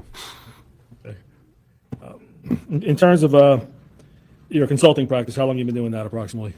Well, I've actually been consulting since 1982, but I was consulting even when I was a full-time medical examiner in Palm Beach County. So it goes all the way back to beginning at the time that I was a a fellow in forensic pathology in 1983 or so. I'm sorry, go ahead, I interrupted you. Sorry. So I've been doing it for decades. What's a fellow in pathology? What's a fellow? Well, fellow, you've heard of the term intern, resident, and fellow. Well, fellow is the next step up where you're doing a subspecialty of any particular field of medicine. In this particular case, forensic pathology is considered a subspecialty of pathology in general. And when you were a medical examiner in Miami and Palm Beach County, were you hired by the state of Florida? Yes. Originally, indirectly hired. I'm a sub-appointee or appointee of the governor under those circumstances. But the actual hiring in the case where I was employed, for instance, in Palm Beach, I was actually an independent contractor to the chief medical examiner for a number of years. And then I became an independent contractor to the county. And as a consultant, are you hired only by defense lawyers, or how does that work? Well, as a consultant, I could be hired by, the prosecution or the defense. Practically speaking, though, once I stopped being a full-time medical examiner, I'm mostly hired by defense attorneys. And then in civil cases, I could be hired by the plaintiff or the defense in roughly a 60-40 ratio. Okay. Were you contacted by my office to give a possible opinion in this case? Yes. You recall when that was approximately? I think it was around May or June of 2021. And you recall what you were tasked to do? Well, first of all, to review in general the ballistic injury, and then to determine whether or not there was some evidence, specifically in this case, of whether, some finding might indicate the holding of a weapon by the decedent in this particular case. Okay, so the injuries that you were tasked to look at, was that for the decedent or anybody else? I was tasked to look at the injuries of the deceased. All right, and did you receive a copy of what you believe was all the discovery that was sent to the defense? Right. The discovery included everything the medical examiner did, including their photographs, both at the scene and at the time of autopsy, and their written reports, conclusions, and so forth. And I received police reports. I received copies of depositions. I received crime scene investigator reports and photography regarding this particular case. I looked at some ballistic reviews and analysis by the firearms examiner. All right, and specifically were you tasked with basically one question by the defense? Well, the most important question, yes. What does a particular finding on a hand mean? And the hand in question is the hand of one deceased person. Okay, and what were you asked to make an opinion about the hand?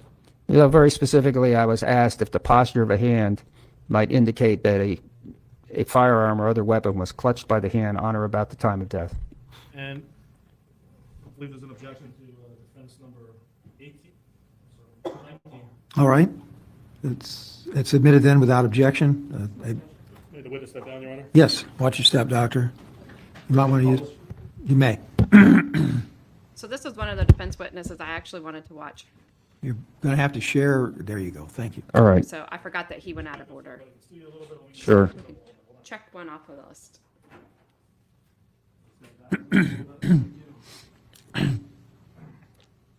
Most of the time we see a hand like this, it's a posture that we see in someone who's committed suicide with a handgun. But sometimes we can see this in homicide cases.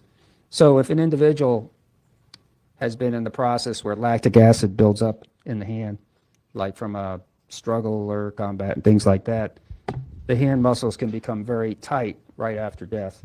And this is a process of, accelerated rigor mortis, some people call it.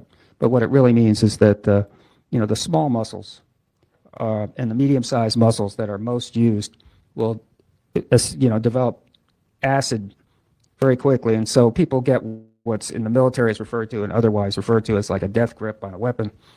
But it could be a lesser degree than that. It doesn't, sometimes it's difficult to remove the firearm. Now, conversely, if someone has not been in the middle of a significant use of the arm, like if someone just suddenly pulls a gun out of a drawer and shoots himself in the head, then, this process would not occur usually, and the gun would fall out of the hand, with recoil and so forth. So the point I'm trying to make is that we see two things. Number one, a posture is consistent with the holding of a firearm.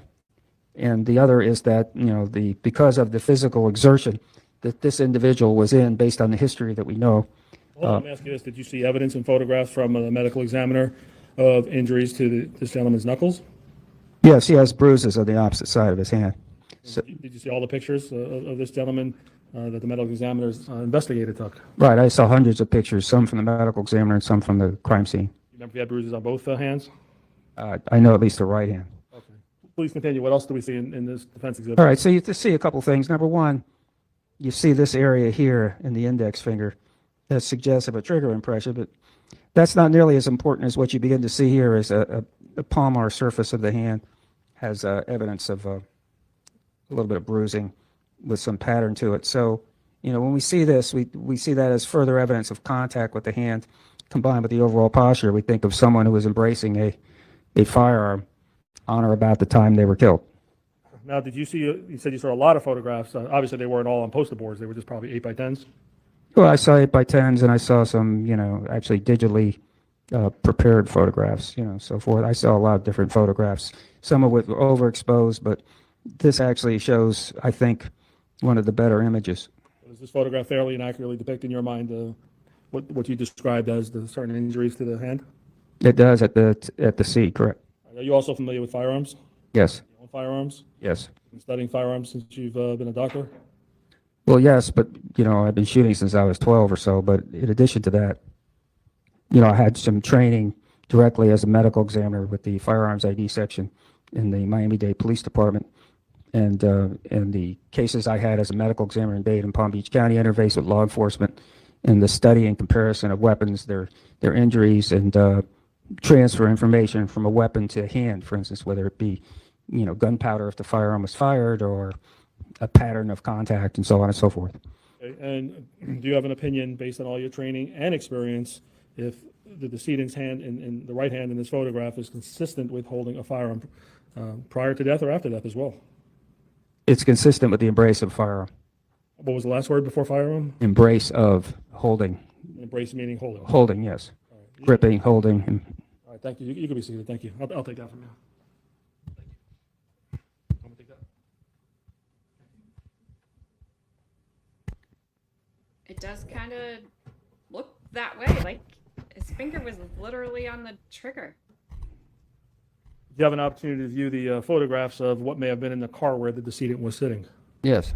Anything in that car whatsoever that's consistent with the injuries, in your opinion, that we see in this photograph here in front of us, that would have caused those injuries? Well, you're talking about the gripped posture and the markings that we talked about. Well, the gripped posture and the markings we talked about, one of the things we do is we look at the picture at the scene and says, well, is there some other object that would look like this or it could cause this? We consider, for instance, I think there was a cell phone at the scene.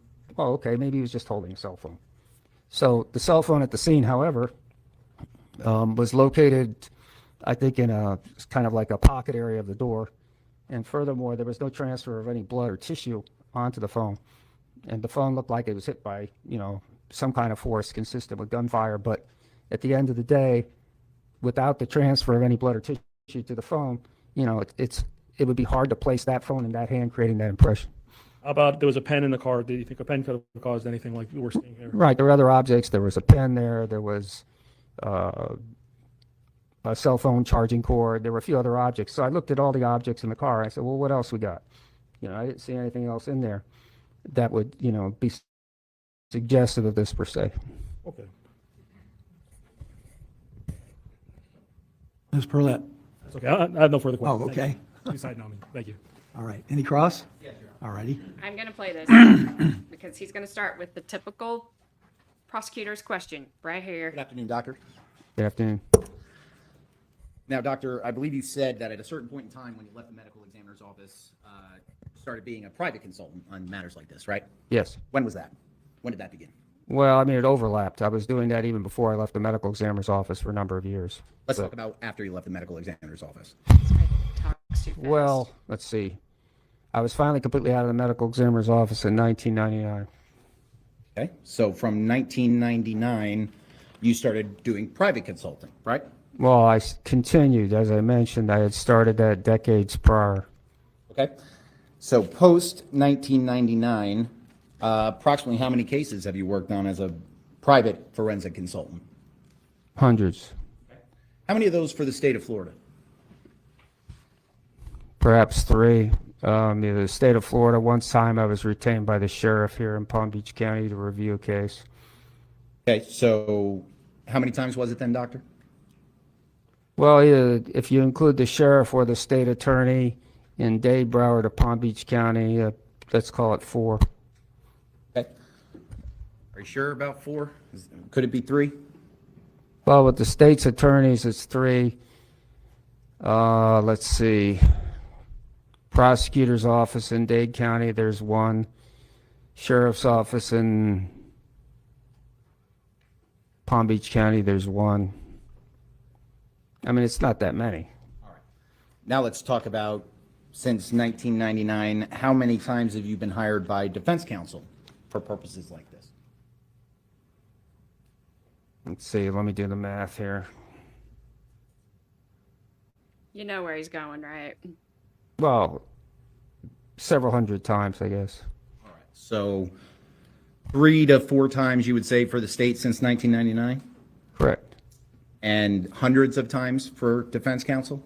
Yes. How many hundreds? I don't know. I'm gonna guess, Dude, you're not smarter than him, so 15 or 20 cases per year times roughly 20 years, so 300, 400 perhaps. Now, he's on gonna direct outmath the examination, state you here. mentioned that your ratio testifying for plaintiff and defense was 60-40. You remember testifying to that? Right, in civil matters. Civil matters. Did you give the ratio for criminal matters, state, versus how many times you testified for the defense? Well, okay, retained by and testify. My question was, Doctor, did you tell this jury what that ratio was? No. Okay. Now can you tell the Wasn't jury asked. what the ratio is for Well, how many times you testified for criminal defense versus the state of Florida? okay, so retained by and testifying for are 2 different things, first of all. But retained by would be, 400 to 4. Testifying for would be considerably less. A lot of the times when defense attorneys retain me, I say I'm agreeing with the original medical examiner, so they never ask for my testimony. So there is a difference between retained by and testifying for in those cases. Okay, so if we stick with retained by, the ratio is 100 to 1, wouldn't you say? Correct. Now give the ratio for how many times you come in and testify. How much different is it?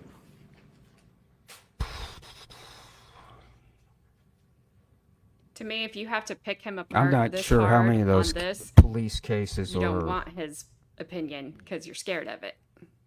Give me a second here. Ooh, please stop breathing in the mic.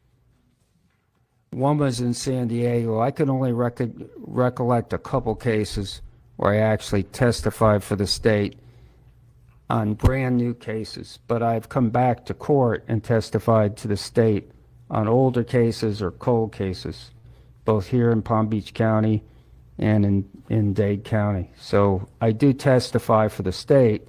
It's just that those are on the older cases that I was originally a medical examiner on. Or in the case in San Diego, there was a serial killer who started his actions in Palm Beach County and continued after moving to California. So, of course, I testified in that matter. But the vast majority of the time when I do testify, and let's call it round numbers, 4 times a year times 20 years, these are approximations. I've testified approximately 80 times for the defense.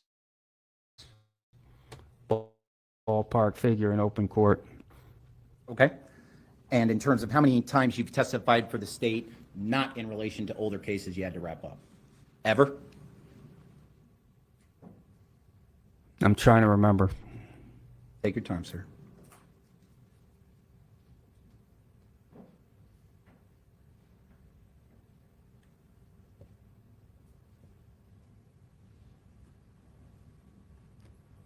Well, unless it's an older case, I wouldn't be testifying. So the answer is none. Okay. So you can't even do a ratio with that one, right? The bottom denominator would be 0 when it comes to how many times you've testified for the state, right? Well, I don't think you could divide by 0 mathematically, counsel, but That was my point. You can't make a ratio out of that, right? right. All right.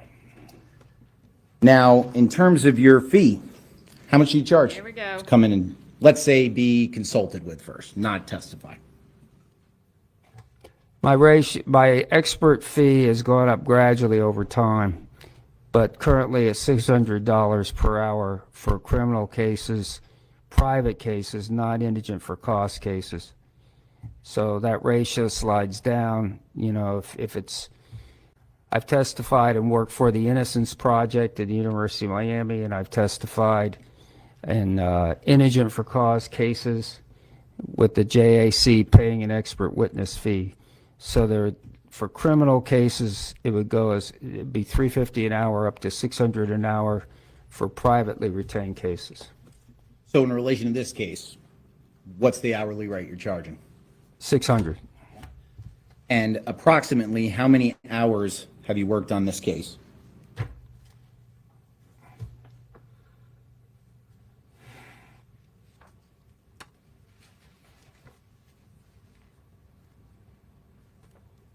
I hate this. I hate this. I'll give you a top of the head number of like 12 hours or Absolutely something. hate it. Well, Yeah, 12 to 14, somewhere in there. well, let me ask you this first.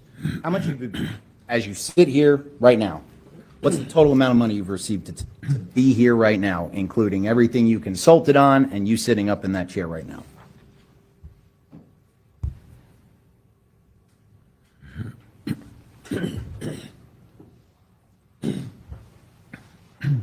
I'm going to estimate it would be approximately 10,000. Estimate? Yep. So you're not sure how much total you've been paid on this case? Well, unless I go back to my individual invoices, I can't tell you off the top of my head. How about you do that? Would that help you refresh your memory? Sure. Let's figure out exactly how much you've been paid to be here. I don't have my invoices with me, counsel. You knew we were coming to testify today, right? Not about Sure. his invoices. Okay. And so as you sit there now, you can't tell this jury exactly how much you've been paid by defense to be here, right? I can reconstruct it if you want me to do that. Please. It matters nothing on his testimony. See.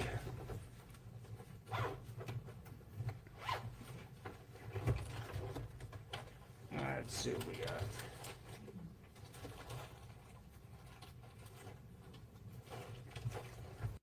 Like in the Jesse Krzyzewski, whatever, Miss Eye Drops, that medical examiner that came in, to me, she obviously goes where I think she kind of says what she needs to say to get paid.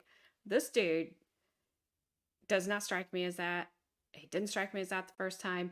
He's like, well, here it is, but I didn't bring my invoices. That's what I would have said. I didn't bring my invoices because I'm not here to testify about my invoices. I'm here to testify about what I've seen and and my conclusions. But okay, because I'm sorry, state, you have the money. You get all the experts and have to pay nothing for them. The defense has to. They have to pay for them. And it's stupid, and I don't think it should be allowed. But I'm not a judge. And if I had to sit through that last witness, I couldn't be a judge.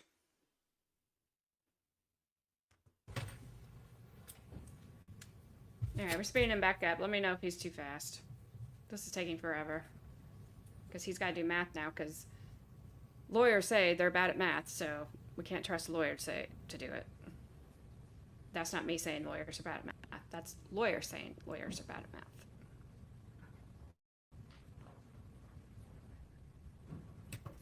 I think my invoices are 11,720. 11,000, say that again, doctor? 11720. So all told, coming up to today, you've been paid $11,720 to give your opinion that you just gave, right? Yes. Now, doctor, you remember giving a Zoom deposition back on November 4th, 2021? Yes. Okay. Now, as you sit here today, are you exactly sure of how many hours you've worked on this case? No. All right. If I showed you your deposition where we asked you at that time on November 4th, 2021, how many hours you had already spent at that point, do you think it would refresh your memory? I got my depo right here. Just give me a page, counsel. Yes, sir. May I, Your Honor? You may? Page, ready. and you know what? Can I take a look at it because we've been having different transcripts? Sure, go ahead. Did he just toss that up there? Like, go ahead, get it, hurry up, I don't care. Just hurry up. I want to get to the meat of it. This means nothing to me. And by the way, you're going bald and you should accept it. So if you could look Just on like page the 6 of doctor your has deposition, accepted it. lines 12 through 17, and when you've had a chance to review that, if you could look up and let me know if that's refreshed your memory. Okay, there I say 16 to 17 hours. Okay, so back on November 4th, 2021, you had already worked 16 to 17 hours, right? Hold on, let me check. Oh, I just lost a viewer with that bald joke. Sorry. I think there might be a difference between invoiced and hours worked. Let me ask you this. In your depot, you'd agree with me that you said at that time you'd worked 16 to 17 hours, right? Correct. But today's testimony was that you'd gotten it up to 12 or something like that, right? Well, those are invoices. There's a difference between invoices and time spent on a case, so Okay. So can you tell us right now how many hours you spent on this case? I can tell you right now, it doesn't matter. Let's hear what he has to say. We have spent too much time on this already, sir.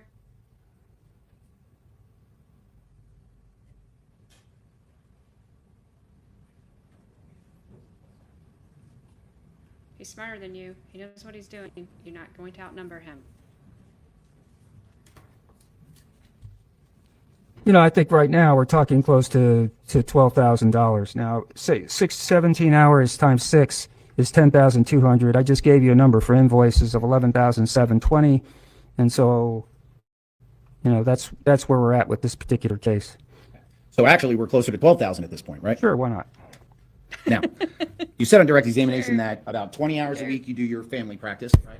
Correct. And then the other, I guess when we're talking about 40-hour work week, the other 20 hours a week are doing what you're doing right now, right? A forensic consultant. Right. So would it be fair to say that at the time you got hired on this case that half of your working days are taken up with consulting like you are now? Sure. All right. That's a pretty significant amount of your workday or your work week, right? That's taken up with private forensic consulting, right? Sure. A lot of money that goes into private consulting 20 hours a week, right? Sure. And you rely on that income coming from your private forensic consulting business, right? Well, I mean, family practice doesn't make much money, so sure. This does make a lot of money, right? Well, it makes more than family practice. Okay. How much more? I mean, it's different on different years. I'm trying to figure out 21 and 22. I was working because of COVID. I was working half-time at the family practice office. So I would say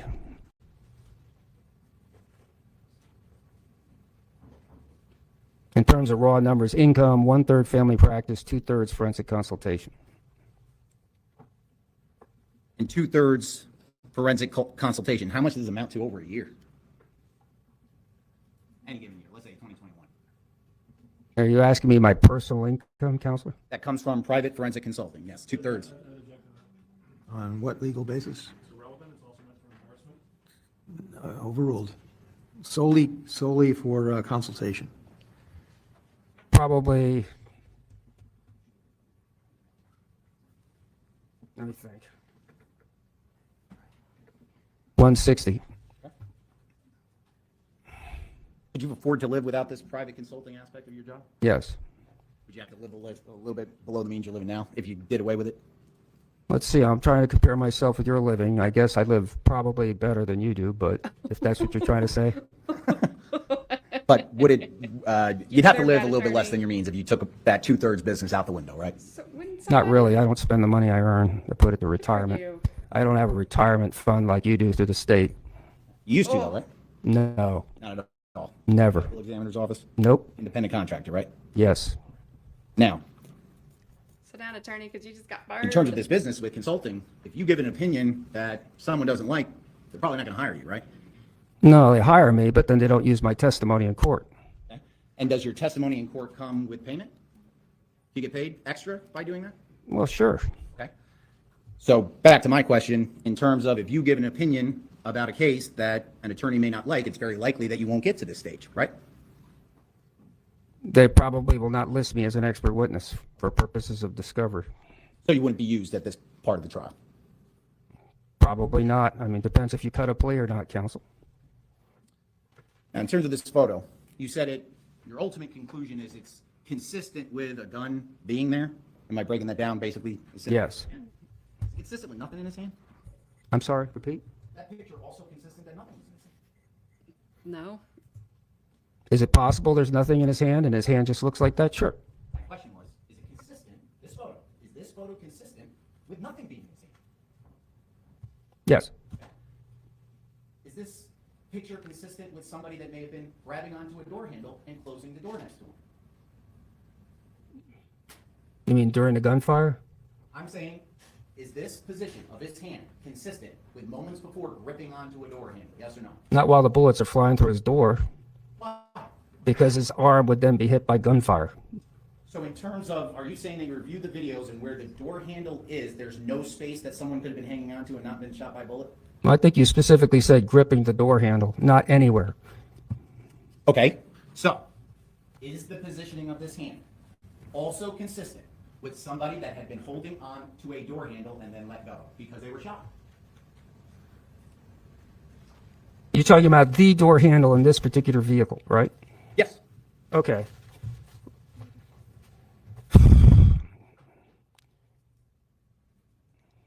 Let me know if I need to slow it down again.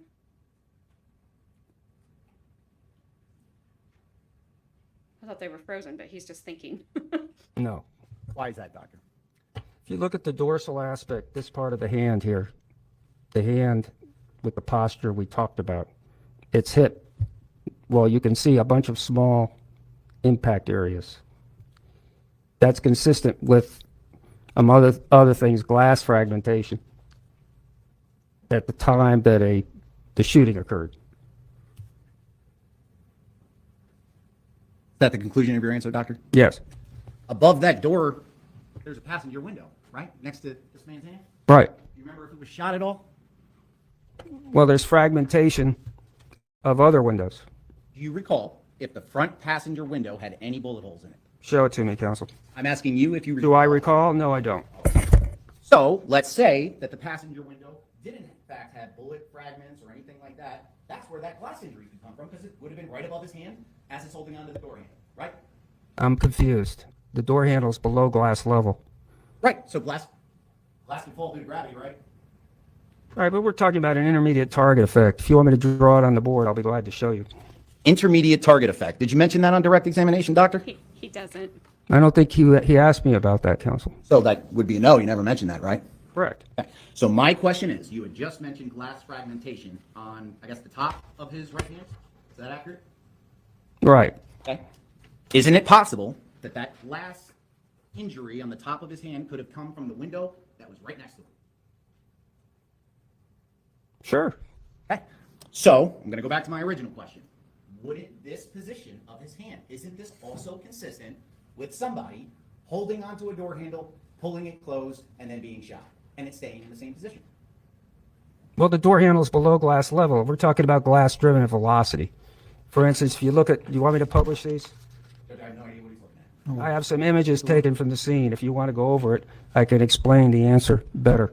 Well, let's stick with my question for right now. Sure. My question is, this position of his hand, can you see it, doctor? Yeah, I got it.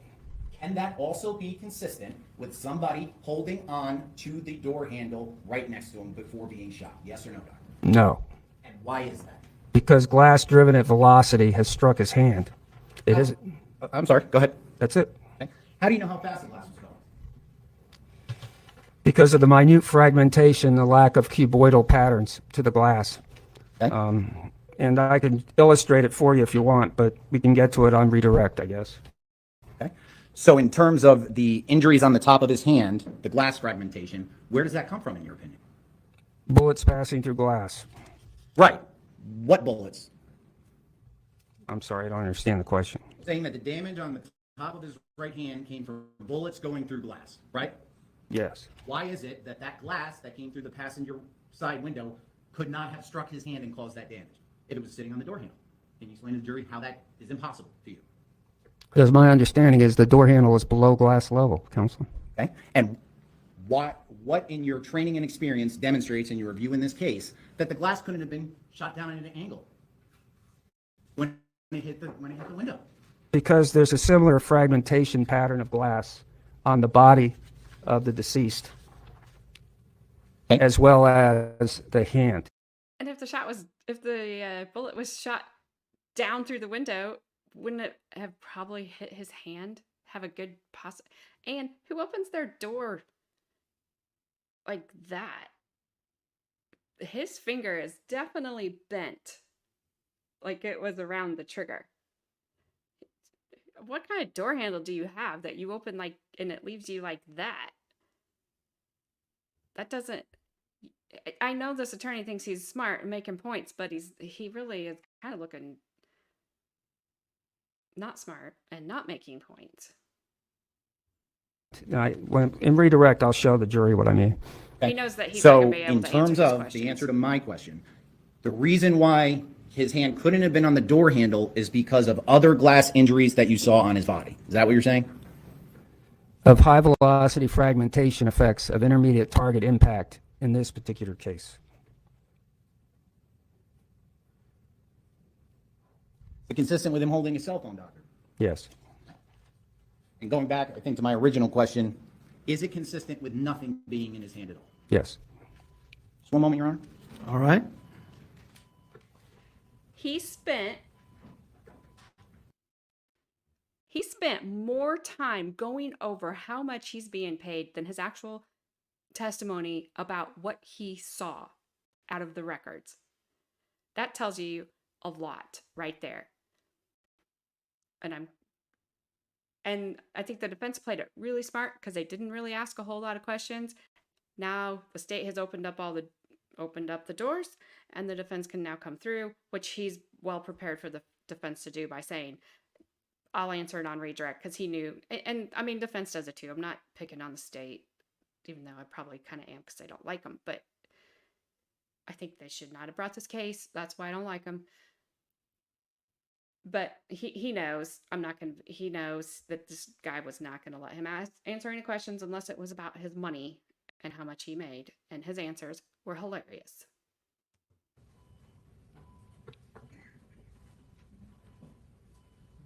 Couple brief more things, doctor. In terms of you had a chance to review the autopsy report in this case, right? Yes. Dr. Osborne, that's the gentleman that did the autopsy in this case? Yes. Find anything wrong with his report? Not about the ballistic wounds, no. Find anything at all wrong with his report? I think he said somewhere in his report that there were no marks on the hands. I'd have to, the palmar surface of the hands. And if you could, may the doctor step down? Yes, watch your step, doctor. When you talk about palmar, can you just point out on this? You got to use the pointer so you don't block any of the jurors' view. And your microphone, sir.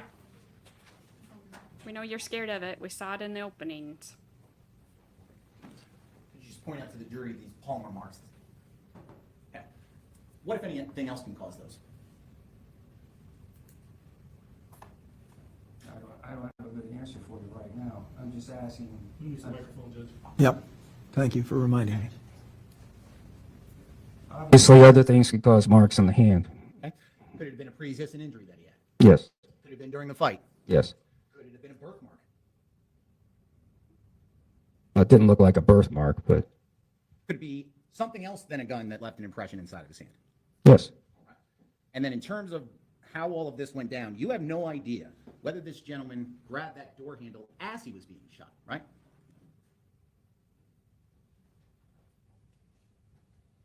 Well, I mean, when you said as he's being shot, I mean, he's being shot a number of times. I mean, all I know is there's an intermediate target effect on this hand, similar to what we see here and here and here, suggesting that the hand is above door handle height. So that's all I can tell you. He's like, dang it. I didn't make Now, it in ground. terms of saying that's all you can tell us, you don't know if he had a gun in his hand, right? Correct. You don't know if it was a cell phone, right?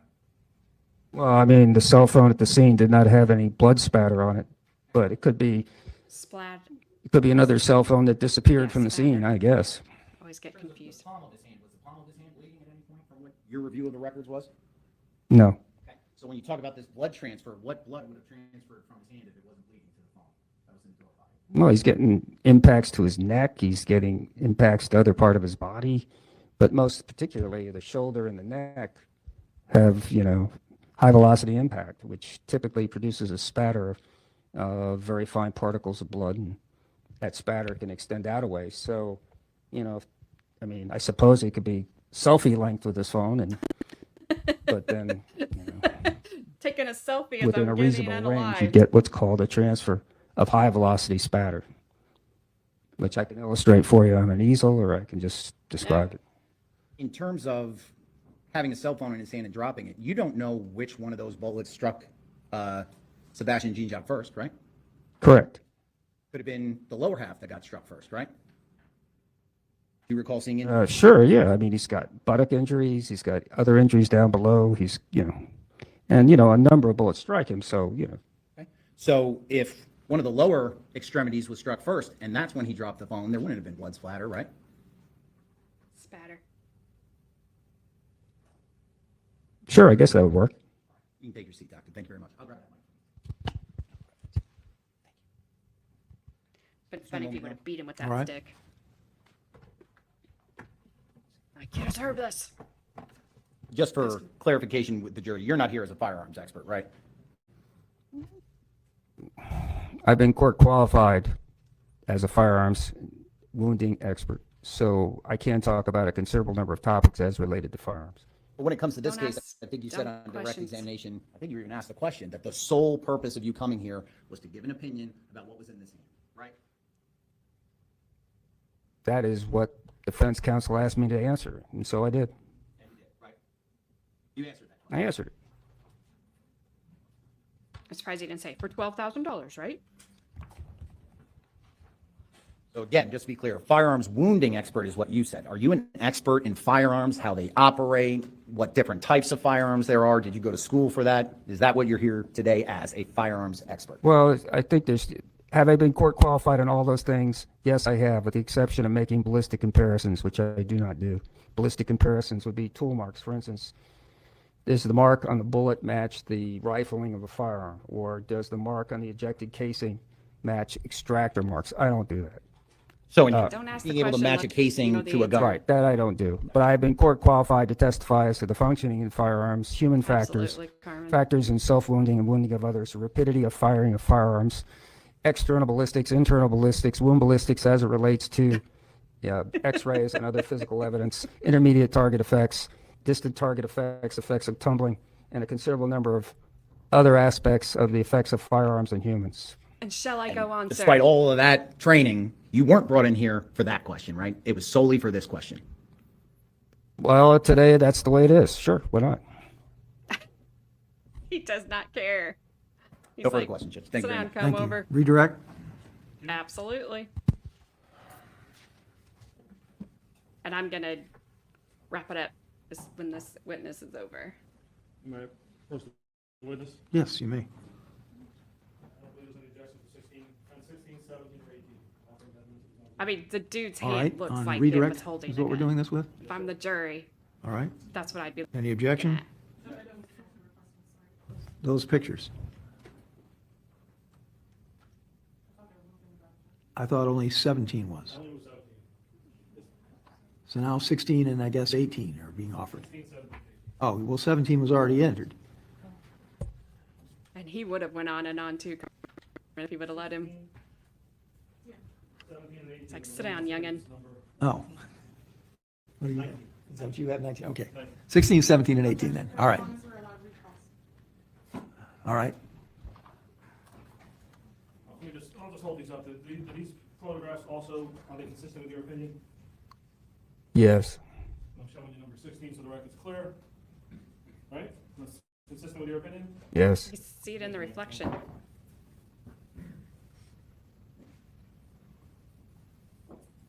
One more time. 16 is consistent with your opinion, Doctor? Yes. Showing you what's been entered into evidence is defense number 17. Is that also consistent with your opinion? Yes. He almost acts bored. Yes. And photograph number 18 has been defense exhibit 18 entered into evidence. Is that consistent with your opinion? Yes. You've looked at the autopsy photos, you said, and all the photographs the medical examiner investigator took outside the car and inside the car, and the crime scene photos involving the car? Yes.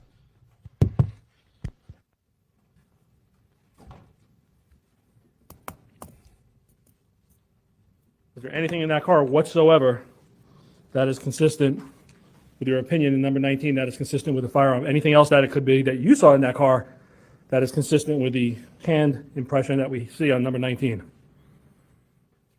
Well, if it's possible, yes. I mean, but the problem is the lack of spatter on the phone and its physical location.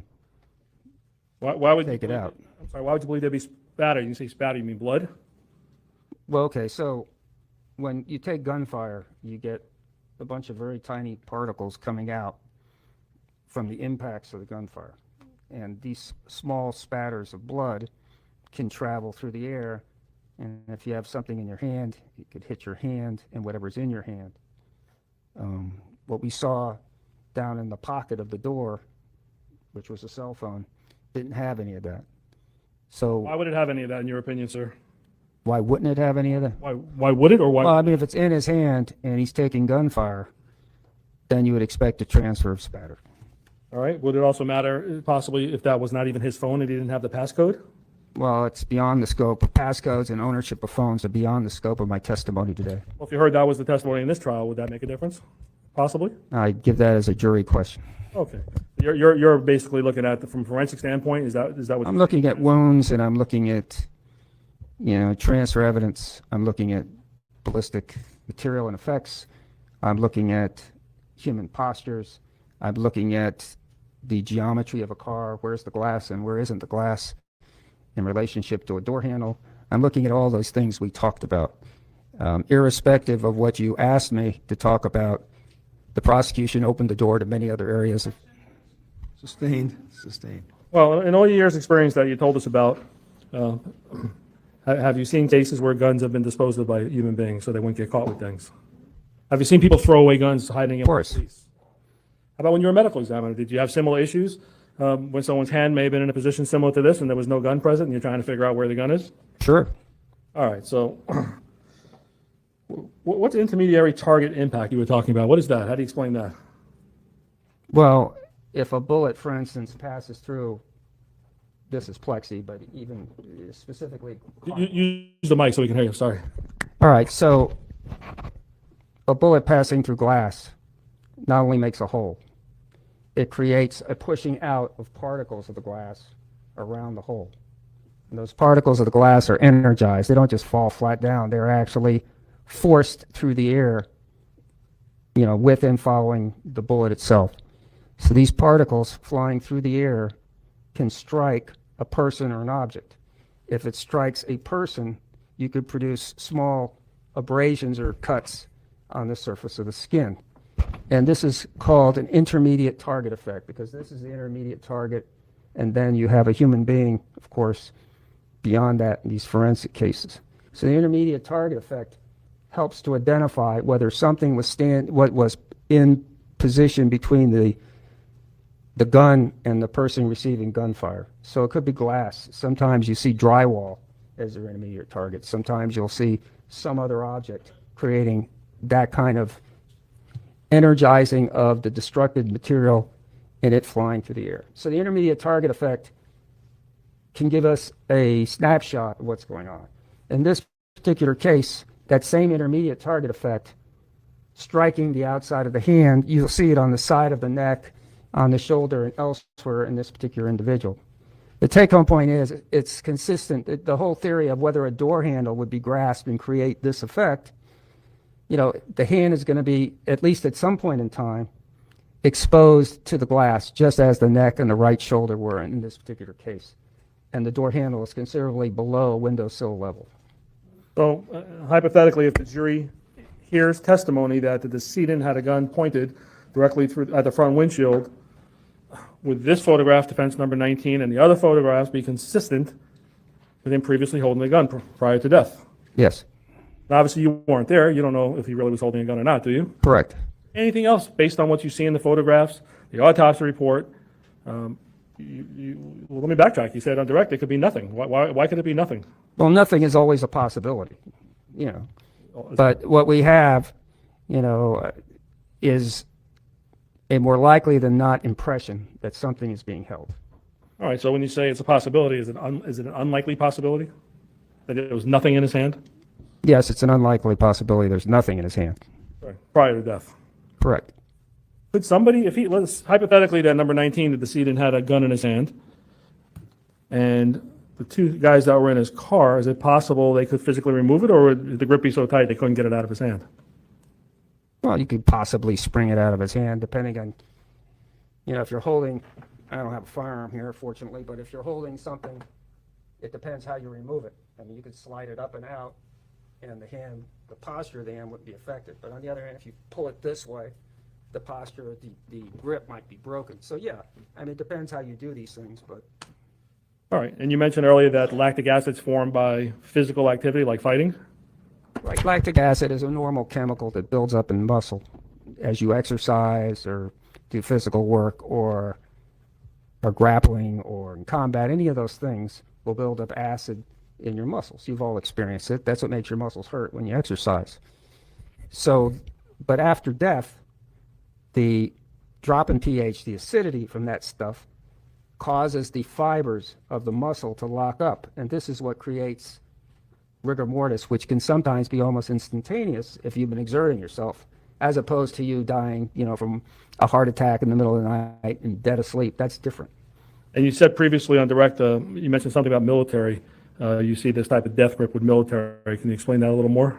Right. I mean, if you look at pictures from the battlefield, you will see individuals tightly gripping weapons in their hand, having so-called death grip on their hands. And that's because being in combat, they're exerting themselves, and then they die suddenly. And, the hand, the forearm, it's actually the grip muscles in the forearm become fixed and tight upon the weapon. Okay. And if the weapon wasn't on the soldier's hand or in their hand, and you just saw the hand like that, would you think that would have been a cell phone or nothing? It's a coincidence? Well, I mean, you judge things by the company they keep. I mean, if you're in the middle of combat in Vietnam, it's unlikely they have a cell phone in their hand. Okay. You asked questions about how much you made. When you were a medical examiner working for the state of Florida, did you get paid? Yes. When you have patients come in as a family practitioner, do you get paid, or do you do this Of course. I mean, unless I'm working in the Good News Clinic or one of the volunteer things, but yes. Okay.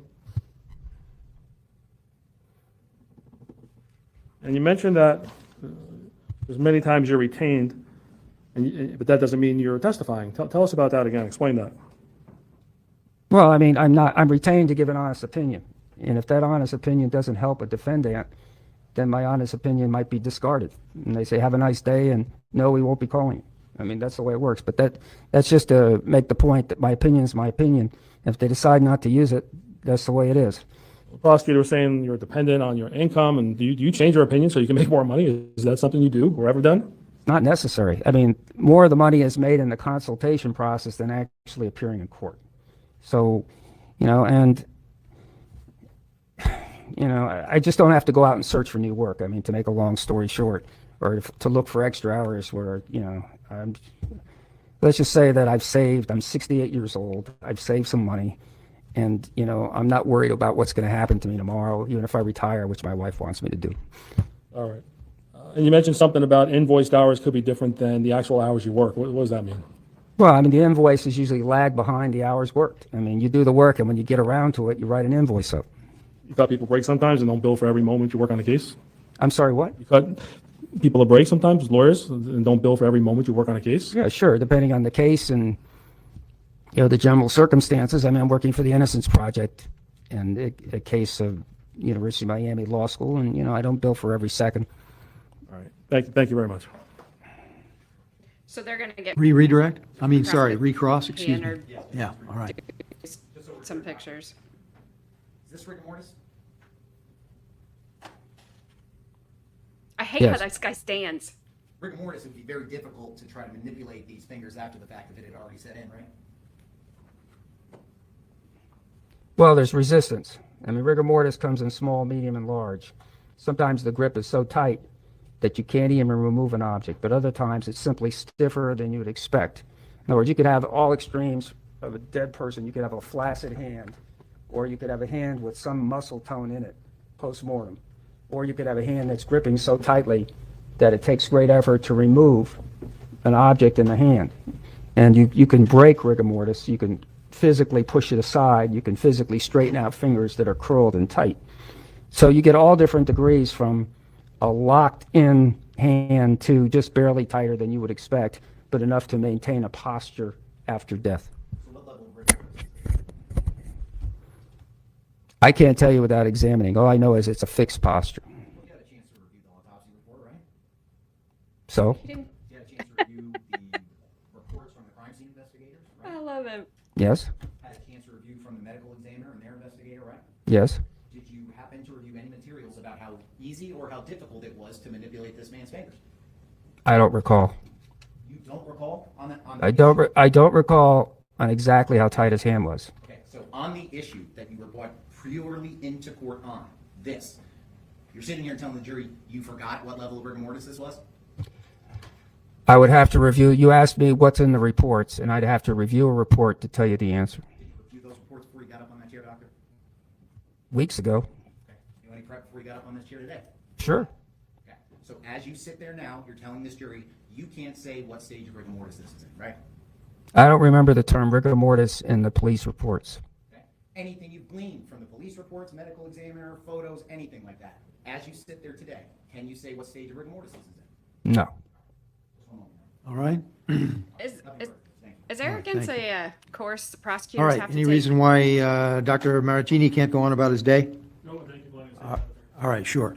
Thank you, doctor. Watch your steps, stay safe. All right, you said we had one more witness today, right? Okay, who is that?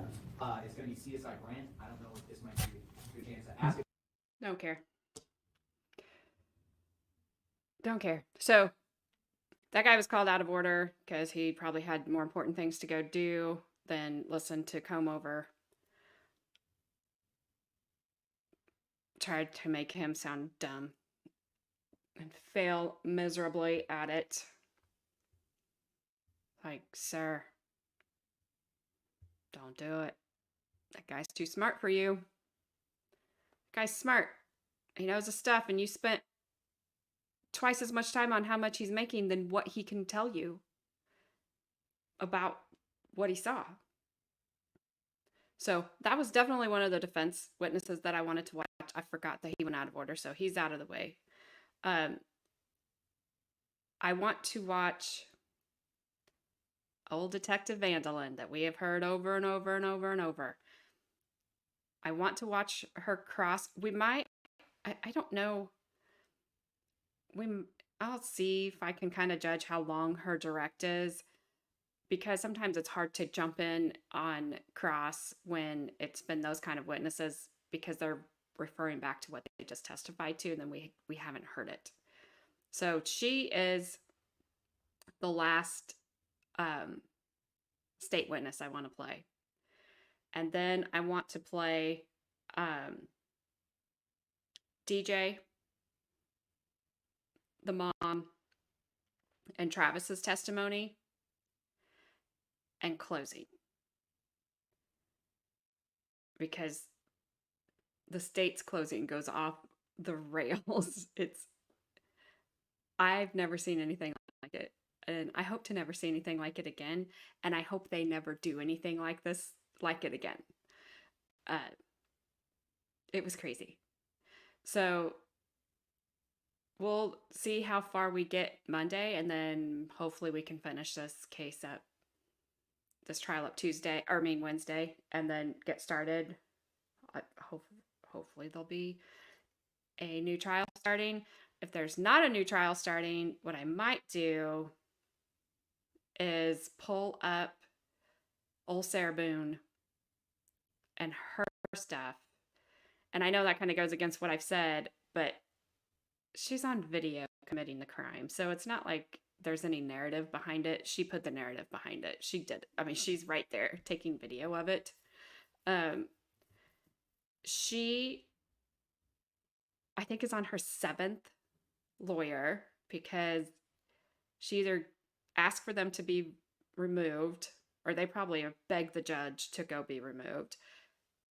The judge told her when he put this last public defender on her, when he let the last one go, who has to be removed, and put this one on, like, you don't just get to keep changing. If you need to get, a private attorney, then you need to hire a private attorney. I'm kind of wondering if she's going to Daryl Brooks it and end up representing herself. She's accused Court TV of making millions of dollars off of her already. She continuously writes letters to the judge, which is pissing the judge off. She's burning through lawyers. She should have already been. I think she was scheduled to go to court maybe in February of this year. So she should have already been done. So I might play the video if I can find the video of her, the video that she made of the guy in the suitcase, and then her police interrogation. Because you talk about somebody else that thinks she's the smartest person in the room, it's her. But she'll just tell you she's the smartest person in the room. Except she was too dumb to not take video of her crime. When that trial, like whenever it finally goes, I will stream it, but I will be competing against the big boys in that because they're all waiting for it. So if nothing else has started by then we'll do that, or maybe, I don't know, I'll think something else to do. But hopefully get through a good portion Monday. And then if we don't finish it Monday, which I don't know if we will because Detective Vandelin, her testimony is kind of lengthy. And like I said, I just want to do the Rudolph family. They are the picture of how to conduct yourself in court. Not like what we've seen from these state's witnesses, who are not the picture of how to conduct yourself in court. My gosh. So we'll do Monday, 11:30. If you haven't already, please like, subscribe, share, whatever. I hate asking because it's really uncomfortable, but I really need it. And I think that's it. And maybe, just maybe, I will not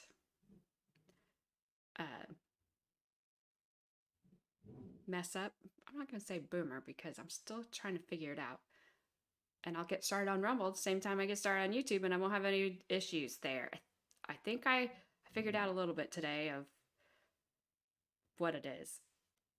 I wish StreamYard had a Rumble link like it does YouTube. I can just connect them. It's easy. That's what it needs. So go enjoy the rest of your weekend. And I'll be back Monday at 11:30 a.m. And we will see Detective Vandelin.